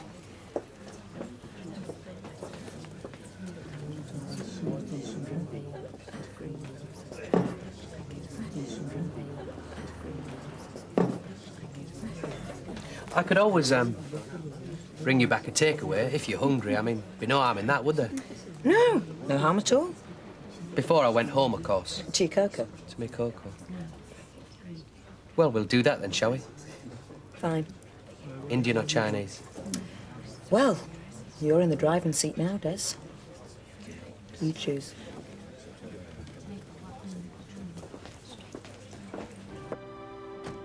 I'll drain the system down for you. If I'd left it alone, I'd have seen which tap were leaking. Oh, look very cosy there, my love. Have you been waiting for me, eh? I love you, Maureen. And when we're alone like this, there's nowhere in the world I'd rather be. What do you say to that, my precious? I think if she's having her window locks put in, we should have the doors deadlocked at the same time. Come in. One takeaway.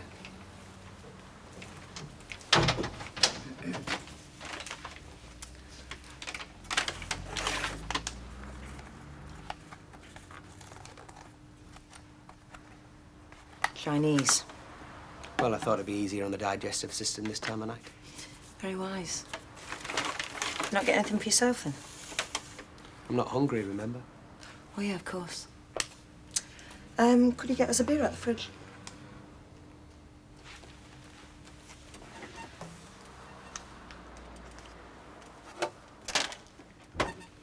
Well, well.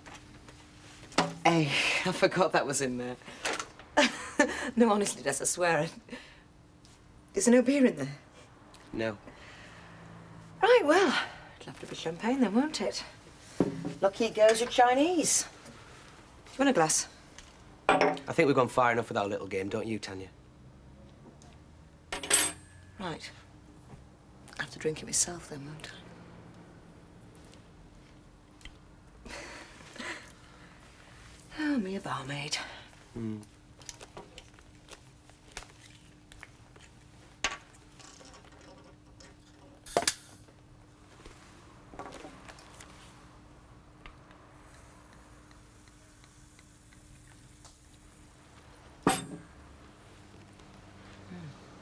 It's nice. Suppose I could have a quick one. Smells nice. Try some. No, I won't. Come on. Won't kill you.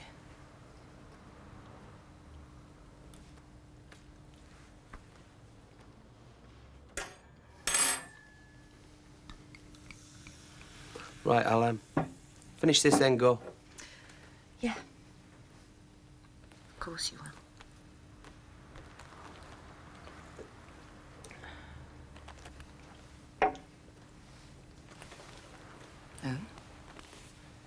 Oh?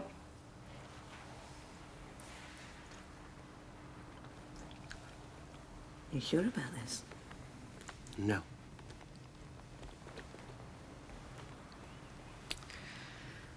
You better go home then. What if I want to get my wings spanned? Well, if that's the case, step into the flame.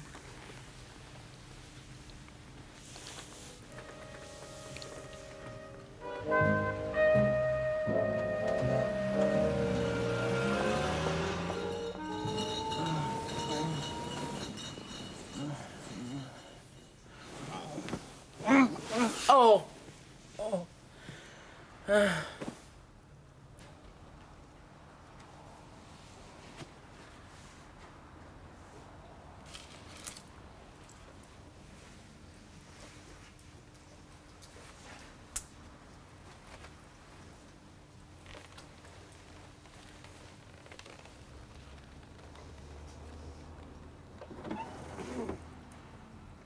Sorry.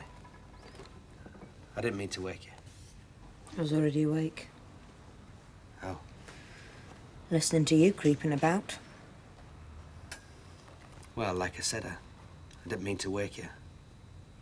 Just thought you might want to lie in. What a kind, considerate man you are. Raquel's a very lucky girl.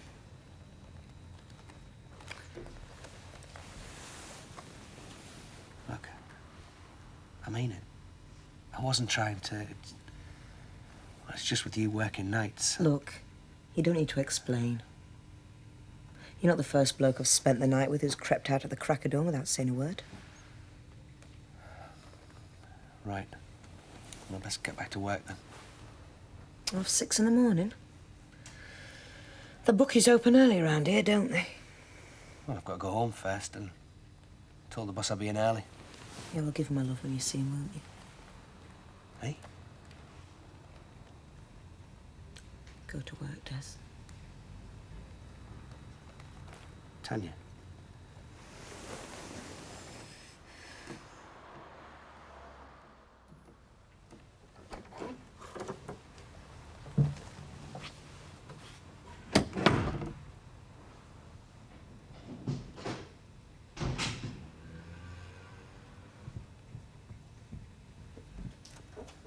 Are we clear about territory, Norris? Yes, yes, I think so, Derek. Right. Basically, we both start off on Albert Road. You work in the streets to the east of the viaduct, and me work in the streets west. Now, that means that you end up on Jubilee Terrace here, and I end up on Coronation Street. Oh, I see. That's not a problem, is it, Norris? Not at all, Derek, not at all. Good. Now, I propose we rendezvous at the Rovers at, let's say, 2 o'clock for a brainstorming and debriefing session. Oh, there's a definite smell of success in the air today, wouldn't you say? Definitely, Derek, definitely. Right, well, let's go for it. And remember, don't just make a sale. Make a friend.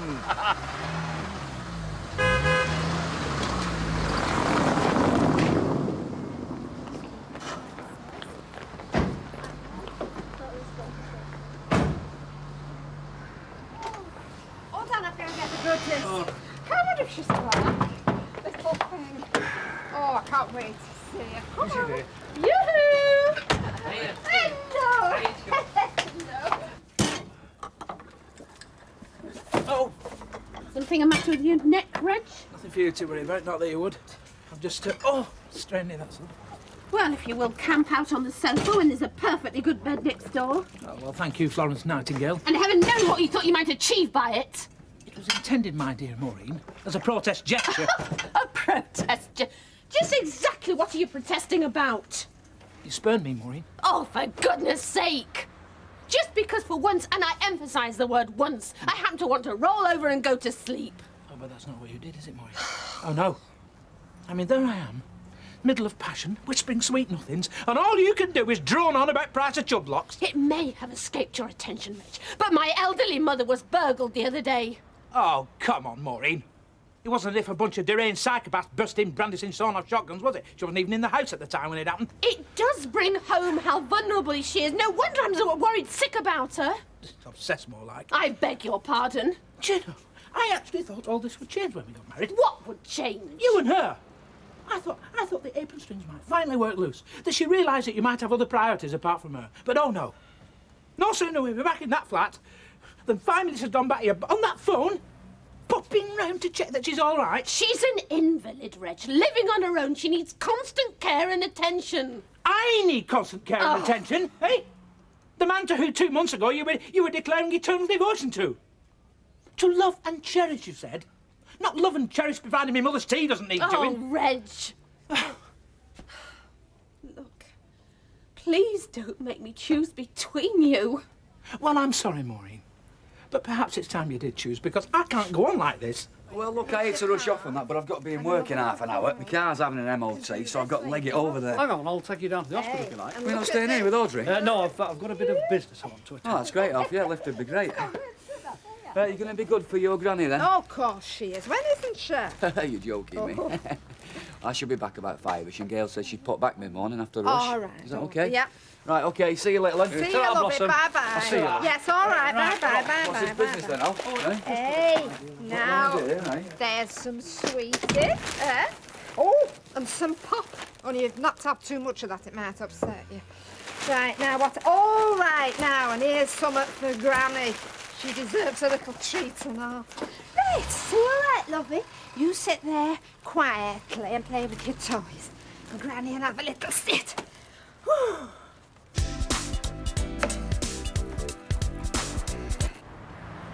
Ah, good morning, Emily. I wonder if you might be able to spare me a few moments to talk about how you can improve the environment in your own home at the same time as helping to save the planet. I don't think so, actually. All right, let me ask you something. Are you happy with the quality of the air you're breathing?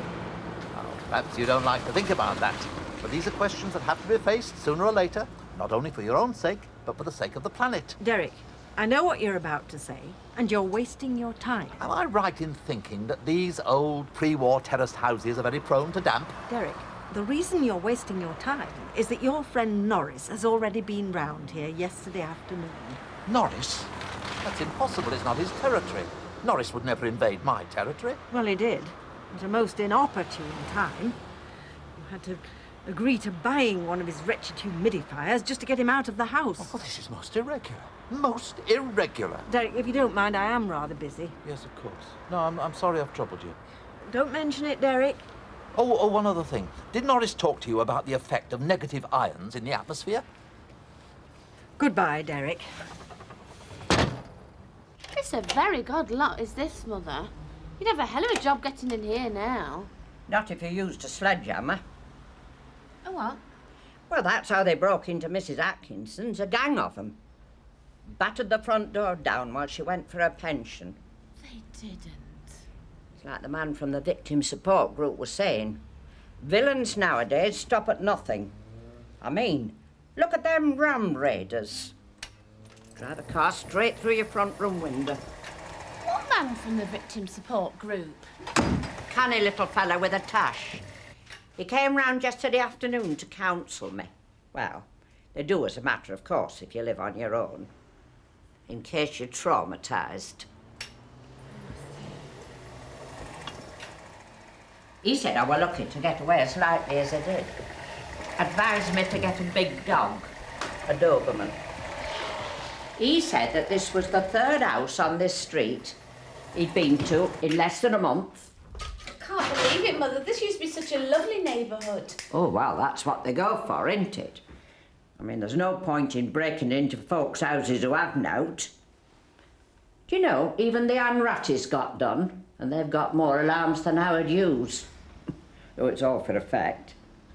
He's been bankrupt 3 times. Tomorrow we'll also get off to a blustery and showery Yeah, start you're with some right, quite love it. heavy bursts of rain or even sleet on the hills in the north. Oh, yes, The showers will coming. gradually Oh, become dear. more scattered during the... Yeah, I'm coming. Where am I? Oh, thank you, sweetheart. Yes, all right, all right. Empty. Oh, Andy, come in. Have you been upstairs or something? I didn't expect to find you here. No, well, looking after this little monkey for Jill, she won't be out. Oh, I wonder why they didn't ask me to look after her. I mean, I only live across the street. Oh. Audrey, Yeah. you've not been letting her stuff her face with those chocolates, I hope. Oh, well, now, just 1 or 2. Right, I think I will stay. That's if it's all right with you. I wonder if you might be able to spare me a few moments to talk about how you can improve the environment in your own home at the same time Oh, as... I'm sorry, Derek. You're wasting your breath. I had one of your lot around yesterday afternoon and I already told him I can't afford it. Sorry.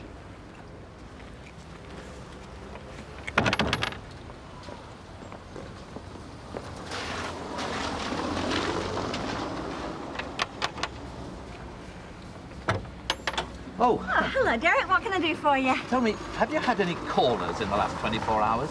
Callers? Well, in particular, a representative from Envirosphere, explaining how you can improve your home environment at the same time as saving the planet. Oh, yeah, him, yeah. I saw him yesterday. I told him I wasn't interested.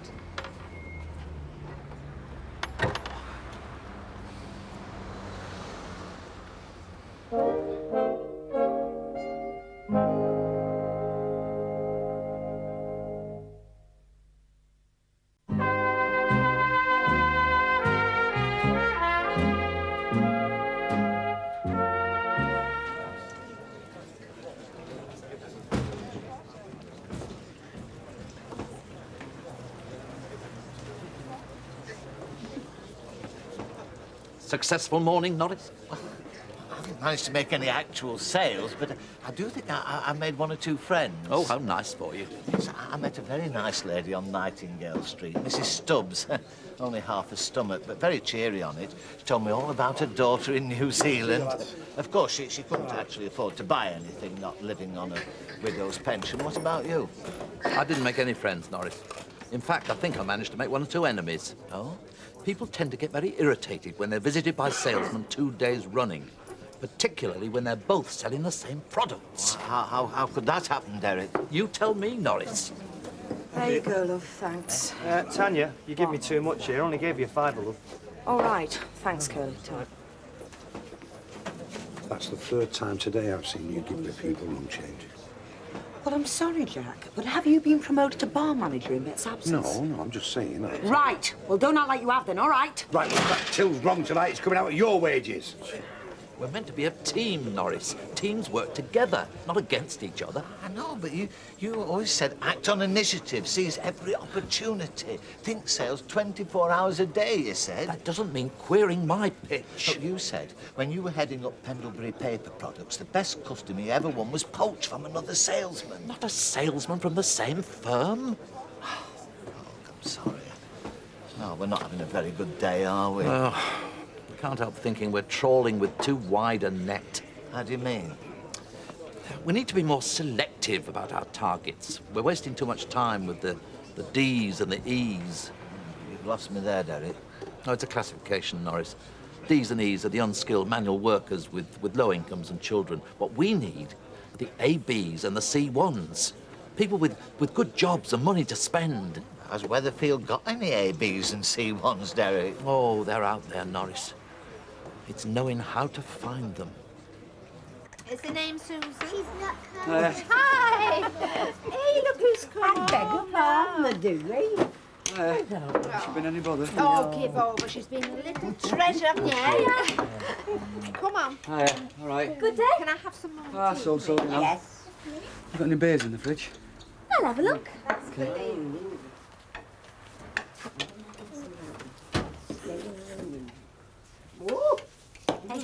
What? It's the Battle of the Grannies out there. Yeah. How come? Well, Ivy's nose was put out of joint because we asked Audrey to look after Sarah Louise.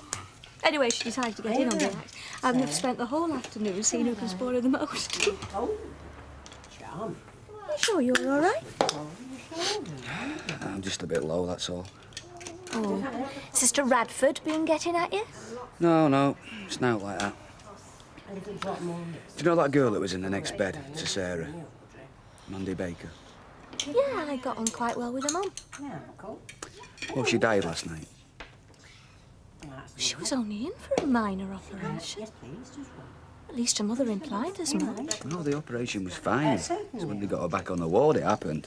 Some sort of allergic reaction to the anaesthetic, which brought on an asthma attack. She died of an asthma attack.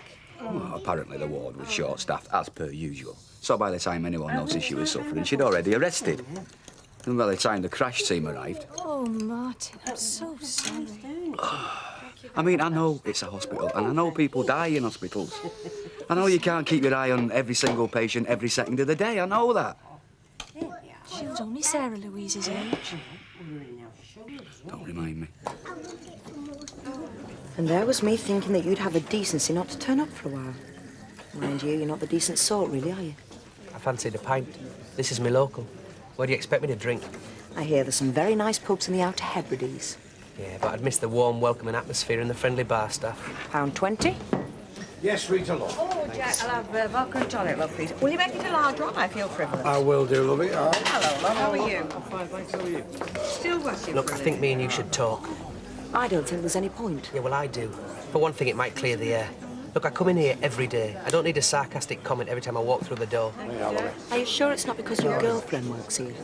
And you're terrified that some little birdie might let slip that her knight in shining armour isn't all it's cracked up to be? So that's why you did it. Just a tactical move so you could have the pleasure of wrecking someone else's relationship afterwards. As a matter of fact, that was the last thing on my mind. If you don't talk to me, how am I supposed to know what to think? All right. Go and find a quiet corner. I'll slip and collect some glasses when I've got a minute.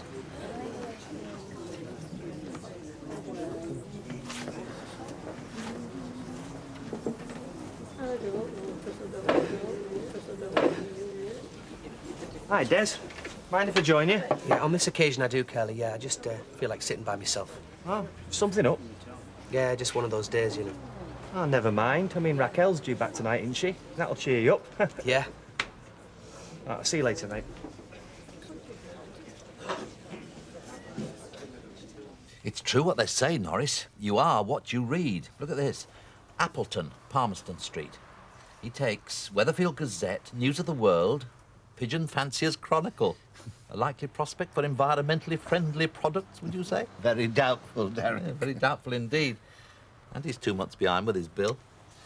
Whereas Buchanan on Victoria Road takes The Guardian, Independent on Sunday. Oh, we've struck gold here. Vegetarian magazine. Obviously someone of above-average intelligence, with a conscience. Yes, someone likely to be impressed by the benefits of envirosphere. Yes. Well, jot the name and address down. Who's next? Butler. Derek, will you please hurry up? You know we shouldn't be here in the first place. I can't rush it, Mavis. This is like excavating an archaeological ruin. Absolute care is needed, lest we overlook anything. Butler, Weaver's Road. Takes Daily Telegraph and, what car? Well, as long as you know that I've only let you in under duress. I mean, if Rita found out what you were up to, she'd go through the roof. Nonsense. It's not as if we're taking away any of our customers, is it? Shared information. It's the way ahead in modern commerce. All the big multinationals swap lists of the customers with one another. But this isn't a multinational operation, Norris. It's a paper shop. And you should have asked Rita's permission before you started rummaging through a paper book. And you can cross Butler off your list because they're emigrating to Canada in a fortnight. Right. You've got 2 minutes to say what you're going to say. I just thought we should talk before Raquel gets back. Your secret's safe, don't worry. Oh, we should never have let it happen. We were stupid. Tell me something I don't already know, all right? Wait, Tanya. My God, you're shaking. Hey, you must be feeling guilty. Yeah, well, I'm feeling something, but it's not guilt. Look, you got the wrong end of the stick this morning. Did I know? I wasn't dying to get out of there. I was dying to stay. Thought about nothing else all day. That's why we shouldn't have let it happen. Because it was brilliant. And don't give me any of your wisecracks. Because I know you thought so too. I bet you say that to all the girls. But there's no future in it. I couldn't do it to Raquel. For one thing, it'd destroy her. You weren't worried about her feelings last night, were you? I just lost control, that's all. It won't happen again. No, well, it better not.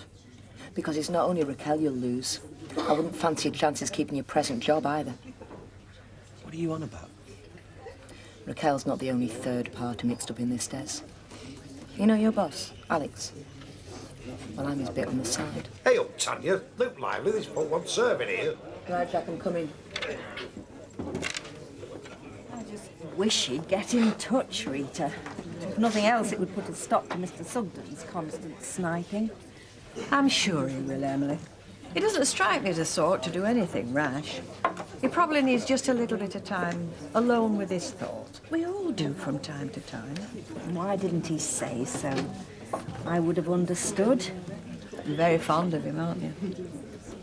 I enjoy his company, certainly, and maybe, I did think we got close over the past few months, but now I'm not so sure. There'll be a perfectly good explanation, Emily. I know there will. Hiya. Hello. Hey, Rita, do you know you've left a light on in cabin? Oh, well, it can stop until I get back. All right, well, I just thought I'd let you know. Jacko, give us that for lager, will you, please? Hey, hang on. I can't have. I distinctly remember turning them all off. Oh, I better go and have a look. Well, hold on a minute. Do you want me to come with you? It might be burglars. Well, to be honest, I prefer a man, love. Jacko! Come on, Rita, look. Yes. See what it's all about, eh? Hiya, Jack. Hello. Hey, welcome home, Raquel. You're back early, aren't you? Oh, yeah, well, the shoot wrapped at 5, so I got an early train. Have you seen Des? Yeah. Des. Love of your life, see you. Hi. Raquel. Watkins, Leighton Close, The Sun. Oh, but look, Country Life must have aspirations. Jot the address down. Come on, Derek, you've got enough names now. Shush, Mavis, we've only got X, Y and Z to do. Flaming hell's going on here? Hello, Rita. What are you all doing in the dark? And why are my books out? We were looking for leads. You what? Sales leads. If you're all right, Rita, love, I'll go back to my drink. Right, Jack, thanks. Thanks, Jack. See you. You were saying? Well, we were just flicking through the paper book, looking for the names of people who read quality papers, so that we can... Go round and flog your rubbish to them. It's hardly rubbish, Rita. And you let them in, maybe. Well, I told them they should have asked you first. It's all perfectly harmless, Rita. You mean perfectly confidential? This book's top secret, in fact. Now go on, get out. Go on, the lot of you, get out. Mavis, your key. Obviously can't be trusted with it. And if you ever let that cloth-head of a husband pull a stroke like this again, I just might have to look for another assistant. Understood? Yes, Rita.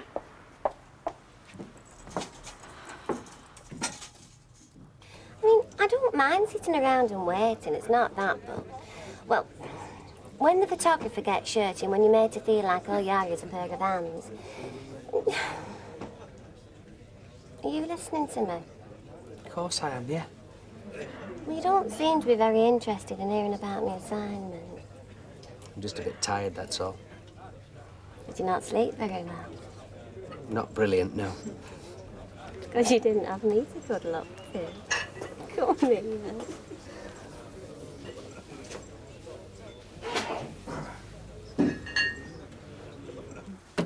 Hello, Holders residence? No, you've got the wrong address. Nobody here has ordered a taxi. Hmm? Yes, there is a Mrs. Holders lives here. Well, hang on. Maureen, you haven't ordered a taxi yet. What are you doing? What are you doing? Give me a... Hello? Yes, I'll be 2 minutes. Nightingale Avenue, please. Number 7. Thanks. So you're going to your mother's, are you? Oh, Reg, I just can't bear to think of her on her own. Oh, so you're prepared to turn your back on your own marriage? No! You could come with me. Oh, yes. You're just as stubborn as she is. You drive me mad, the pair of you. Whatever one wants, the other one doesn't. All I ever wanted, Maureen, was for us to live together as man and wife. All I want is to live together as man and wife, but I can't turn my back on my mother. I know she plays up, she exaggerates, she manipulates, but she's 72 years old, Reg. I can't just leave her to fend for herself. You realise if you walk through that door, it's the end of our marriage? Oh, Reg, please. Oh, no. Sorry, I can't do it.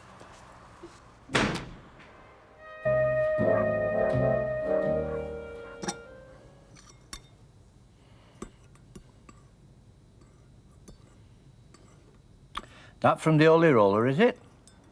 It's from Bernard, yes. Does he have out to say for himself? I suppose he wouldn't have written otherwise. Not much by the look of it. The amount you have to say isn't necessarily measured by the yard.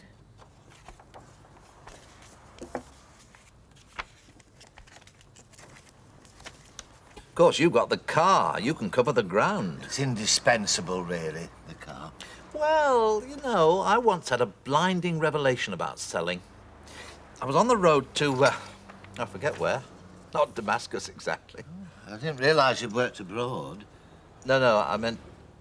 No. Anyway, it was a time I was travelling in paper products and writing requisites.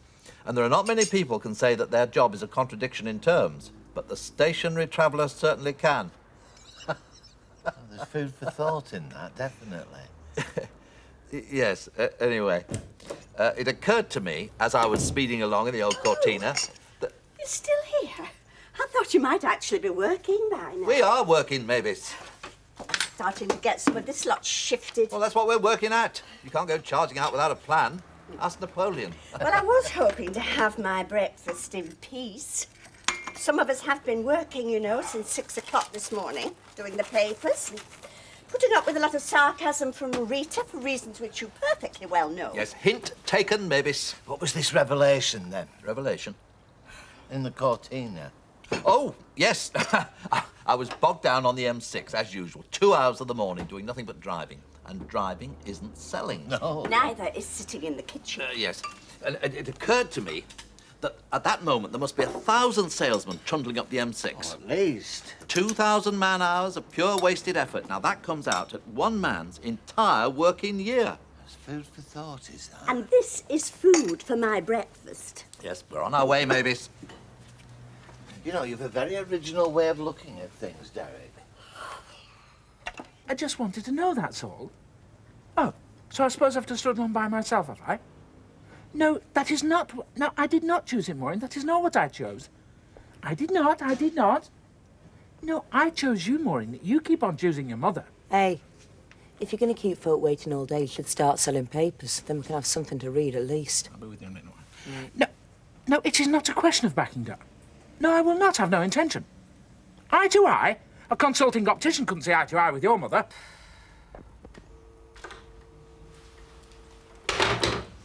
That is, he's a selfish man.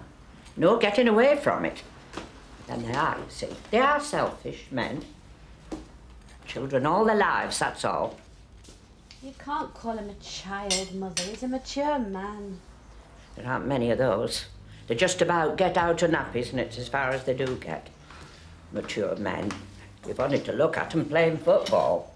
He doesn't play football. They don't grow up because they don't have to. The consequences don't come home to them, not like they do to a woman. What consequences? All and every. The consequences of life. Still, I don't want to come between you. God forbid. How many biscuits in that packet? Count them when you get home, I'd be interested to know. I want to know now before I buy them. No, I'm sorry, see, they're sold, by the way. 400 grams, though. When I brew a pot of tea, I often say to Mrs. Bishop, we just fancy a couple of digestives for these. You, I suppose, would be saying you just fancy a few grams. How long have you spent thinking this one up? Have you done, Percy? Settling up? No, it's all right. I'm sorting things out. You carry on. I remember the time when they had glass lids on the biscuit tins and you could see what you were buying. Do you remember glass lids? No. Before my time, like hobs, buses, rationing, black and white telly. I'm ever so young. Then he said his sweet tea looked very nice. I'll have half a dozen. Half a dozen? £1. No, Maureen? No, she's turned her ankle, so I told her to stop at home. And then you'd weigh him accordingly, you know.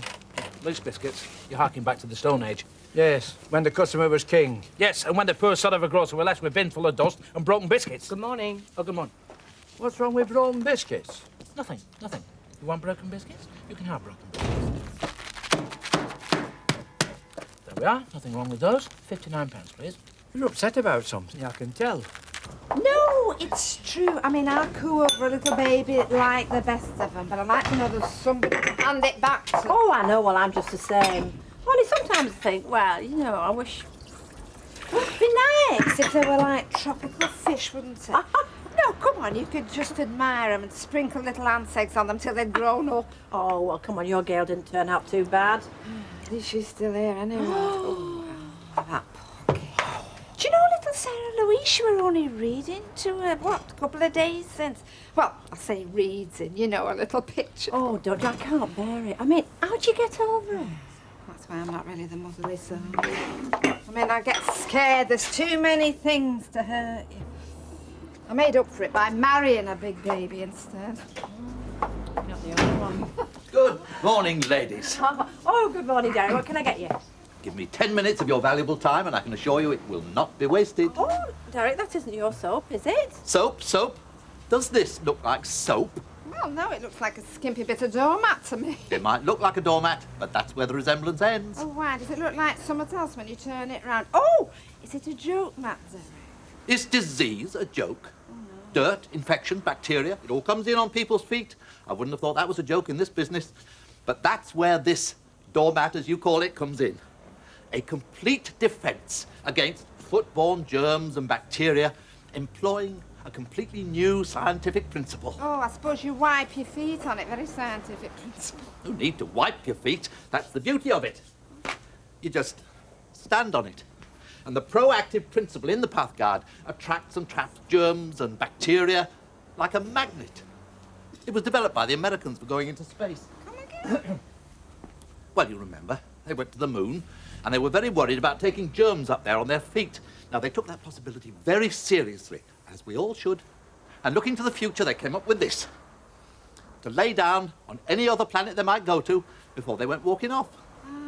Yeah, well, I've got to be walking off. No, sorry, I'm a bit worried about Gail. Oh, no, I won't be long. Bye. Now,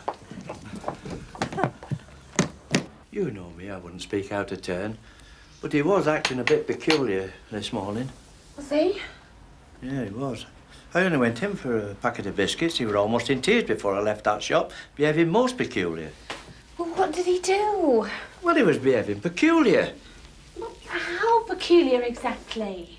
He brought me biscuits for one. What do you mean he broke your biscuits? Well, he clenched his fists and he dumped them deliberately like that and smashed them to bits. I'd better go. You do no such thing. You go running at the first little squeak and you'll always be running. You'll have you scampering round like a cocker spaniel. Talking of biscuits, are there any of them bonbons left in that tin? I didn't want to start anything, I'm sorry. Got himself in a tiz then? She ought to be glad. Sign of something on your road. I thought he were cracking up. If that man's mind were a table, he'd have the one short leg to start with, in my opinion. It's a generation, of course. I mean, their life's been too soft for them. Oh, you never said a truer word. Hard beds make good backbone, as my mother used to say. Never a truer word. Of course, she would marry him. Wanted excitement, I suppose. Well, that's the main thing nowadays, isn't it? Till they steady up and they know what's what. Like us, you mean? Like us. Oh, Derek's there going on, trying to sell us stuff. So you left her on her own? Well, he'd drive you bonkers, honestly. Now, come on. How's my little granny? Well, I've put her to bed, but she's fine. She's fine. Oh, good. Will you do me a favour, madam? Yeah. Will you pop down to that florist shop and get me a little wreath sent? You sending a wreath? Yeah. But you didn't know her. No, but, well, I was there and her mother was there and I've still got Sarah Louise. And you feel bad about that or something? Well, you I shouldn't. feel glad. That's the trouble. No, you don't feel any different to how anybody else would feel. Okay. You'll be paying for the flipping funeral at this rate. Just a wreath.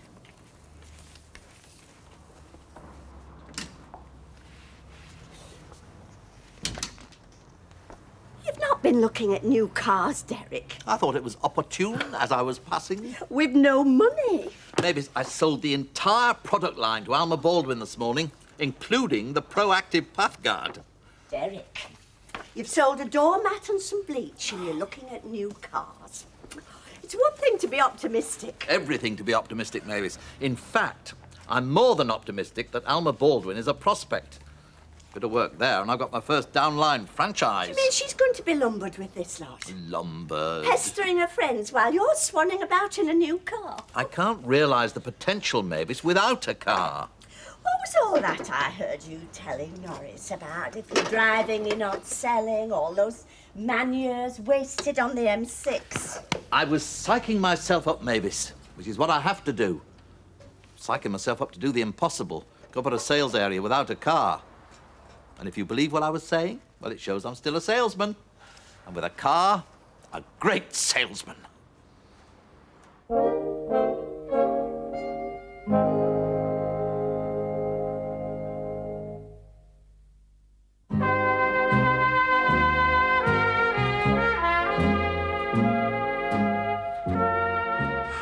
Emily, my dear. Well, a great surprise. Do go in. It's not really, for entertaining guests in. Still, sit down all the same. I'll see if there's any coffee.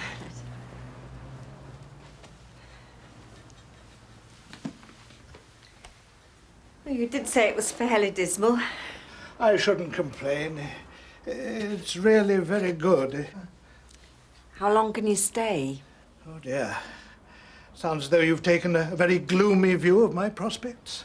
From your letter, I thought you were the one taking the gloomy view. I didn't mean to give that impression. Well, thank you for your companionship. And I hope you will permit me to keep in touch. It's rather the sort of thing you write to somebody you don't expect to see much of. I was allowing for that possibility. I know you're soft-hearted, and I didn't see myself playing the lost dog. I don't want to, anyway. Do you understand? Basically, it's the principle of ionic diffusion. Basically? It's like gravity. It's a natural force. Never mind how it works, it works. And in this case, attracts all the impurities out of your water by a completely natural process. Yeah, well, I try not to drink the water, Derek, unless it's been purified by the brewery. Quite right. There are times I say to Mavis, where do you get the water for that pot of tea? The deep end or the shallow end? Aye. But that's where this magic little device comes in. You can say goodbye to all that, and scum. And scum. Say goodbye to scum. Yes, too right. But no, in fact, the technology behind this was developed to go to the moon. Yeah, well, I bet they didn't sell many. There's no water on the moon, Derek. Which puts me in mind of something. Excuse me. Well, we've had a big sort out. Everything. He knows he was wrong. You mean he now knows it was me? He should have been beaten up. Well, that's a great improvement. No, he knows he shouldn't have been beating up anybody. He knows it's all over anyway. Who? Me and you? No, me and him. So you've finally got through to him? Finally. Anyway, he's gone. He's gone? Just how far has he gone? Oh, a long way. And for good is all that matters. I can't stay, but can I buy you a drink? Don't start those Germaine Grey tricks with me. I'll get you one. Sure. I'm sure what? Sure you want to have a drink with me? Of course I do. Jack, hey, what are you doing, you? Are you daft? I thought you were sort of off country and western, especially Dolly Parton. Still not her greatest fan, but growing on me. He's still around then? He's been down in Spain this last week. Not seen him. All right, whereabouts? You go past Birmingham on the M6, that bit. And when's he due back? Don't know. I bet you do. There's definitely an extra coat of gloss on there. What do you want to know for? I was just wondering if you were serious or not. Why are you wondering? I'm just interested. Do you know you're the oldest person I know with a boyfriend? Thank you. Well, you are. All right, all right. Don't go on. It's not a world record or anything. A minute ago, I was just going to say it's nice to have you back.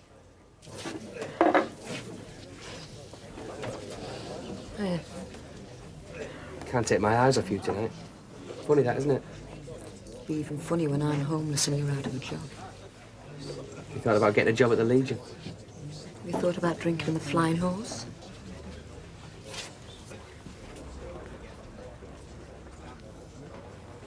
Now, you probably think if it does all that, it's very complicated to fit. Derek, don't you ever give up? Oh, I usually give up when it comes to plumbing, but I put one of these on my own tap and it took me 20 minutes. Will I do cock? Oh, not off. Jack, give this man a pint and some of Betty's hot pot for the camel. I thought it was Spain. Oh, it was. I got this off a fella who come over from Morocco. Swapped it for a Man United shirt. They won't be able to get the proper slip over there. It'll be like the Holy Grail to them, won't it? You a big United fan, are you? Nah, Wigan, me. Rugby league. But you know what I mean, Jack. Anywhere you go in the world, you just say Bobby Charlton and it's all shake hands. No use saying Billy Boston, is there? Do you know, you're balmy, you, and probably dangerous. You'll have to be taken to a quiet room for your own good. Quiet'd make a nice change. So, Wednesday then? Wednesday. See ya. Hey, come here. Are you making a date? Sort of. Right, well, if you're looking for a babysitter, ask Des Barnes. He could do with a good hiding. I heard that. What did you do against my lovely Des? No, she's just younger than me. Heals quicker. Do you hear that? Jack's trying to get you beaten up. Probably deserve it. I know what you deserve, but you can't unwrap it just yet. Do you know, I feel really cheeky tonight. I'm awfully pleased that we met, you know. You do know that. Oh, Bernard. How, what have I said? You sound like somebody in a Noel Coward play. Oh, I'm sorry. No. Yeah, it seems to be the English dramatic tradition for all vicars to be treated as ludicrous. I mean, you wouldn't mind so much if it was because they were wicked or corrupt. But they're always laughable because they're concerned to be good. Now, why is that? Because people think it's a hopeless cause. Would a cause be laughable just because it might be hopeless? Perhaps. But what are we talking about? Oh, hopeless causes. In regard to you, Emily, I've allowed myself to... I mean, I've rather built up in my mind, you see, to... rather more, perhaps, than I ought to have done. I wish I was sure what you're saying, Bernard. Oh, it's no good, I'm afraid. It's my fault. Are you saying... I really don't want to say what I think you might be saying. I mean, of course, I've used the word love rather a lot in my life. Odd. Anyway, there you are. I believe I have fallen in love, as they say. Oh, dear. I don't suppose you can let me down gently, so don't even try.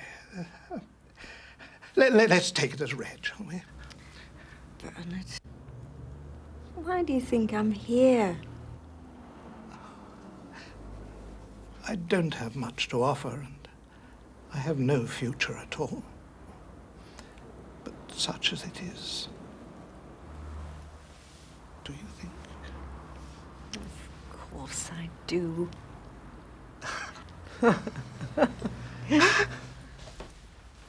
You don't know him. He's a man of iron when he wants to be. Man of iron. I'm going to go round there. I'm going round there now. At this hour?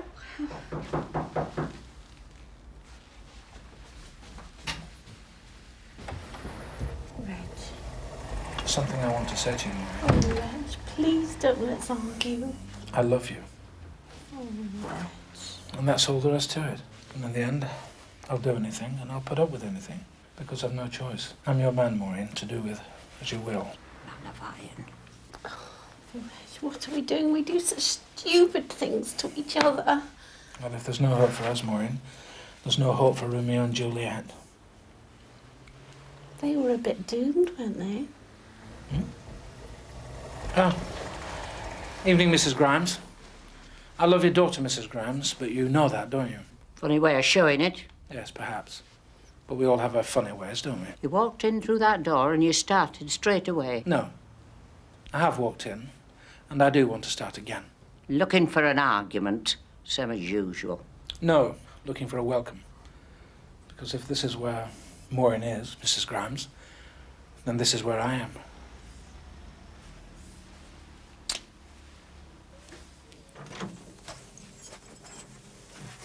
Alex? Hiya. In here. Why aren't you in Newcastle? Aren't you glad to see me here instead? Of course I am. Well, show me. Hey, you trying to catch me out or what? Is there anything to catch you out at? No, but that's not the point. You could have rung me at least. I did.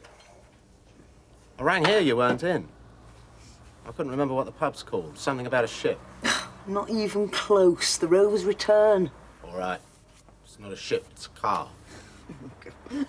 Listen, I've driven 200 miles to see you. Hey. And I'm going to be back there tomorrow. So you've driven all this way especially? Uh-huh. I wonder what for. Remind me.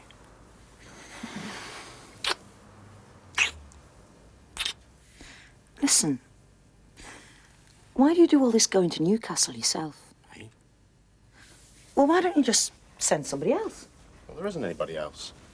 Not that you can trust, anyway. You trust that Des thingy, don't you? You know, the one who drinks in our pub. Maybe. Well, if you sent him, that'd mean that... Well, That'd mean what? that would mean that we wouldn't have to worry about him finding out what his boss gets up to in the evenings. Not if it was in Newcastle. That's his home patch, isn't it? Mm-hmm. You're devious, you know that. It's a good idea, though. I don't know why I didn't think of it. I shall tell him to pack his bags.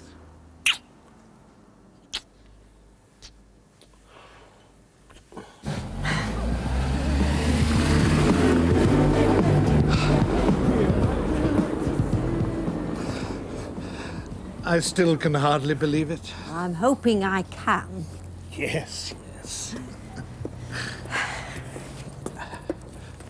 Shall I come in? Yes, of course, but, don't mention it to Mr. Sugden. I'm not sure I want him to be the first one to know. Whatever you say. Well, I suppose he ought to be, but, well, let's keep that to tomorrow.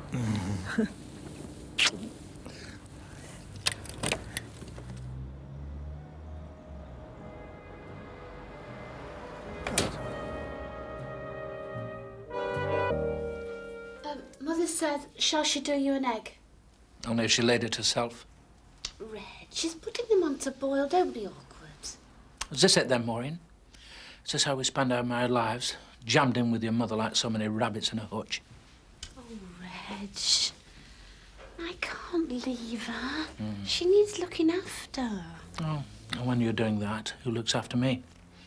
Whatever happened to the wife who made certain promises, certain vows at our wedding? The words love and cherish spring to mind. Reg, you really know how to hurt me. I'm sorry, darling. Come here. I'm sorry, too. I'm sorry. Stop that!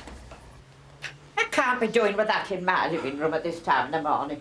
Disgusting. You see? That animal wants a boiled egg, doesn't he? Mother, I am not his interpreter. Why don't you ask him yourself? Don't bother.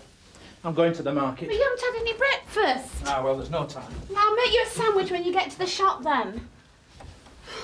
You ought to have some breakfast. Give over. He had enough to eat last night to last him a week. 3 helpings. Shovel, shovel, shovel. Disgusting. Of course, he's a pig.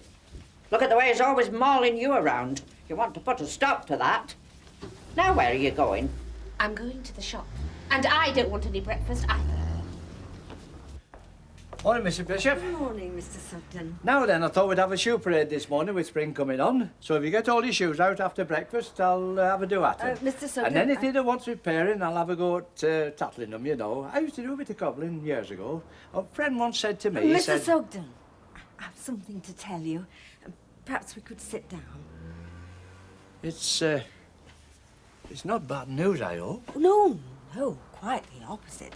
No, it's personal news about myself and Bernard. We've decided to get married. Well, that is news. My word, it is. Wait, it's not a decision we've made lightly. No, it wouldn't be, knowing you, Mrs. Bishop. But anyway, I wish you all the happiness. Oh, thank you, Mr. Sugden. That means a lot to me. Well, if anybody does deserve happiness, you do, Mrs. Bishop. Ah, you do that. Oh, we haven't set a date yet for the wedding, but I suppose at our age there isn't much point delaying things, so I dare say it'll be sooner rather than later. Well, like you say, there's no point in hanging about once you've made your mind up. And then he'll be moving in here, will he? Well, he had to give up the vicarage, of course, so yes, this is where Bernard and I will make our home. Then you want me out? Oh, Mr. Sugden, don't put it like that. No, there's no point in dressing it up. Of course you want me out. I realise that, I understand it. But you won't find me being awkward. I won't get under your feet, I promise you. Oh, that's enough now, pal. I'm going dizzy. And it's time I wasn't here. Oh. I'll let Sarah Louise sleep. Yeah? No point waking her. No. Anyway, I better be off. Hey, what's up? Oh, it's silly. I just peeped in at Sarah Louise sleeping. Yeah? Had to go touch her, check she was breathing. Silly. No, it wasn't silly. What that poor woman must be going through. It's Mandy's funeral today. It could have been Sarah Louise. Yeah, but it wasn't, was it? Hmm? You stick with that.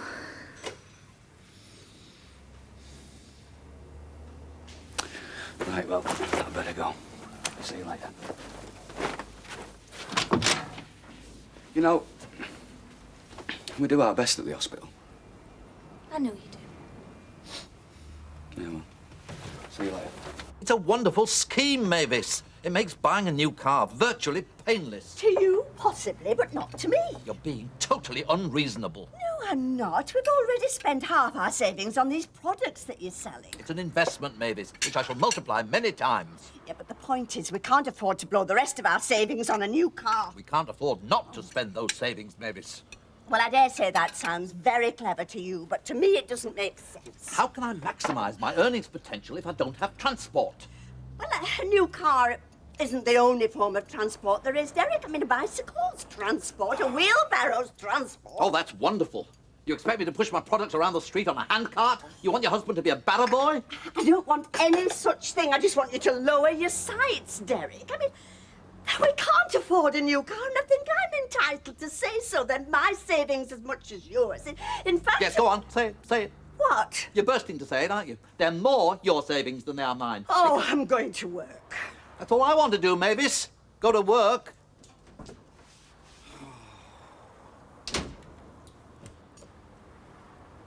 Domestic squalls, old chap. High tides running on the wilder shores of matrimony. Oh, she can't seem to grasp that I must have a car. Woman's rolled through the ages, holding man back, slowing him down. If it was left to women, the human race would still be living in the trees. Oh, don't go down there, dear. It's not safe. You're absolutely right, Norris. If it was down to women, evolution would never have got off the ground. Or should I say on the ground? Oh, right. Yes, absolutely.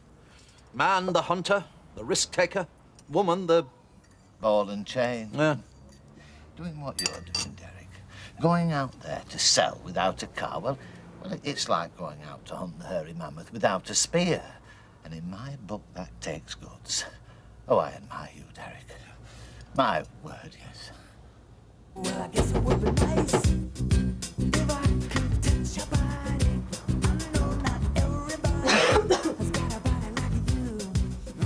But I gotta think twice. Des, what are you doing here? I need to see you. Look, I thought we agreed. What happened was a one-off, the start and the finish, and you wouldn't come here again.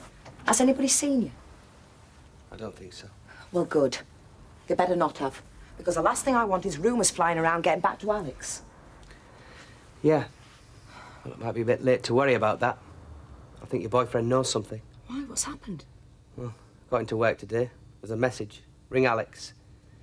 He said, pack your bags, I want you in Newcastle office at the weekend. Relief manager. 3 weeks, maybe longer. No arguments, just do it. Is that what you're bothering about? Well, it's enough, isn't it? It's obvious what he's trying to do. Keep me away from you. He knows something. No, he doesn't. If you must know, it was my idea. He was going on about some bloke in Newcastle who was ill and he needed a stand-in. It was me who suggested you. What the hell did you do that for? It makes it easier for both of us, don't you think? It keeps us away from each other. There was no need for that. Oh, yes, there was. I think you better go, Des. Only if you say please. Des, go. And don't come back again, all right?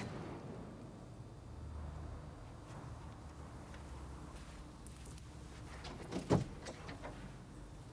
can't say I actually slept much last night, but I'm not complaining. I lay there thinking that I'm a much luckier man than I deserve to be. Don't mind me, I'm just passing through. Oh, Mr. Sutton. I thought you were out. No, I've been sat in my bedroom. I didn't want to intrude. Anyway, I'm going out now and I won't be back while tonight. There's no need for that, Mr. Sugden. You don't have to wander the streets or sit in your bedroom. This is still your home. But not for much longer, though. No, Mrs. Bishop's told me the news, and I'll find somewhere to live as soon as I can. You'll think this is very remiss of me, but until this moment, it hadn't actually dawned on me that our plans would affect you in this way. It seems very hard, my dear, for Mr. Sugden to lose his home. I don't see any option, Bernard. It wouldn't be possible then for Mr. Sugden No, it wouldn't, Bernard. Well, I'm truly sorry, Mr. Sugden, that our happiness should have this unfortunate impact on you. If Mrs. Bishop's going to be happy, you'll not find me complaining. Well, perhaps I can be of help to you. A letter to the council, perhaps. Thank you, but I'm not a charity case. I can fend for myself. I'll be out of here and settle elsewhere as fast as I can. Good day to you. Oh, dear. Are you having second thoughts, Bernard? Never. Oh, the supervisor go to checkout 4, please, immediately? Thank you. You the manager of this place? Me? You I'm talking to, innit, pal? So don't mess with me. What? Manager of this place, is that you? No, it isn't. And take your hands off me, please. Do I look like the manager? Well, I don't know, do I? But anyway, you know this Watts? Where can I find him? He's messing with my missus. You can't. Well, not today. He's in London. London, eh? Yeah. Sounds like the Ponzi sort of gitto would be. Well, he'll be back. And so will I. So tell him, I'm gonna have him. Right? Right. He messes with my missus, he messes with me. Right? Right. Tell him.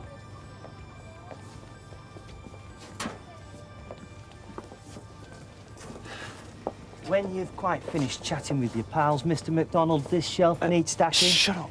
What? Hey, you can't talk to me like that. Shut up, he could hear you. You see the bloke that just walked down there? Well, he's after you, and he's going to wallop you. Look, I haven't got the time for this student humour. Look, he's your girlfriend's husband. Trisha's husband? Yeah. Here? Oh, my God. Yes. Now we're talking sense, Curly. He is a nutcase, pal, and he's going to trample all over you. But she told me he'd gone away. Yeah, well, now he's back. And I'll tell you something else, mate, he's bad news. But actually, I promised I'd meet Trisha tonight in the Rovers. What? With him after you? Well, I'll tell you what, mate, why wait until tonight? Why don't you just walk out of here and throw yourself straight in front of the bus right now?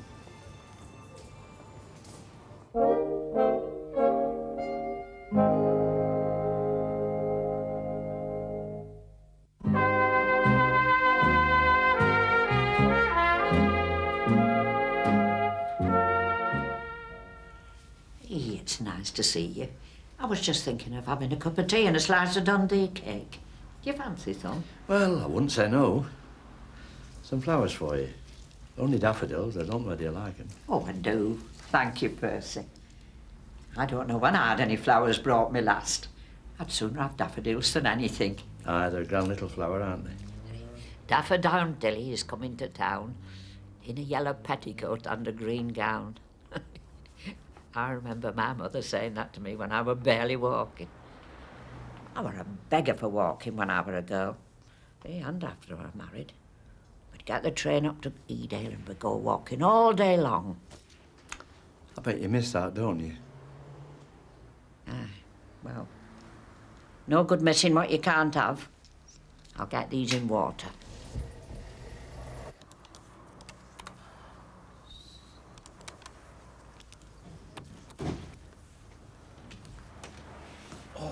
Well, now, what news on the Rialto? I walked at least 10 miles today, nearer 15, and not one sale. Not one. Innumerable rebuffs. One extremely antisocial dog. 2, I'll think about it. Well, even the best of us have days like that, Derek, old chap. What sort of a day have you had? Oh, can't complain. 3 water filters. 3? 2 more good prospects and a near certain air filter. I'm going back tomorrow to clinch that. Oh, that's amazing, Norris. Truly amazing. It's largely due to you, old man. It's the confidence you've given me, and, well, there does seem to be an appetite for these environmentally friendly products, especially out there amongst the caring, you know, in the outer suburbs. Outer suburbs? Could be outer space as far as I'm concerned. You've got to get some transport, Derek. You're hamstrung without your wheels. You know that, Norris. I know that. Mavis can't grasp it. Well, as I gather it, she's not too keen on this new car plan, so I had a thought. You have my car. Your car? To you, as a friend and mentor, rock bottom price. Oh, I couldn't let you do that, Norris. It's very kind, but I couldn't take advantage. Of course you can, old boy. I owe you so much. It's only fair. Now, come on, Derek. Shake on it. You got your daughter and her husband back with you then? I have, yes. Oh, he's a noisy man, you know. I saw one of these wildlife films. A lot of penguins and such like on a rock. Put me in mind of having Reg Oldsworth in the house. At least you've got company. I'll be on the move myself soon. Yes, I'll be taking my leave of Mrs. Bishop in the near future. I thought you were well settled. Well, I was, but circumstances altered, don't they? She's decided to marry a parson friend. Has she now? Yeah, so it'll be up 10 pegs and away for me. Hard on you is that, losing your home. No, I'm an old campaigner. I can make myself comfortable in any sort of village I can. I'm looking round. Anyway, she's marrying him. She'll not be a lot younger than me, will she? No, not a lot. There's not much difference in it. A year or two, perhaps. Well, I say good luck to him, I do. I often think people our age are more suited to marriage than a lot of young folks. When you get to our age, you know how to be company, don't you? Not that anyone will be asking me, mind you. Nay, don't run yourself down. You've got a lot to offer. No, not now. No, we're not stuck as I am. You're wrong, my word, yes. It'd be a lucky chap who got you to say I do. No flanneling now. No, I tell you straight. Only me. Oh, hello, Mr. Sugden. I didn't see you there. Hello, well, I'm just off anyway. No, don't go just because I've come home. No, I've got things to do. Now then, I've said cheerio, and you think on what I've said, because it's right, is that? Right, bye then, Mr. Sugden. Cheerio, then. So, how have you been today, then? Everything okay? Hey, what do you think? Percy Sugden proposed to me. What? Just now. Just before you came in. He asked me to marry him. Never. Sat there. Came out with it, bold as you please. See? You didn't know your mother still had admirers, did you? Oh, Mavis, I feel terrible, absolutely terrible. Let me get my I've coat been off, tramping Derek. along mile after mile. My feet are throbbing. Yeah, well, I've been on my feet all day as well. Well, you work in a shop. Your customers come to you. I have to go to mine. I have to hunt them down. I must have a car, Mavis.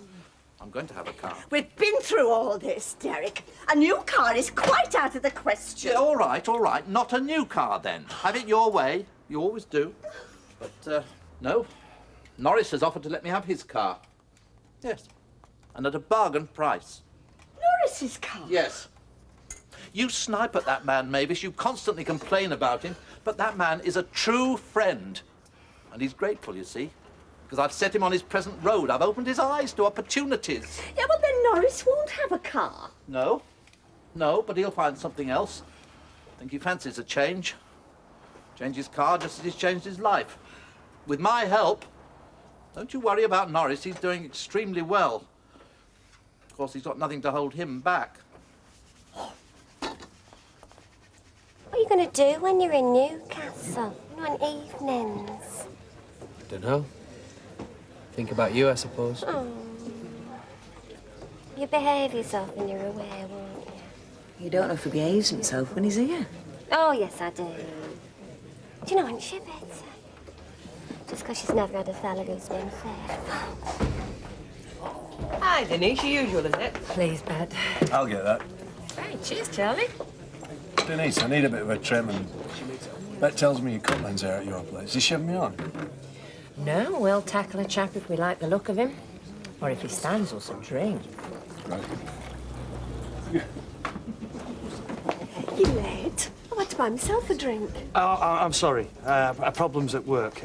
Tanya, a pint, please, and A gin and orange. Right. listen, have you seen your husband today? Carl, he's miles away. Good riddance, too. No, he's not miles away. He's here, in Weatherfield. And he's looking for me. He came in the store this morning. I hope you told him to sling his hook. That's what I do. Well, I didn't speak to him, but he told one of my employees that he was going to do me over. That's typical. He's going to end up in prison the way he keeps hitting people. I've told him. I've said to him, Carl, you can carry on hitting people till the cows come home. That is not the way to get me back. I'm not nagging, Derek. I just want a simple answer to a simple question. How much longer do I have to go on cooking and cleaning for 3? Norris is my guest, Mavis. More than that, he's my friend. Perhaps my only friend. So please don't embarrass me in front of Norris. Did I hear mention of yours truly? Oh, yes. Mavis was worried about you. Worried about you giving up your transport. Oh, well, bless you, Mavis, but there's no need for you to worry your pretty little... Well, there's no need to worry. I've just this minute got myself fixed up. You see? What did I tell you? Good for you, Norris. What are you getting? That car you were negotiating for. Oh.